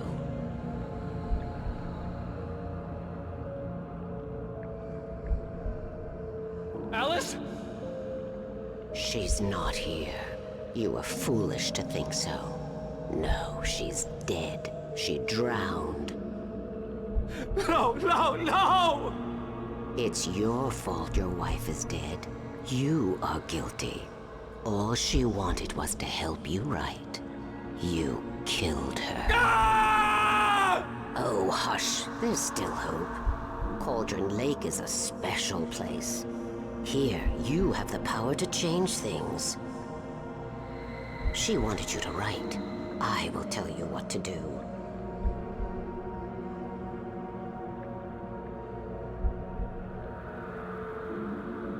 You can write her back.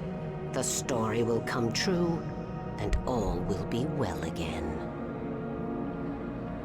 She had Alice, and the manuscript was the ransom for her.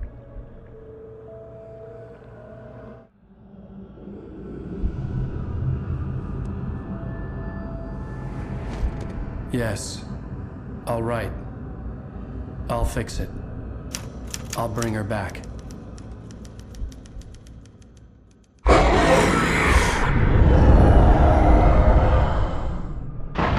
No. I wrote it. I remembered it all now.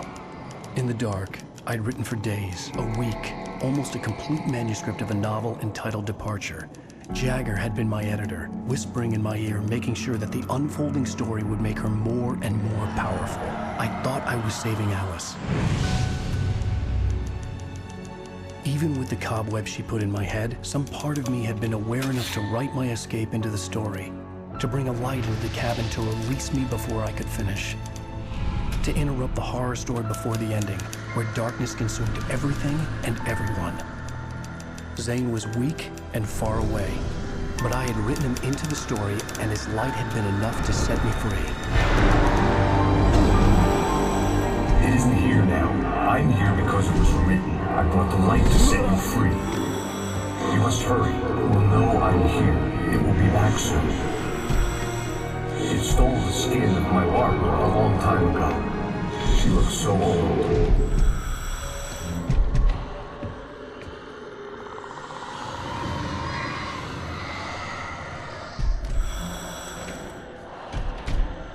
I had woken up, confused and groggy, my mind consumed by darkness and fear. All I could do was to escape.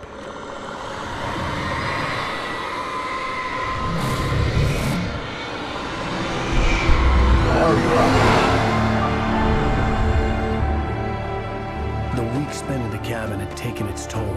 I was barely conscious and fading fast.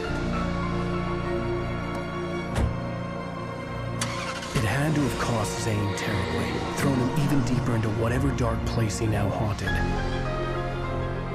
But he had managed to weaken the dark presence, kept me safe that night.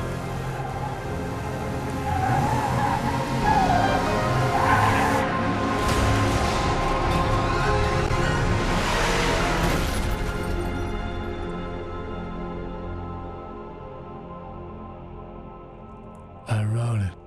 It's my fault. That's right, James Joyce. It's your fault, and you're gonna pay for it.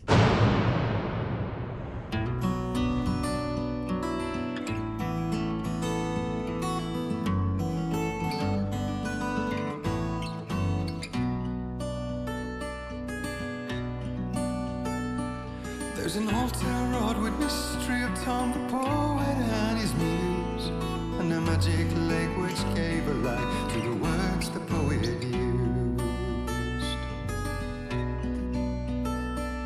Now the muse she was his happiness, and he rhymed about her grace, and told the stories of treasures deep beneath the blackened waves.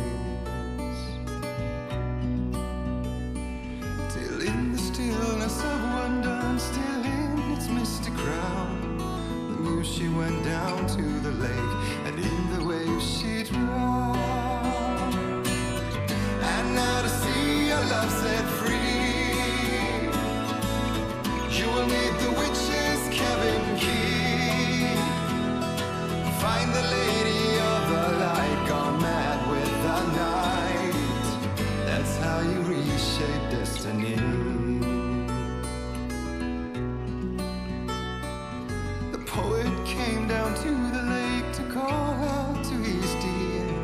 When there was no answer, he was overcome with fear. He searched in vain for his treasure lost, and too soon the night would fall, and only his own echo would wail back as his call. And when he swore to bring back his love by stories he'd create, nightmares shifted in their sleep in the darkness of the lake. And now to see your love set free, you will need the witch's cabin key. Find the lady of the light still raving in the night. That's how you reshape destiny. In the dead of night she came to him with darkness in her eyes. We're in a morning gown, sweet words as her disguise. He took her in without a word, for he saw his grave mistake, and vowed them both to silence deep beneath the lake. Now if it's real or just a dream, one mystery remains, for it is said on moonless nights they may still haunt this place.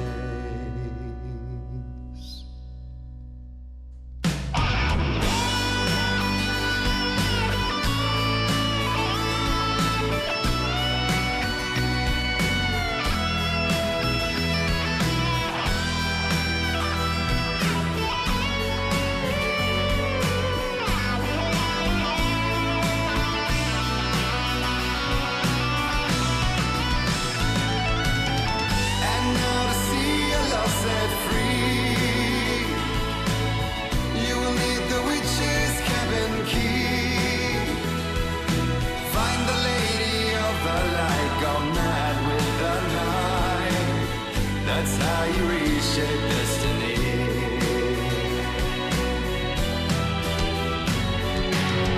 And now to see your love set free, you will need the witch's cabin key. Find the lady of the light still raving in the night. That's how you reshape destiny.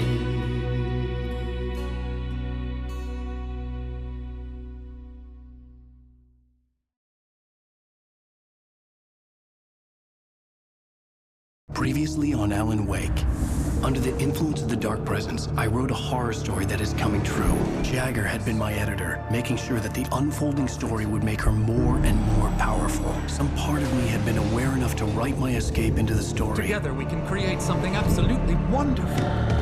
The lake, it does something to the works of art created here. It makes them come true. My mom gave me this old light switch. The clicker. Alice is being kept in a dark prison. I need to find Cynthia Weaver to fix this. It's your fault, and you're gonna pay for it.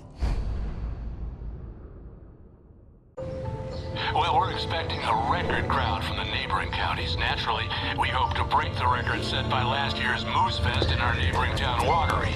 Ladies and gentlemen, some people have asked me, what's the big deal about Deer Fest? And I think that this sums it up.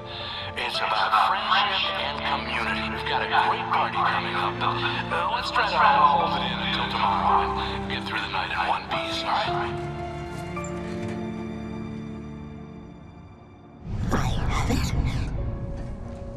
Someone will come for it when the time is right. Thomas said so. He wrote it. The key is insurance. It's my job to keep it safe. Safe in the light. Always in the light.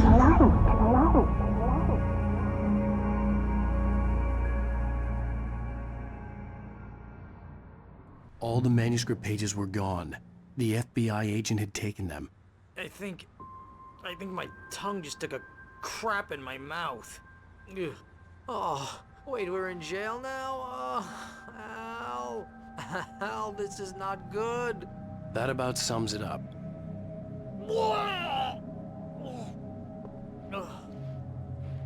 Oh, I am never drinking again.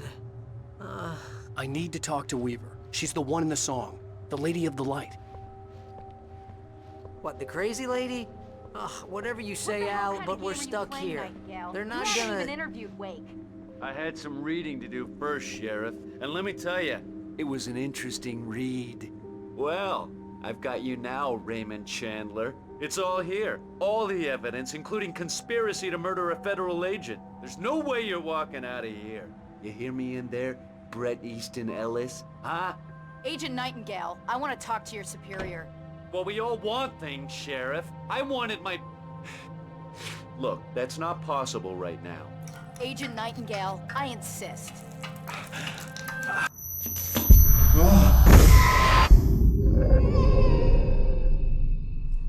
Wake, what's wrong? Lady, are you stupid? It's a trick. It's an obvious trick. Okay, I've had enough of this crap. Wake, I'm gonna trust you with this. You're joking. Agent Nightingale, your opinion would matter more if you were sober and if I actually believed you were here on official business. Whoa! Get back in the cell, Stephen King. The only way you're leaving this place is over my dead... Wait a minute. I know Oh my God! Light. We need light. It's the only way to fight this thing. In my office. I've got your things there. Follow me. Oh man, we're sitting ducks with the lights out. Stay cool. I can get the emergency power on.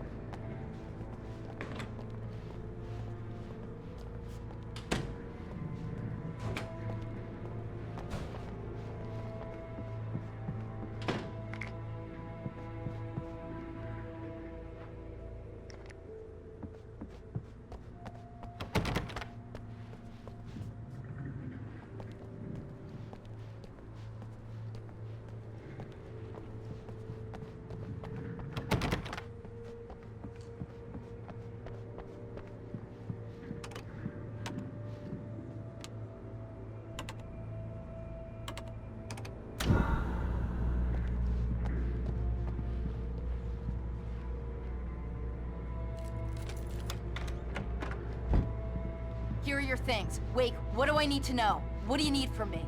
They can be hurt in the light, only in the light. And I need to find Cynthia Weaver. She can help me stop this. Light. Check. Cynthia. She lives in the old decommissioned power plant. I can get you there pretty quickly in the rescue chopper. Come on, let's get back to your friend. Wheeler, I need you to stay here. What? No! We're going to fetch our ride, but I have friends who need to be warned about this, and I can't be in 2 places at once. I need your help. Well, okay. Here's a list of people and phone numbers. I need you to call them and tell them you have a message from me. Night Springs, okay? They'll know what to do. Night Springs? Like the TV show? Gotcha. Oh, hey, that radio guy is on the list, Maine. Who's Frank Breaker? He related to you? My dad. Hey, is this like a secret society? Can you do this? You'll be safe here. The backup power's on. These guys need to be alerted, just in case we don't come back. You'll come back for me though, right? As soon as we get the chopper ready. Thanks, Wheeler. I owe you one. Okay, let's go, Wake. Through the back. My hangover wants a pizza. You think there's any way I could order one, Al?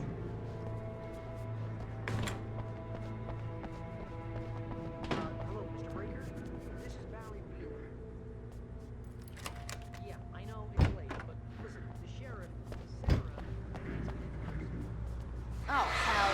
Whatever took Nightingale must have broken the gate control. We can't reach the gate's control box from here. We need to get to the other side over the rooftop. I'll go. I'll open the gate for you once I'm across. You stay here in the light and cover me, Sheriff, okay? Are you sure? Okay then, but hurry. Actually, I'm a literary agent, sir. I'm just helping around because she's busy right now.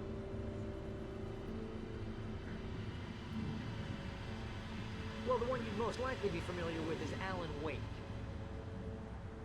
You're kidding? Well, I'm glad to hear that, sir. I'll tell Al you said that. That's really nice. But listen, I really need to make some more calls here. You got the message, right? Yeah, that's right. Okay, thanks, sir. Bye now.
Hey, Sheriff! Your password. Night Springs? What's that all about? It's a stupid joke we have. That Bright Falls is the original inspiration for the TV show. This town can get weird at times. Never this weird, though. You need to bypass the damaged control box. What am I, an electrician? Hold on!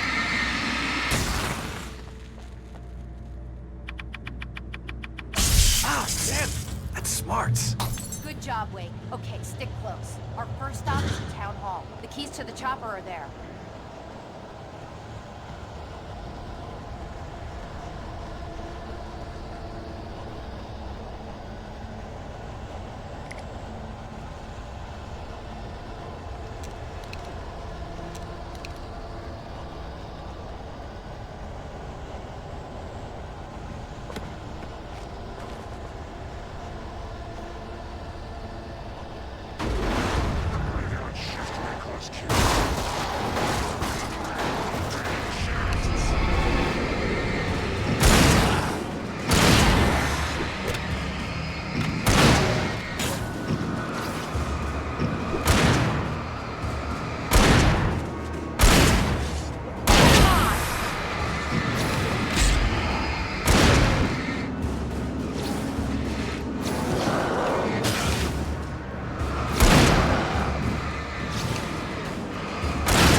Chopper's in the other direction!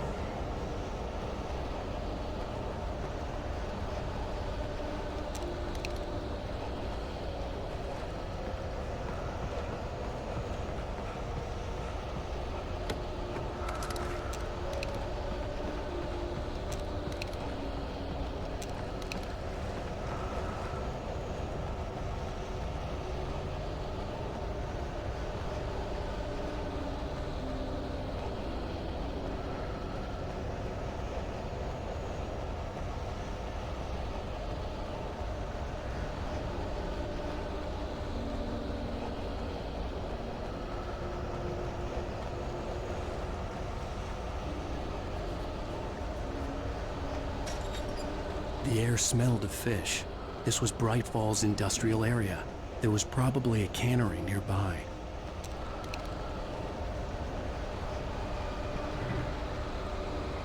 Fishing can be a hobby or a job.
I'm gonna want explanations, you know. For example, what the hell happened to Rose? She's seriously messed up now. The same thing I think happened to me after I arrived. During this week, you can't remember? Oh, I remember now.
And I thought New Yorkers were rude.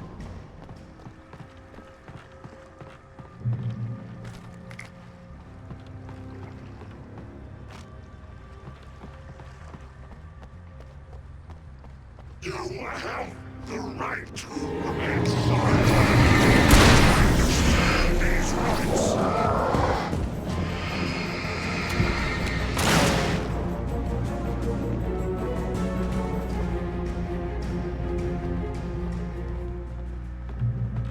Phew, that's a relief.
Wake, over here! There's light!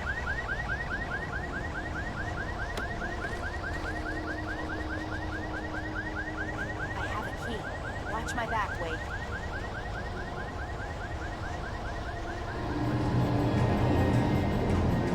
It's an ambush.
Let's go, Wake.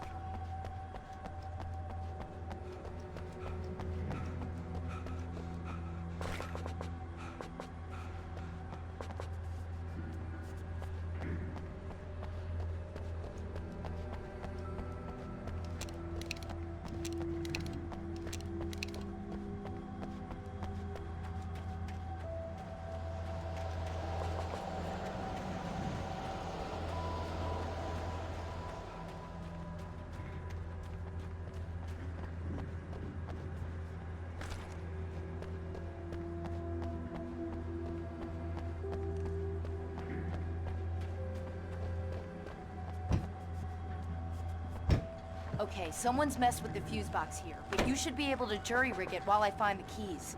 I already got electrocuted once today. How about I look for the keys and you get burned for a change? Fine. They should be in the clerk's office on the other side of the building, near the main entrance. Gotcha.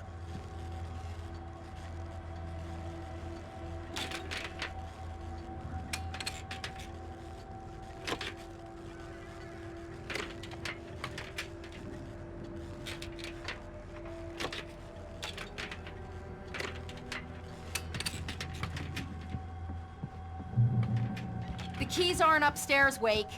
I'm just gonna take a quick look.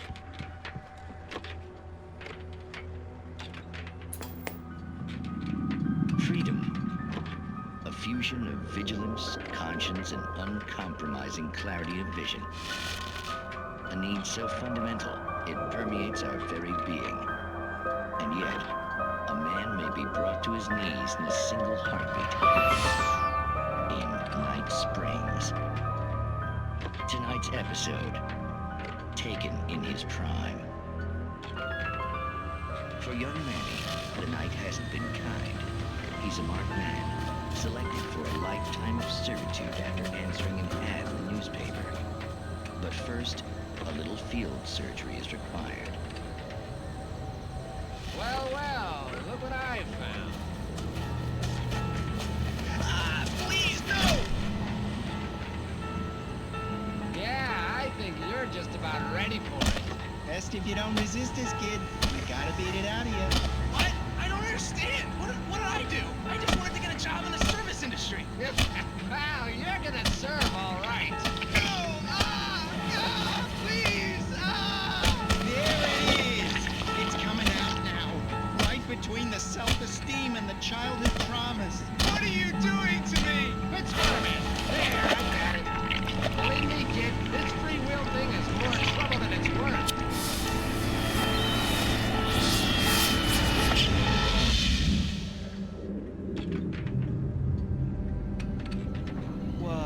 What was that? Oh, nothing for you to worry about, Manny. I don't know what I'm supposed to do. We'll tell you all about that. Don't you worry. Another vacant worker ant, burst in fury and violence for the pleasure and convenience of ruthless and malicious men. Stranger things can happen in Night Springs.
The message was from Barry. He was getting worried at the station. He wanted us to hurry.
Okay, Sheriff, I got the keys.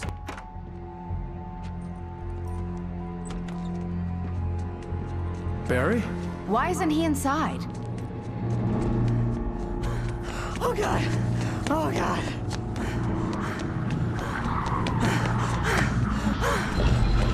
Barry! Look out! Barry, move!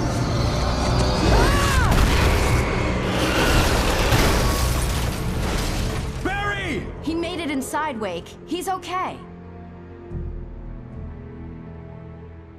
The storefront's blocked. Come on, Wake, let's go around. We can meet him in the back.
We can make it through the bookstore. Wheeler should be waiting for us in the backyard. Get the hell down or I'll call the sheriff. Oh, hi, Doc. I've got it. Don't worry about it.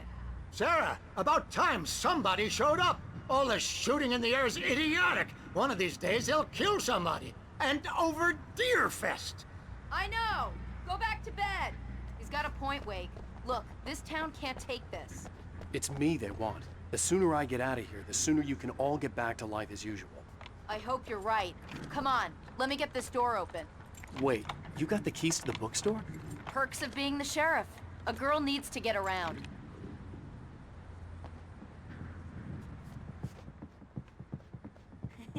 They're really taking advantage of your presence here, Wake.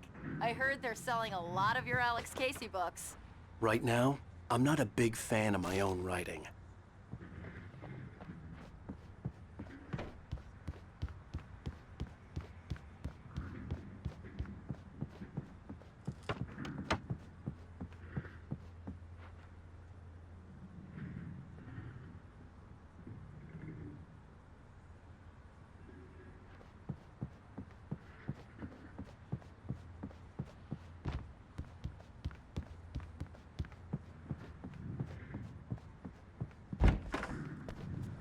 I don't see Barry. Look! Wake! Maybe that's him. That's the way to the chopper.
I'm gonna give Pastor Howard a piece of my mind about this lock. Ugh, I told him to get it fixed. Here they come. Let's take a flight.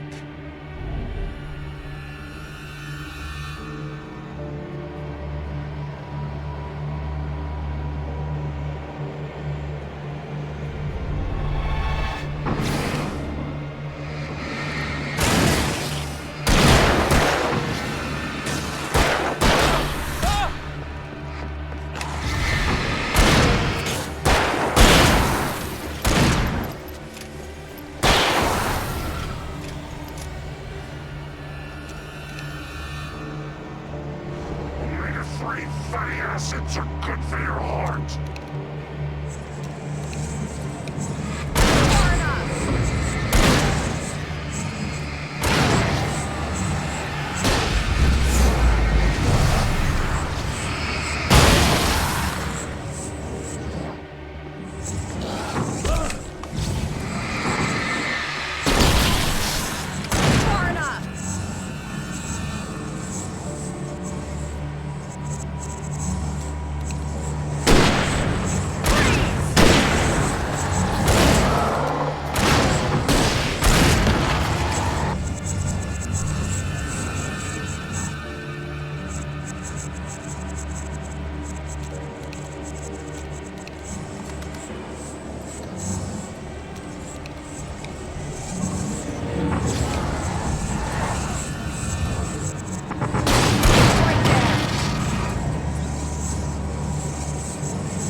Okay, it's open. Let's go, Wake.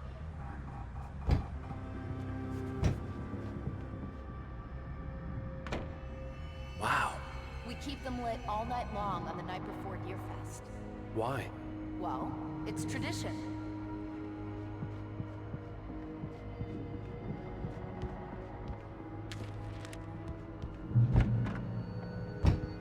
We're almost there. We'll have to go through the basement to get to the parking lot. Yeah, there's no way going through the crypt will turn out to be a bad idea.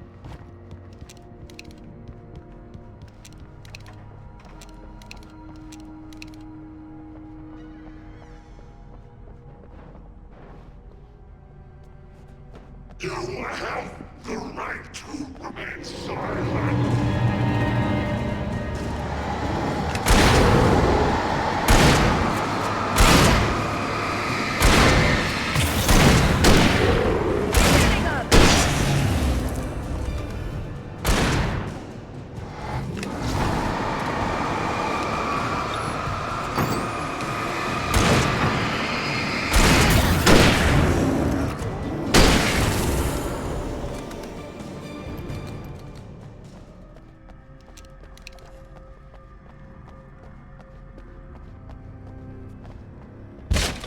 Did you call 911? Guess that one saw the light, huh?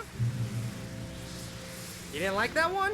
A tough audience. Well, I got plenty more. What are the Christmas lights for? Protection, man! Like garlic against vampires? Vampires. The helicopter's just across the parking lot and up the hill. Come on!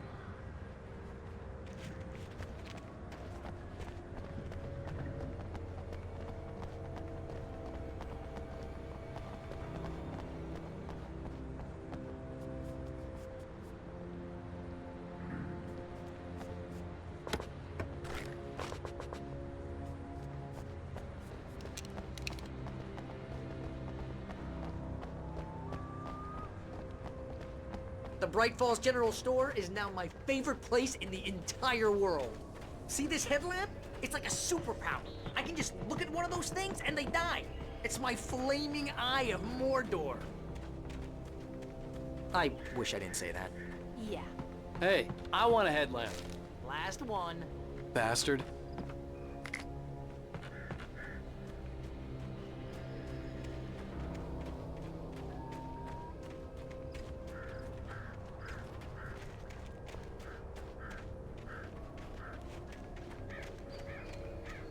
When someone throws a damn school bus at your head and you're about to take a helicopter ride with someone who may or may not have a pilot's license, you're cleared for departure to Night Springs.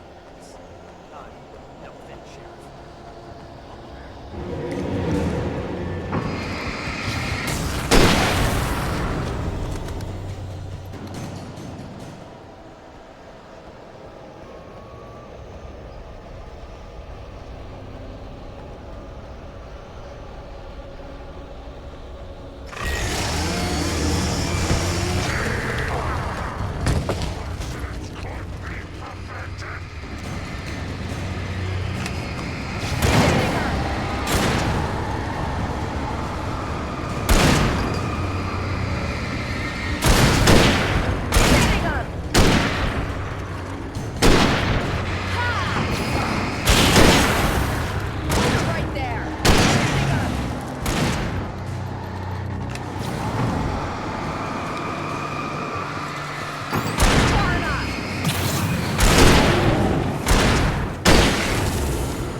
The helicopter's just up ahead. I'll need a while to prep for takeoff. Don't take too long. I want to get out of here.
this? Just get me to Weaver, Sheriff. You're taking a big chance on a local crazy lady, Al.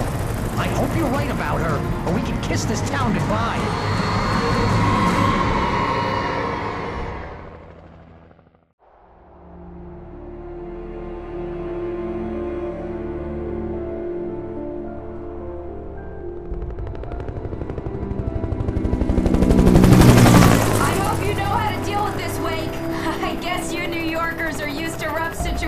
Like this. Right, the city's a war zone. King Kong, mutant alligators, and Alex Casey shoots the place up every weekend. Look, I never even carried a gun until a couple of days ago. Well, my dad used to be a cop there. Tells some pretty wild stories. Stuff like this? No, just normal bad stuff. Kinda like your books, Wake.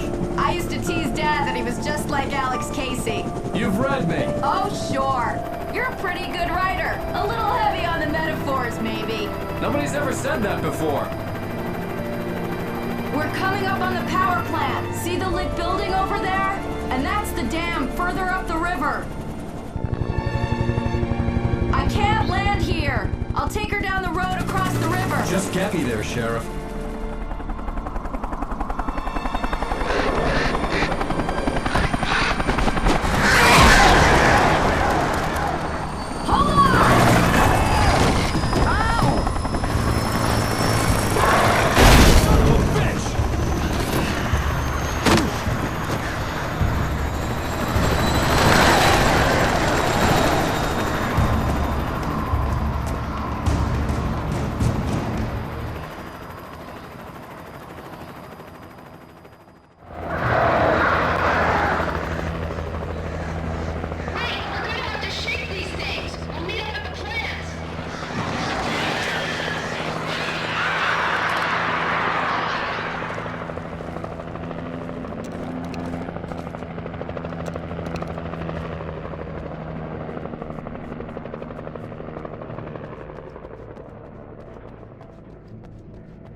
And here's a new song from a band that they always remind me of.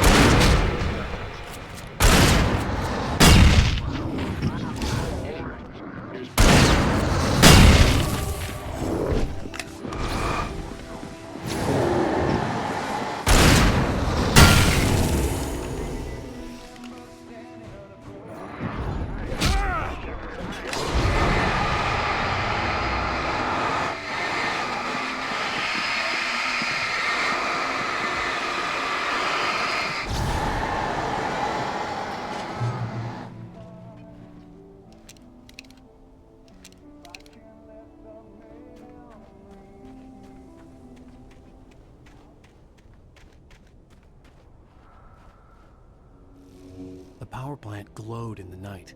It was close, but I had to find a way across.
are skilled professionals.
butterflies or butterflies that dream of being men. Such philosophical concerns are by necessity abstract. And yet, some of us can find concrete proof of the nature of our existence in Night Springs. Tonight's episode, an absence of creativity. Hello, Martha. What did you want to show me? Oh, Lydia. Thank God you're here. Please, it's in the basement.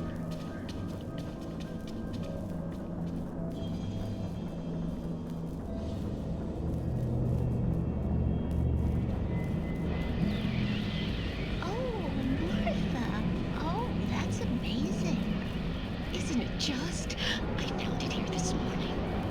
It's like it isn't there, but oh, I can't look straight at it.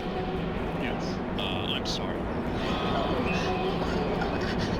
How did you get here? Well, I'm trying to work. Did you put this thing here? In a way.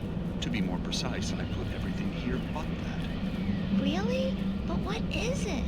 Oh, I guess the temptation is to call it whole, but it's really an absence, a profound lack of reality. In Martha's basement? Yes, I was doing so well, too. I came up with 2 old ladies and put something really weird in the basement. It was a great start. I'm completely blocked now. I can't imagine what I was up to. Well, surely it's just an ordinary basement. Is it? Why did you call your friend here, then? Well, I don't know. Oh, well. Couldn't you just ignore it? Oh, no, I couldn't do that. It would probably turn into a plot hole. Might be one already. Could sink the whole enterprise. Oh, my. Listen, ladies, not to be rude, but I'm really not at all sure where I'm going with this, and you're just not helping. You should just go back upstairs for a cup of coffee while I try to figure out what I'm up to. Well, if you think that's best. Maybe I should just stop here. Or is that too moronic? Is that too moronic? Indeed. Who can tell? It's a fine line between the stupid and the sublime. Night Springs.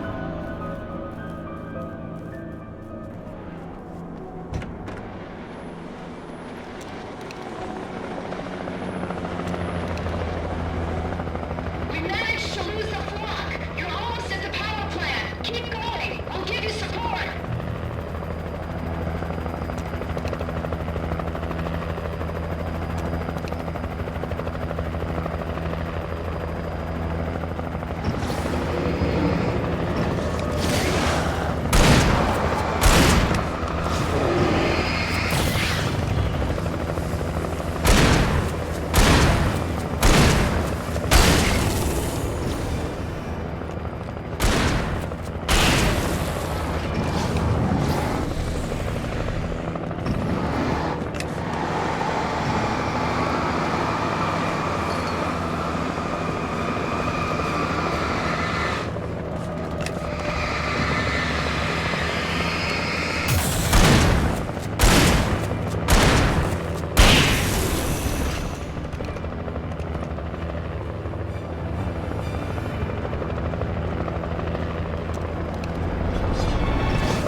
recognized the logo on the power plant sign. I'd seen a version of it painted all over the area, signifying hidden caches of supplies.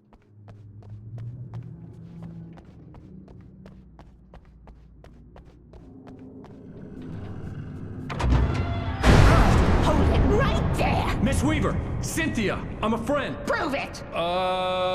You knew Zane! Thomas Zane! You're the Lady of the Light in the song! You can help me! About time! Young man, I've been waiting a very long time for you. It's in the well-lit room.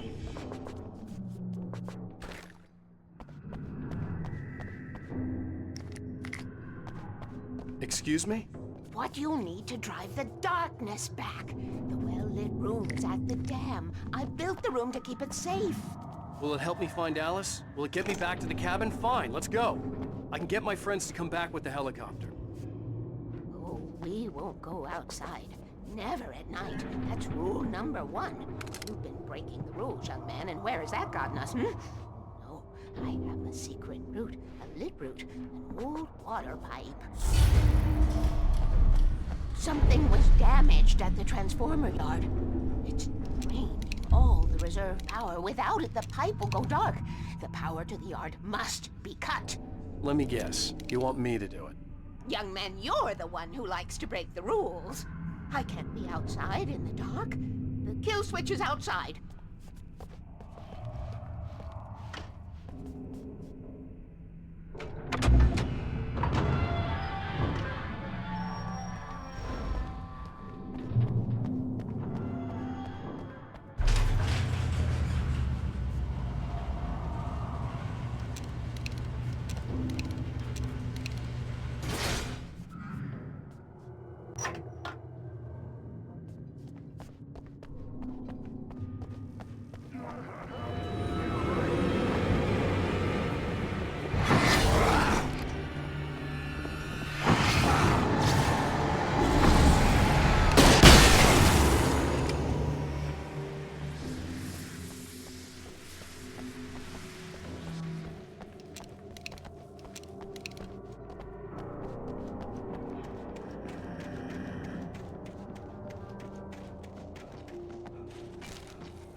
Had sent me to cut the power to the transformer yard. I was willing to do grunt work for her to get her to help me. I hoped Weaver was dependable. I'd stumbled into this crazy world a little over a week ago. She had been living this insanity for decades.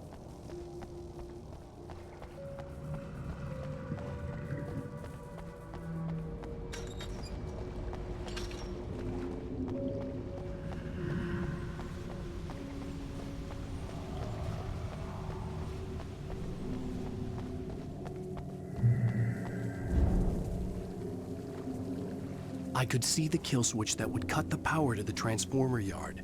Now I had to find a way to reach it.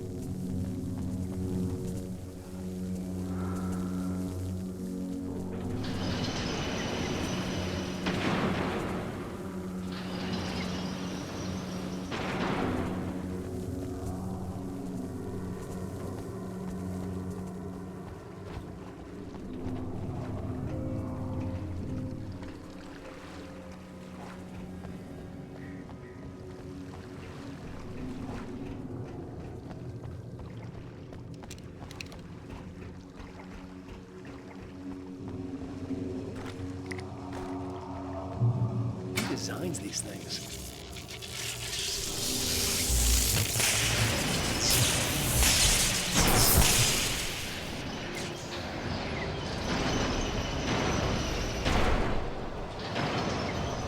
The transformer yard went dark and dead.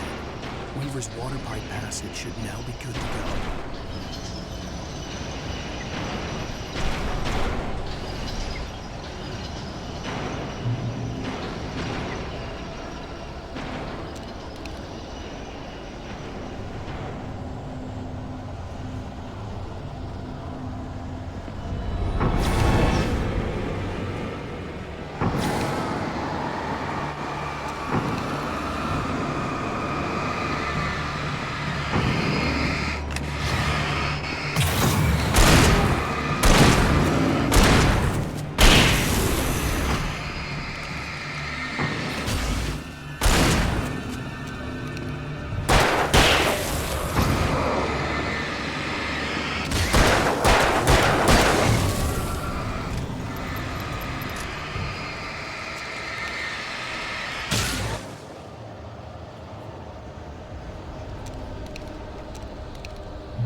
force.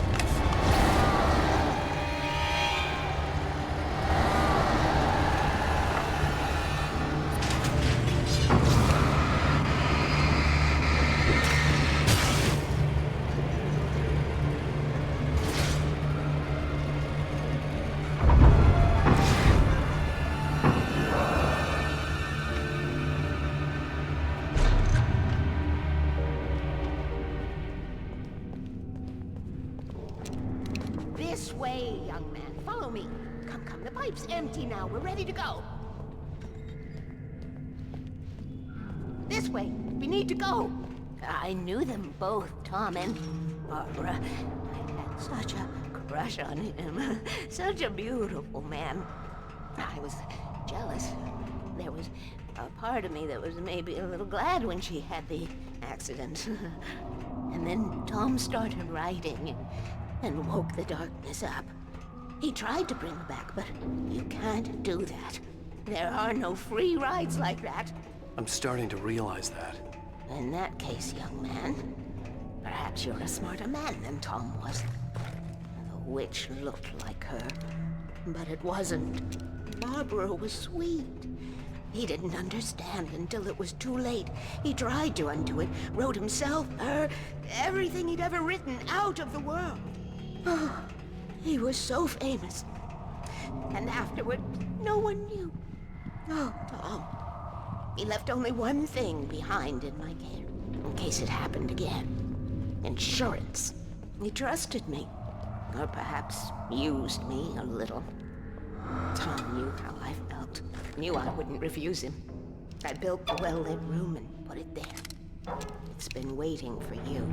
We are characters trapped in a story you have written, and none of us will survive to see the end of it if the darkness isn't stopped. She'll twist the story to her own dark ends.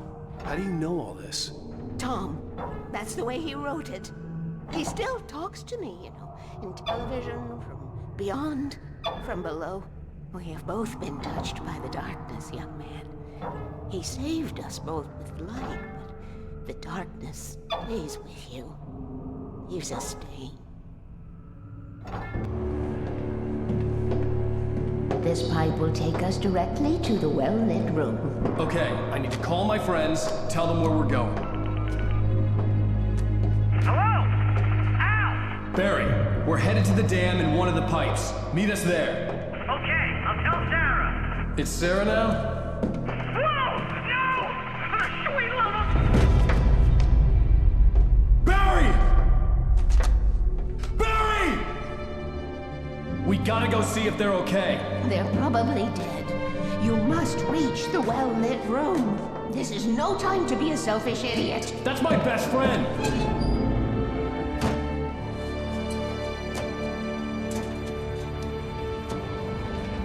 Well, be a fool. I'll use the pipe. I'll meet you at the dam if you make it.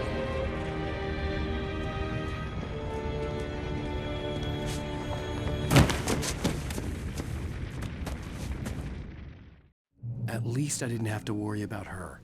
She knew how to stay safe.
crash site looked bad, but as far as I could tell, the wreck was empty.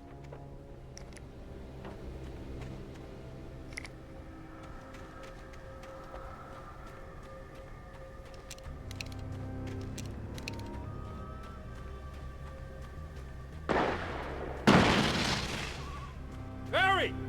Barry! Over Watch here! Out, we're coming! Hang in there, I'm coming! Get the hell back here, please!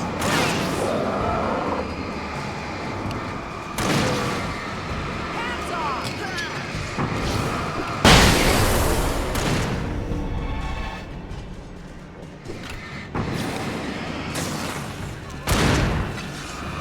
No, you don't! Ha!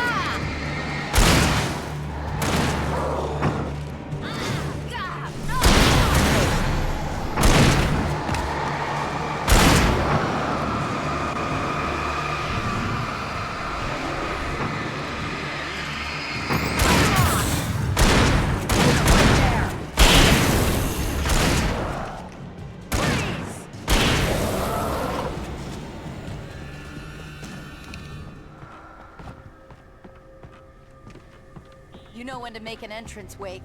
We were ready to make like Butch Cassidy and the Sundance Kid. I have a different ending in mind. Yeah, I'm fine. Thanks for asking. I knew you'd be all right. How's that? The flaming eye of Mordor? Ah, laugh it up, funny man. Didn't we have somewhere to go? Weaver will meet us at the dam.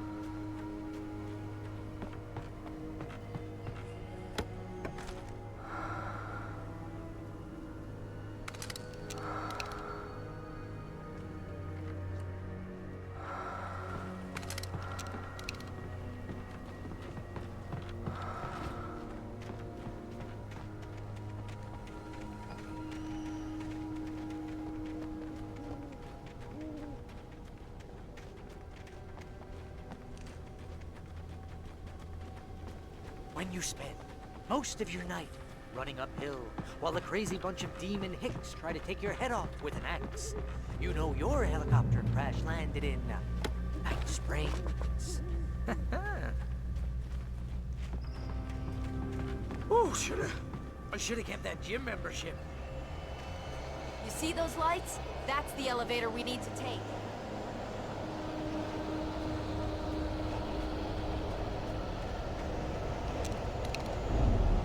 I thought I saw something. What the hell is that thing? It's everywhere! Oh crap, there's more than one of them! Nothing moves like that. It's impossible. Ah! Al! Do something! He's too fast. I can't get a shot. There! No, there! Al, they're all over the place! How many of them are there? Where'd that one go?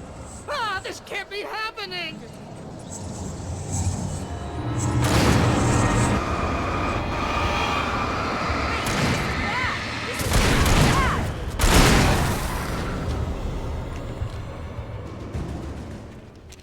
Was that it? Are we safe? That was... wow. I think we're okay. Hey, Al, I got a bad feeling. Let's keep our eyes open.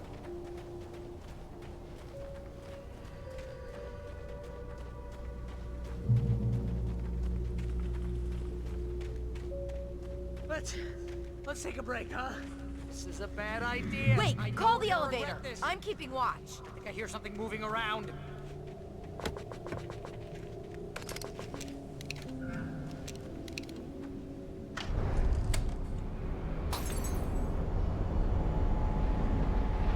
Heads up! Here they come! Oh no! Oh no! They're coming! We have to hold them off! Right there!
We're almost there.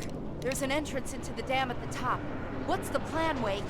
Well, Weaver's crazy, but she's got something Zane left behind. Something to fix this. Gee, could you be a little more vague? Thomas Zane? Seriously? Might as well be Paul Bunyan or Bigfoot. Yeah, well, he was real.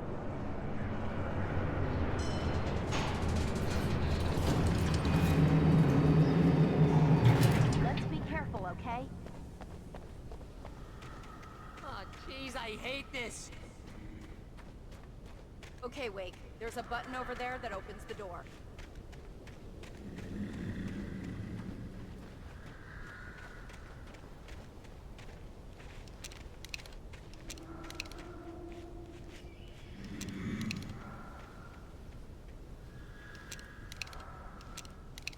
I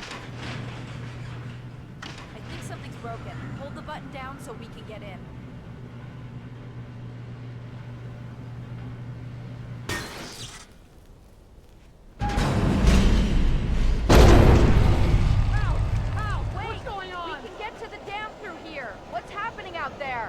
You guys go ahead and find Weaver. She should be in the dam now. I'll have to make it alone through the top. Okay, wait. Good luck. Don't get yourself killed. Ow! Please, be careful. I'll take good care of Barry, Wade. You just look after yourself.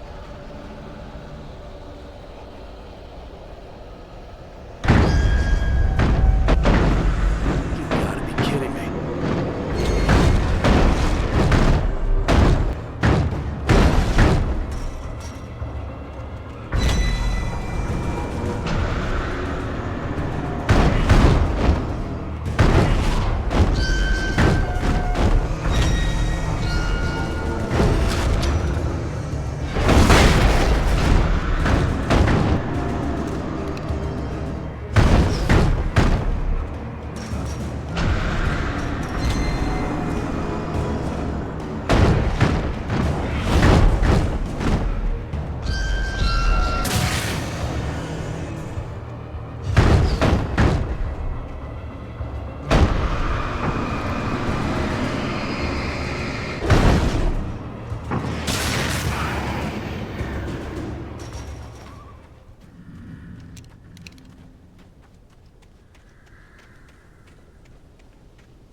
I was ridiculously outnumbered. The searchlight could even the odds.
further.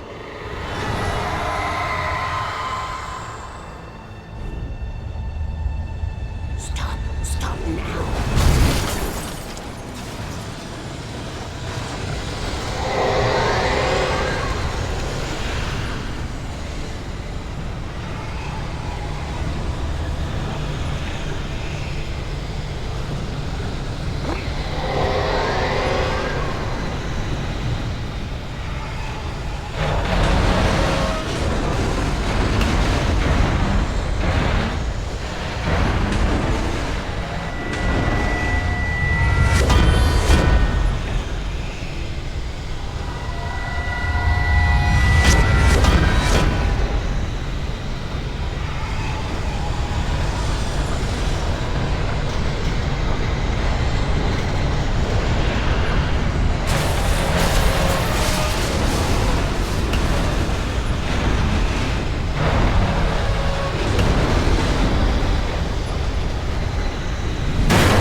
Chance to take. Don't worry about the noise. We're safe here. I have looked after the well-lit room for many, many years now. There is no shadow in the well-lit room. The power is fail-safe, and all the bulbs are numbered and changed regularly based on their make and model. Right.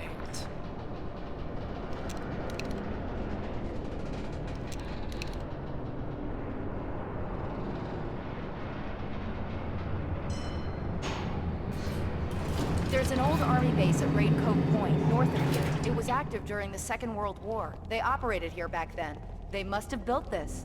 Yes, they did. It's my place now.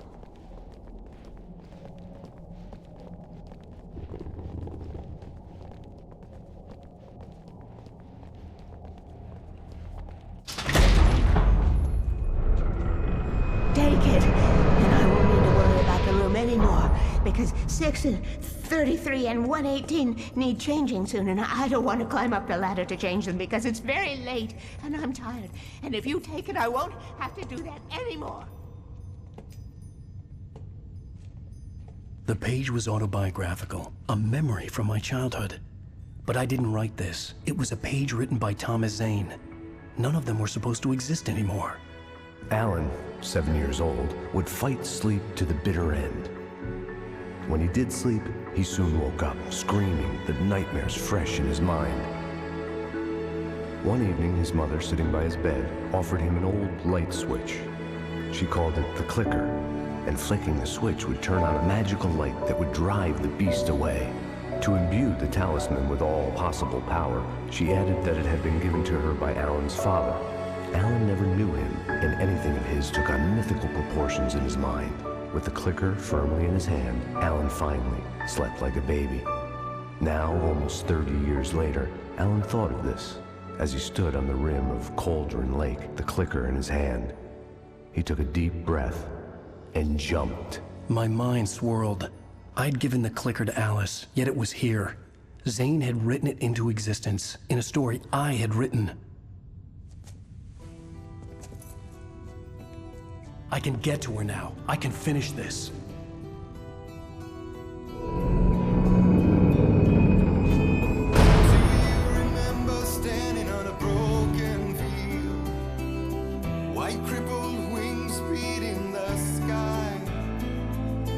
Harbingers of war with the nature revealed and our chances flowing by.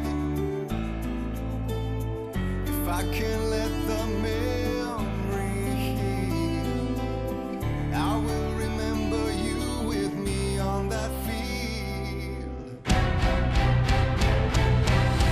When I thought that I fought this war alone, you were there by my side on the front line.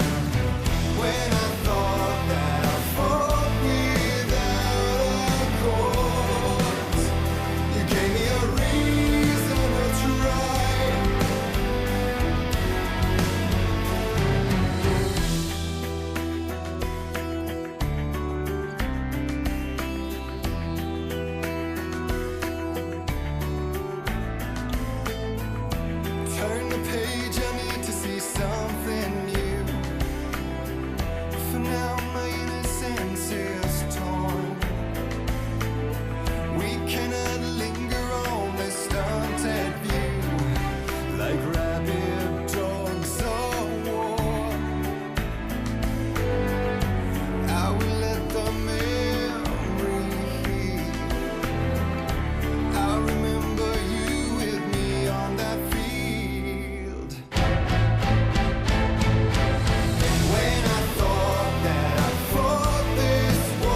love in letters fade. It's like moving in slow motion, and we're already too late if we arrive at all. And then we're caught up in the arms race, an involuntary addiction, and we're shedding every value our mothers thought. So will you please show me your real face? Draw the line in the horizon, 'cause I only need your name to call the reasons why I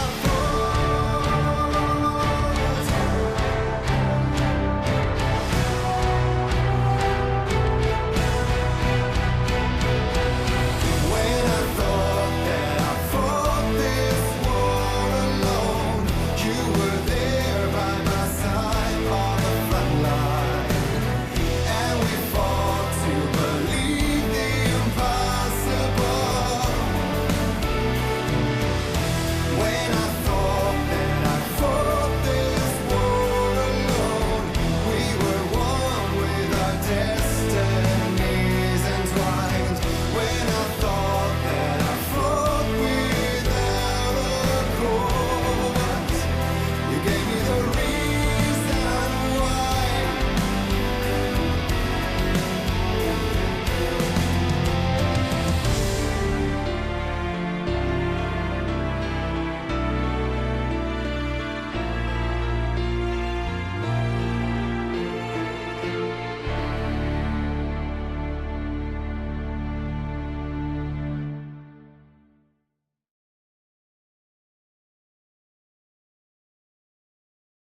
Previously on Alan Wake, I wrote a horror story that has come true. Thomas Zane did the same in the 70s. You will go no further. If I continue like the Dark Presence wants me to, the story I'm writing won't save Alice.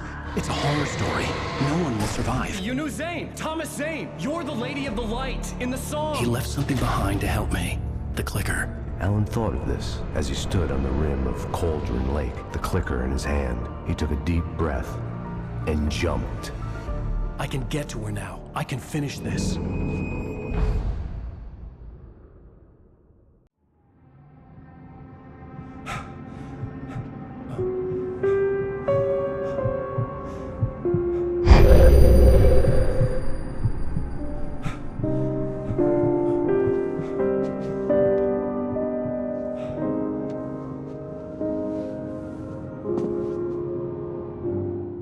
I had a hangover.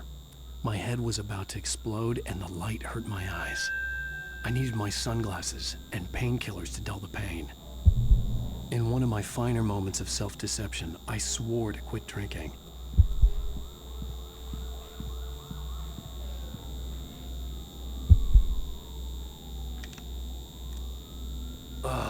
The sunglasses made the world look bearable. Now I could keep my eyes open without feeling like a vampire in the sun.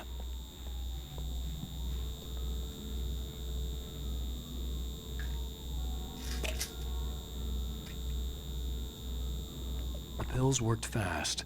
The prospect of being awake started to seem bearable again.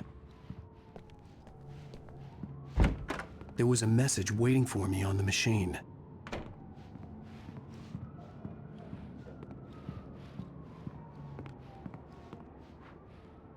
You have one new message. Al!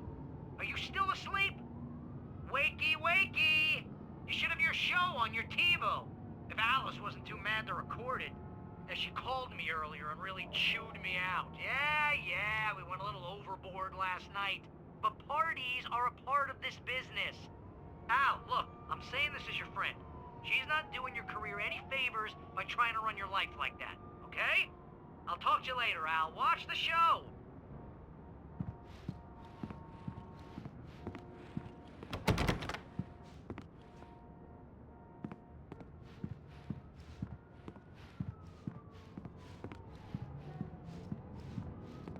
I'd been a guest on the talk show the previous night, talking about my latest book. The show was supposed to be waiting for me on our TiVo.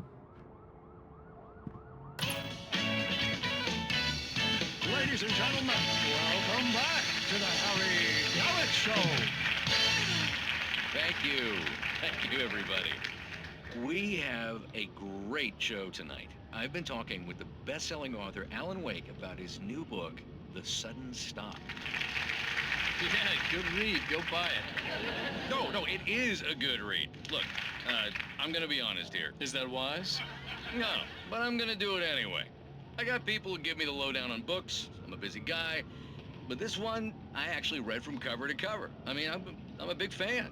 Wow, thanks. Now, this might be a spoiler for those who haven't read the book yet. Based on the sales figures, the 2 people out there who haven't read the book yet.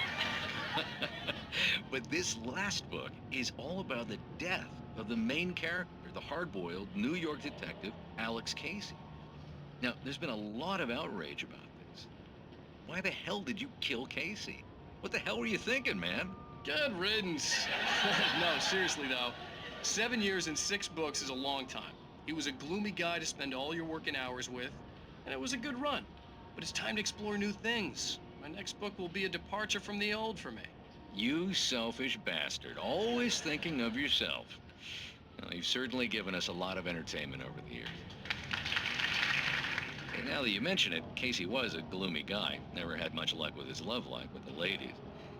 Was that autobiographical in any way? Yeah, no kidding. Casey's lady friends tended to die on him. With Casey, it was all about his pain. No, nothing autobiographical about that. I'm a happily married man. My wife is my muse. Well, congratulations. That's great to hear. So, how's the publicity tour been treating you? Good, great. But I gotta say, I'm glad to be back home in New York. Well, you've certainly been on the news a lot lately. Lots of parties and, you got into a fight with some paparazzi.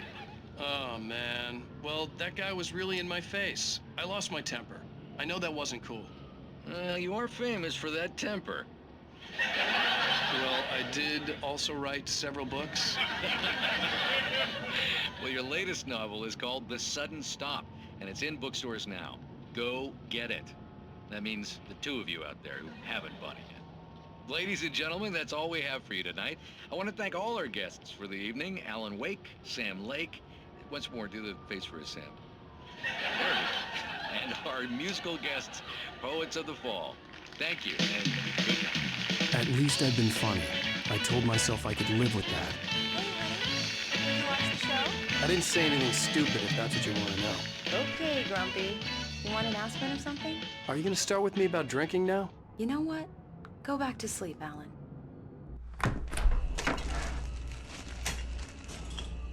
What? Now you can't even talk to me? Well, this morning I was angry because you said you'd be home at midnight and you showed up at 7 a.m. and passed out in mid-sentence. Now I'm over it. Are you angry? This goddamn tour. It's gotten out of hand. Oh, honey. It's almost over, right? We can get back to normal. Then you can start writing again. I'm sorry, honey. Alan, you're not thinking straight. Just take a shower and go back to bed, huh? Yeah, you're right, honey. I'm sorry. Once this is over, let's go away together. A vacation. Just you and me. Some peace and quiet.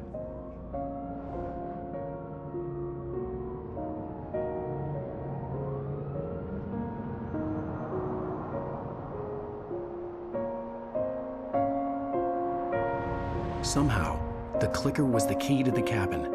I had to return to Cauldron Lake to save Alice.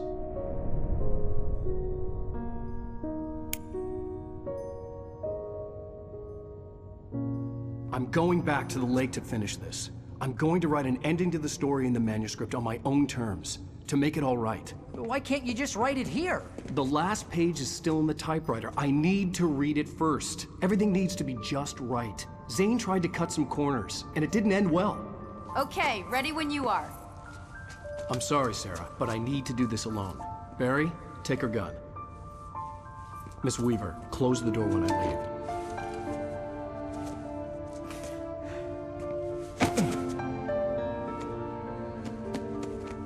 Good luck, Al. See you later.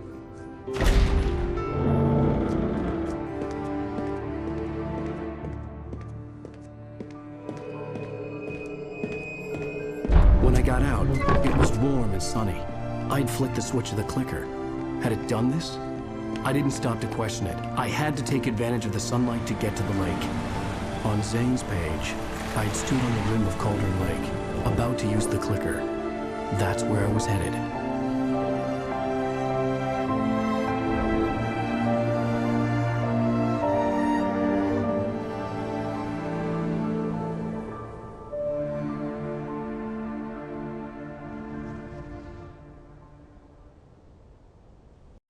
Alone, in daylight, surrounded by the beauty of the Pacific Northwest landscape, it was hard not to let doubt creep in one last time.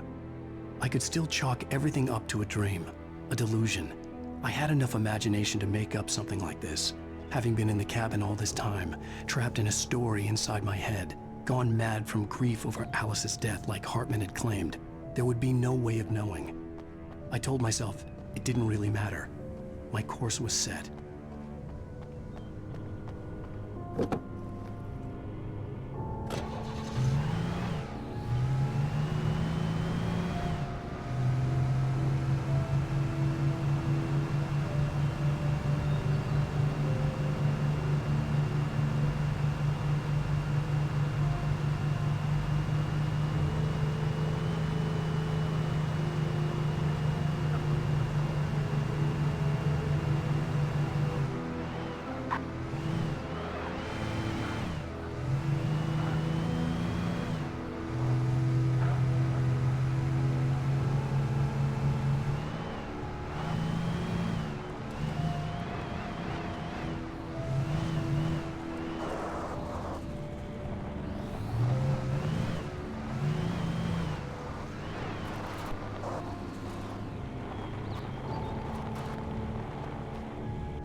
Me. There was a link between us, always would be. I could feel its presence again, getting closer.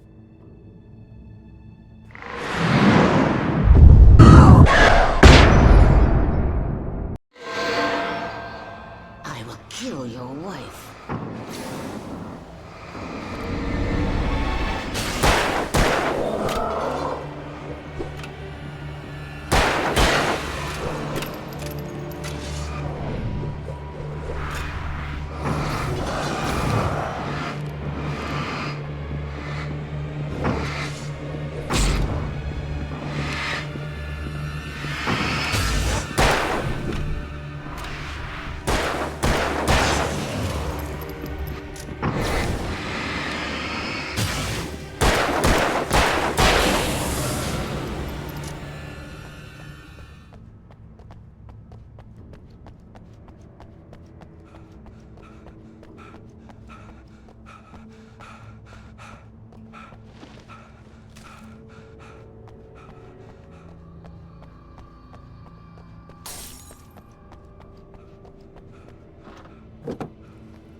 Based on the signature in the motel register, Agent Nightingale had stayed here, in room number 2.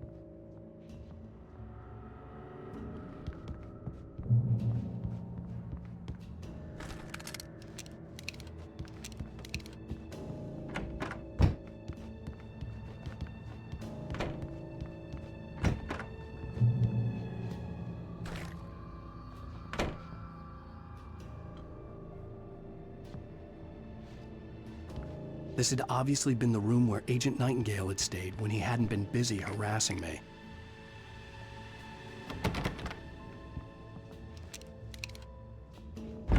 Look after yourself and your co-workers. Could have fooled me, pal.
modern camping equipment is right.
When I told Barry my plan back in the well-lit room, I'd acted as if I knew what I was doing.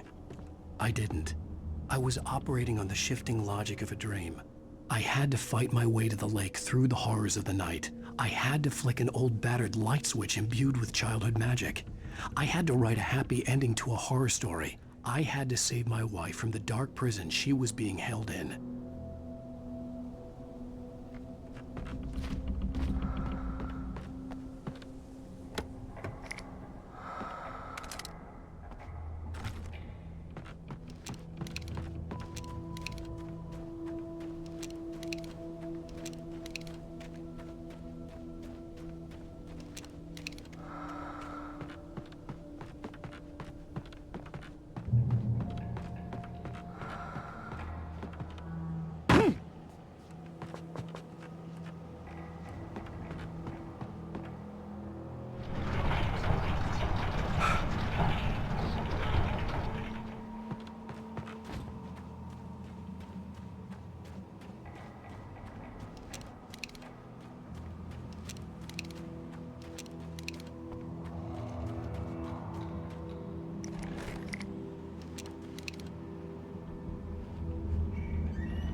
I will never give her to you.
could see Mirror Peak in the distance. That's where Cauldron Lake was.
turn back now.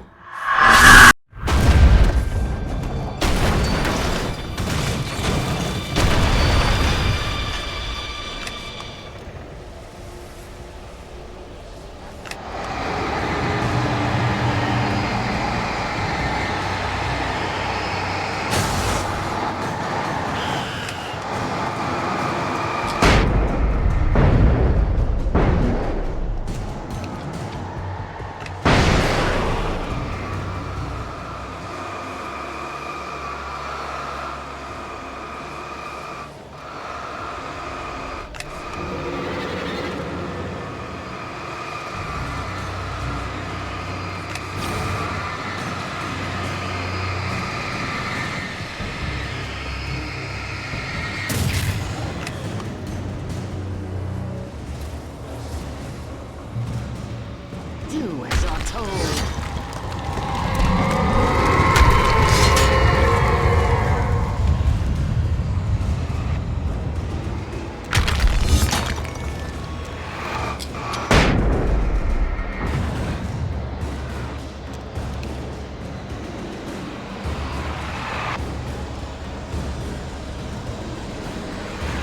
Alice never loved you.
You will fail.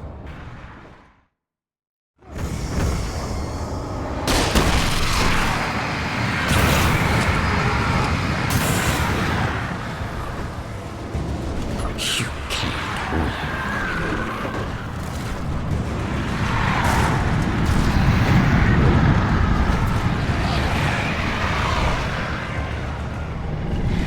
You will fail. It's all in your head.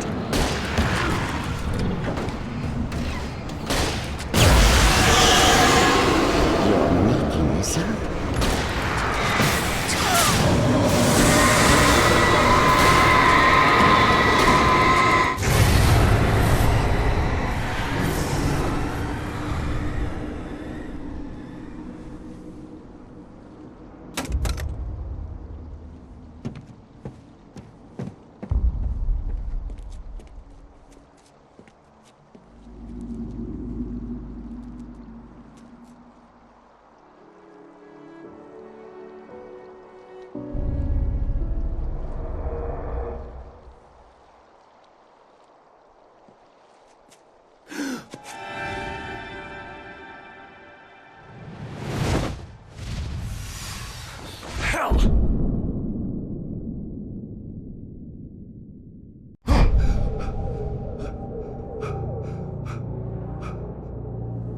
Shh, baby.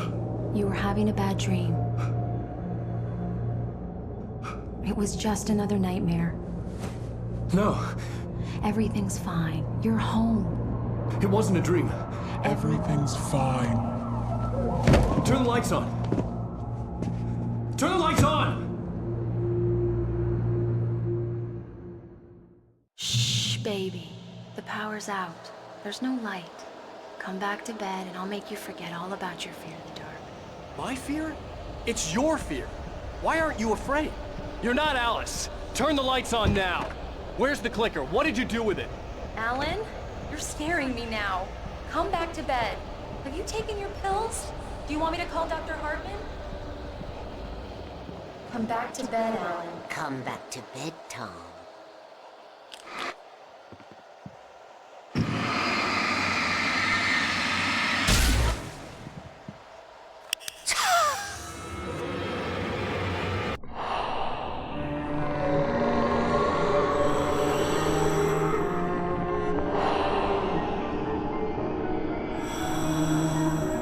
You must find your way to the cabin. It stands in your way. It won't let you pass. It has no heart. It's filled with darkness. You must fill its heart with light.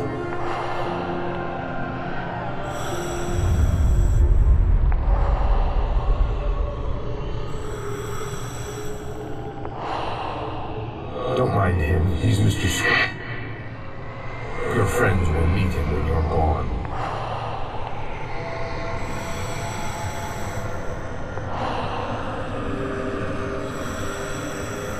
Use the clicker.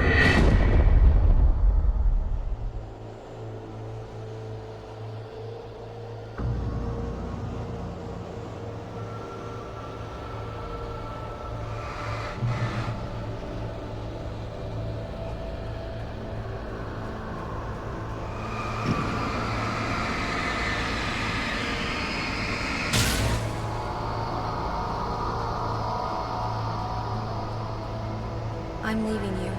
What? I'm leaving you, Alan. I met someone. I'm in love with someone else. Alice?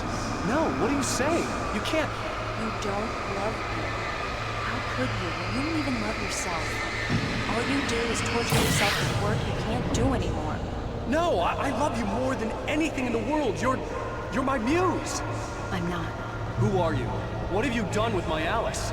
Alan? What are you doing? Put the light back on! What are you doing, Alan? Stop! Put the light back on! It wasn't true. Nothing like that had ever happened. You're not my Barbara. Tom, let me go. I promise to be good. Please, untie me, you naughty boy. I will help you write your masterpiece. I will love you forever. No, you're not Barbara Jagger. I made a terrible mistake. I should have never written you back. You came back wrong. Your heart is filled with darkness. Put that knife away, Thomas! Put it down! My heart is filled with darkness. I'll cut it out. Ah! I'll take you back to the depths you came from.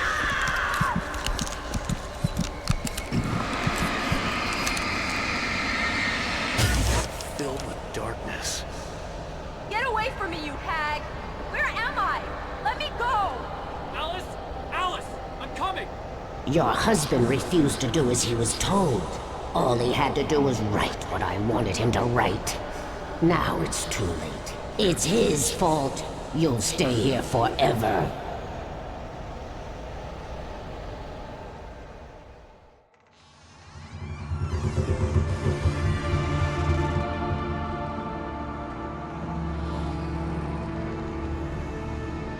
Now you will never get her back.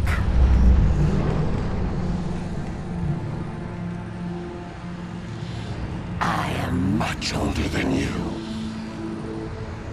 Older than your first work of art.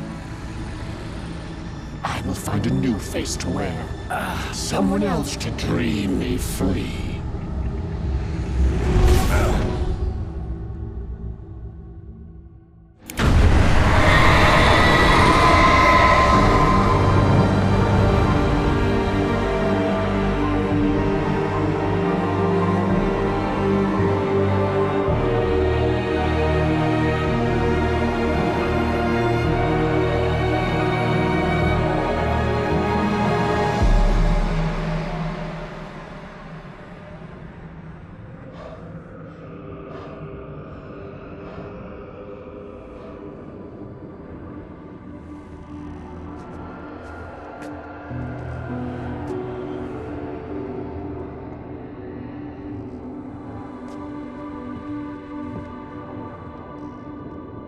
I could feel Alice's presence close by. I understood what I had to do now. I knew how to write the ending to Departure. There's light and there's darkness. Cause and effect. There's guilt and there's atonement. But the scales always need to balance. Everything has a price. That's where Zane had gone wrong. There's a long journey through the night back into the light. Alice? Alice?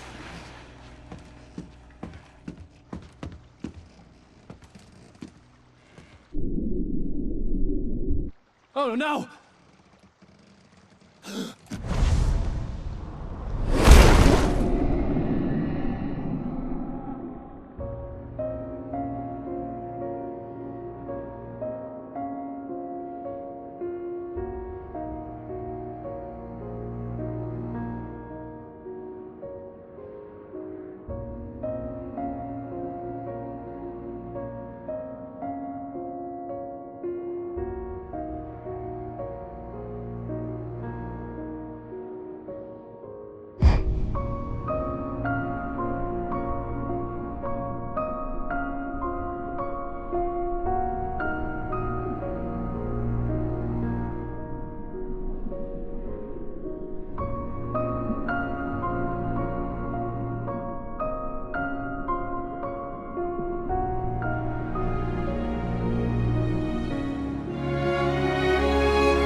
It's not a lake. It's an ocean. Alan, wake up.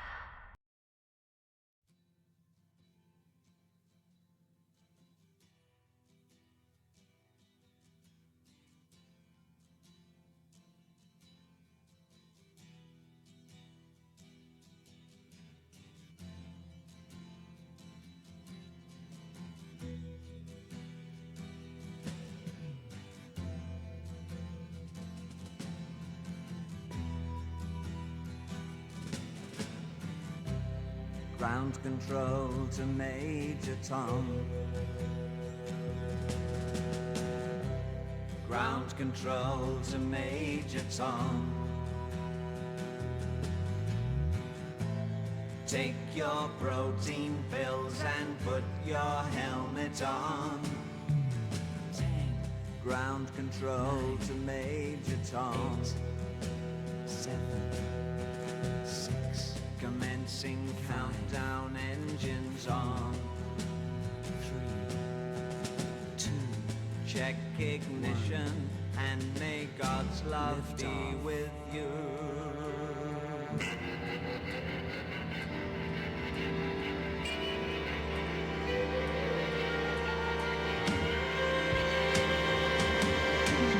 This is ground control to Major Tom. You've really made the grade, and the papers want to know whose shirts you wear. Now it's time to leave the capsule if you dare. This is Major Tom to ground control. I'm stepping through the door, and I'm floating in a most peculiar way, and the stars look very different today. For here am I sitting in a tin can,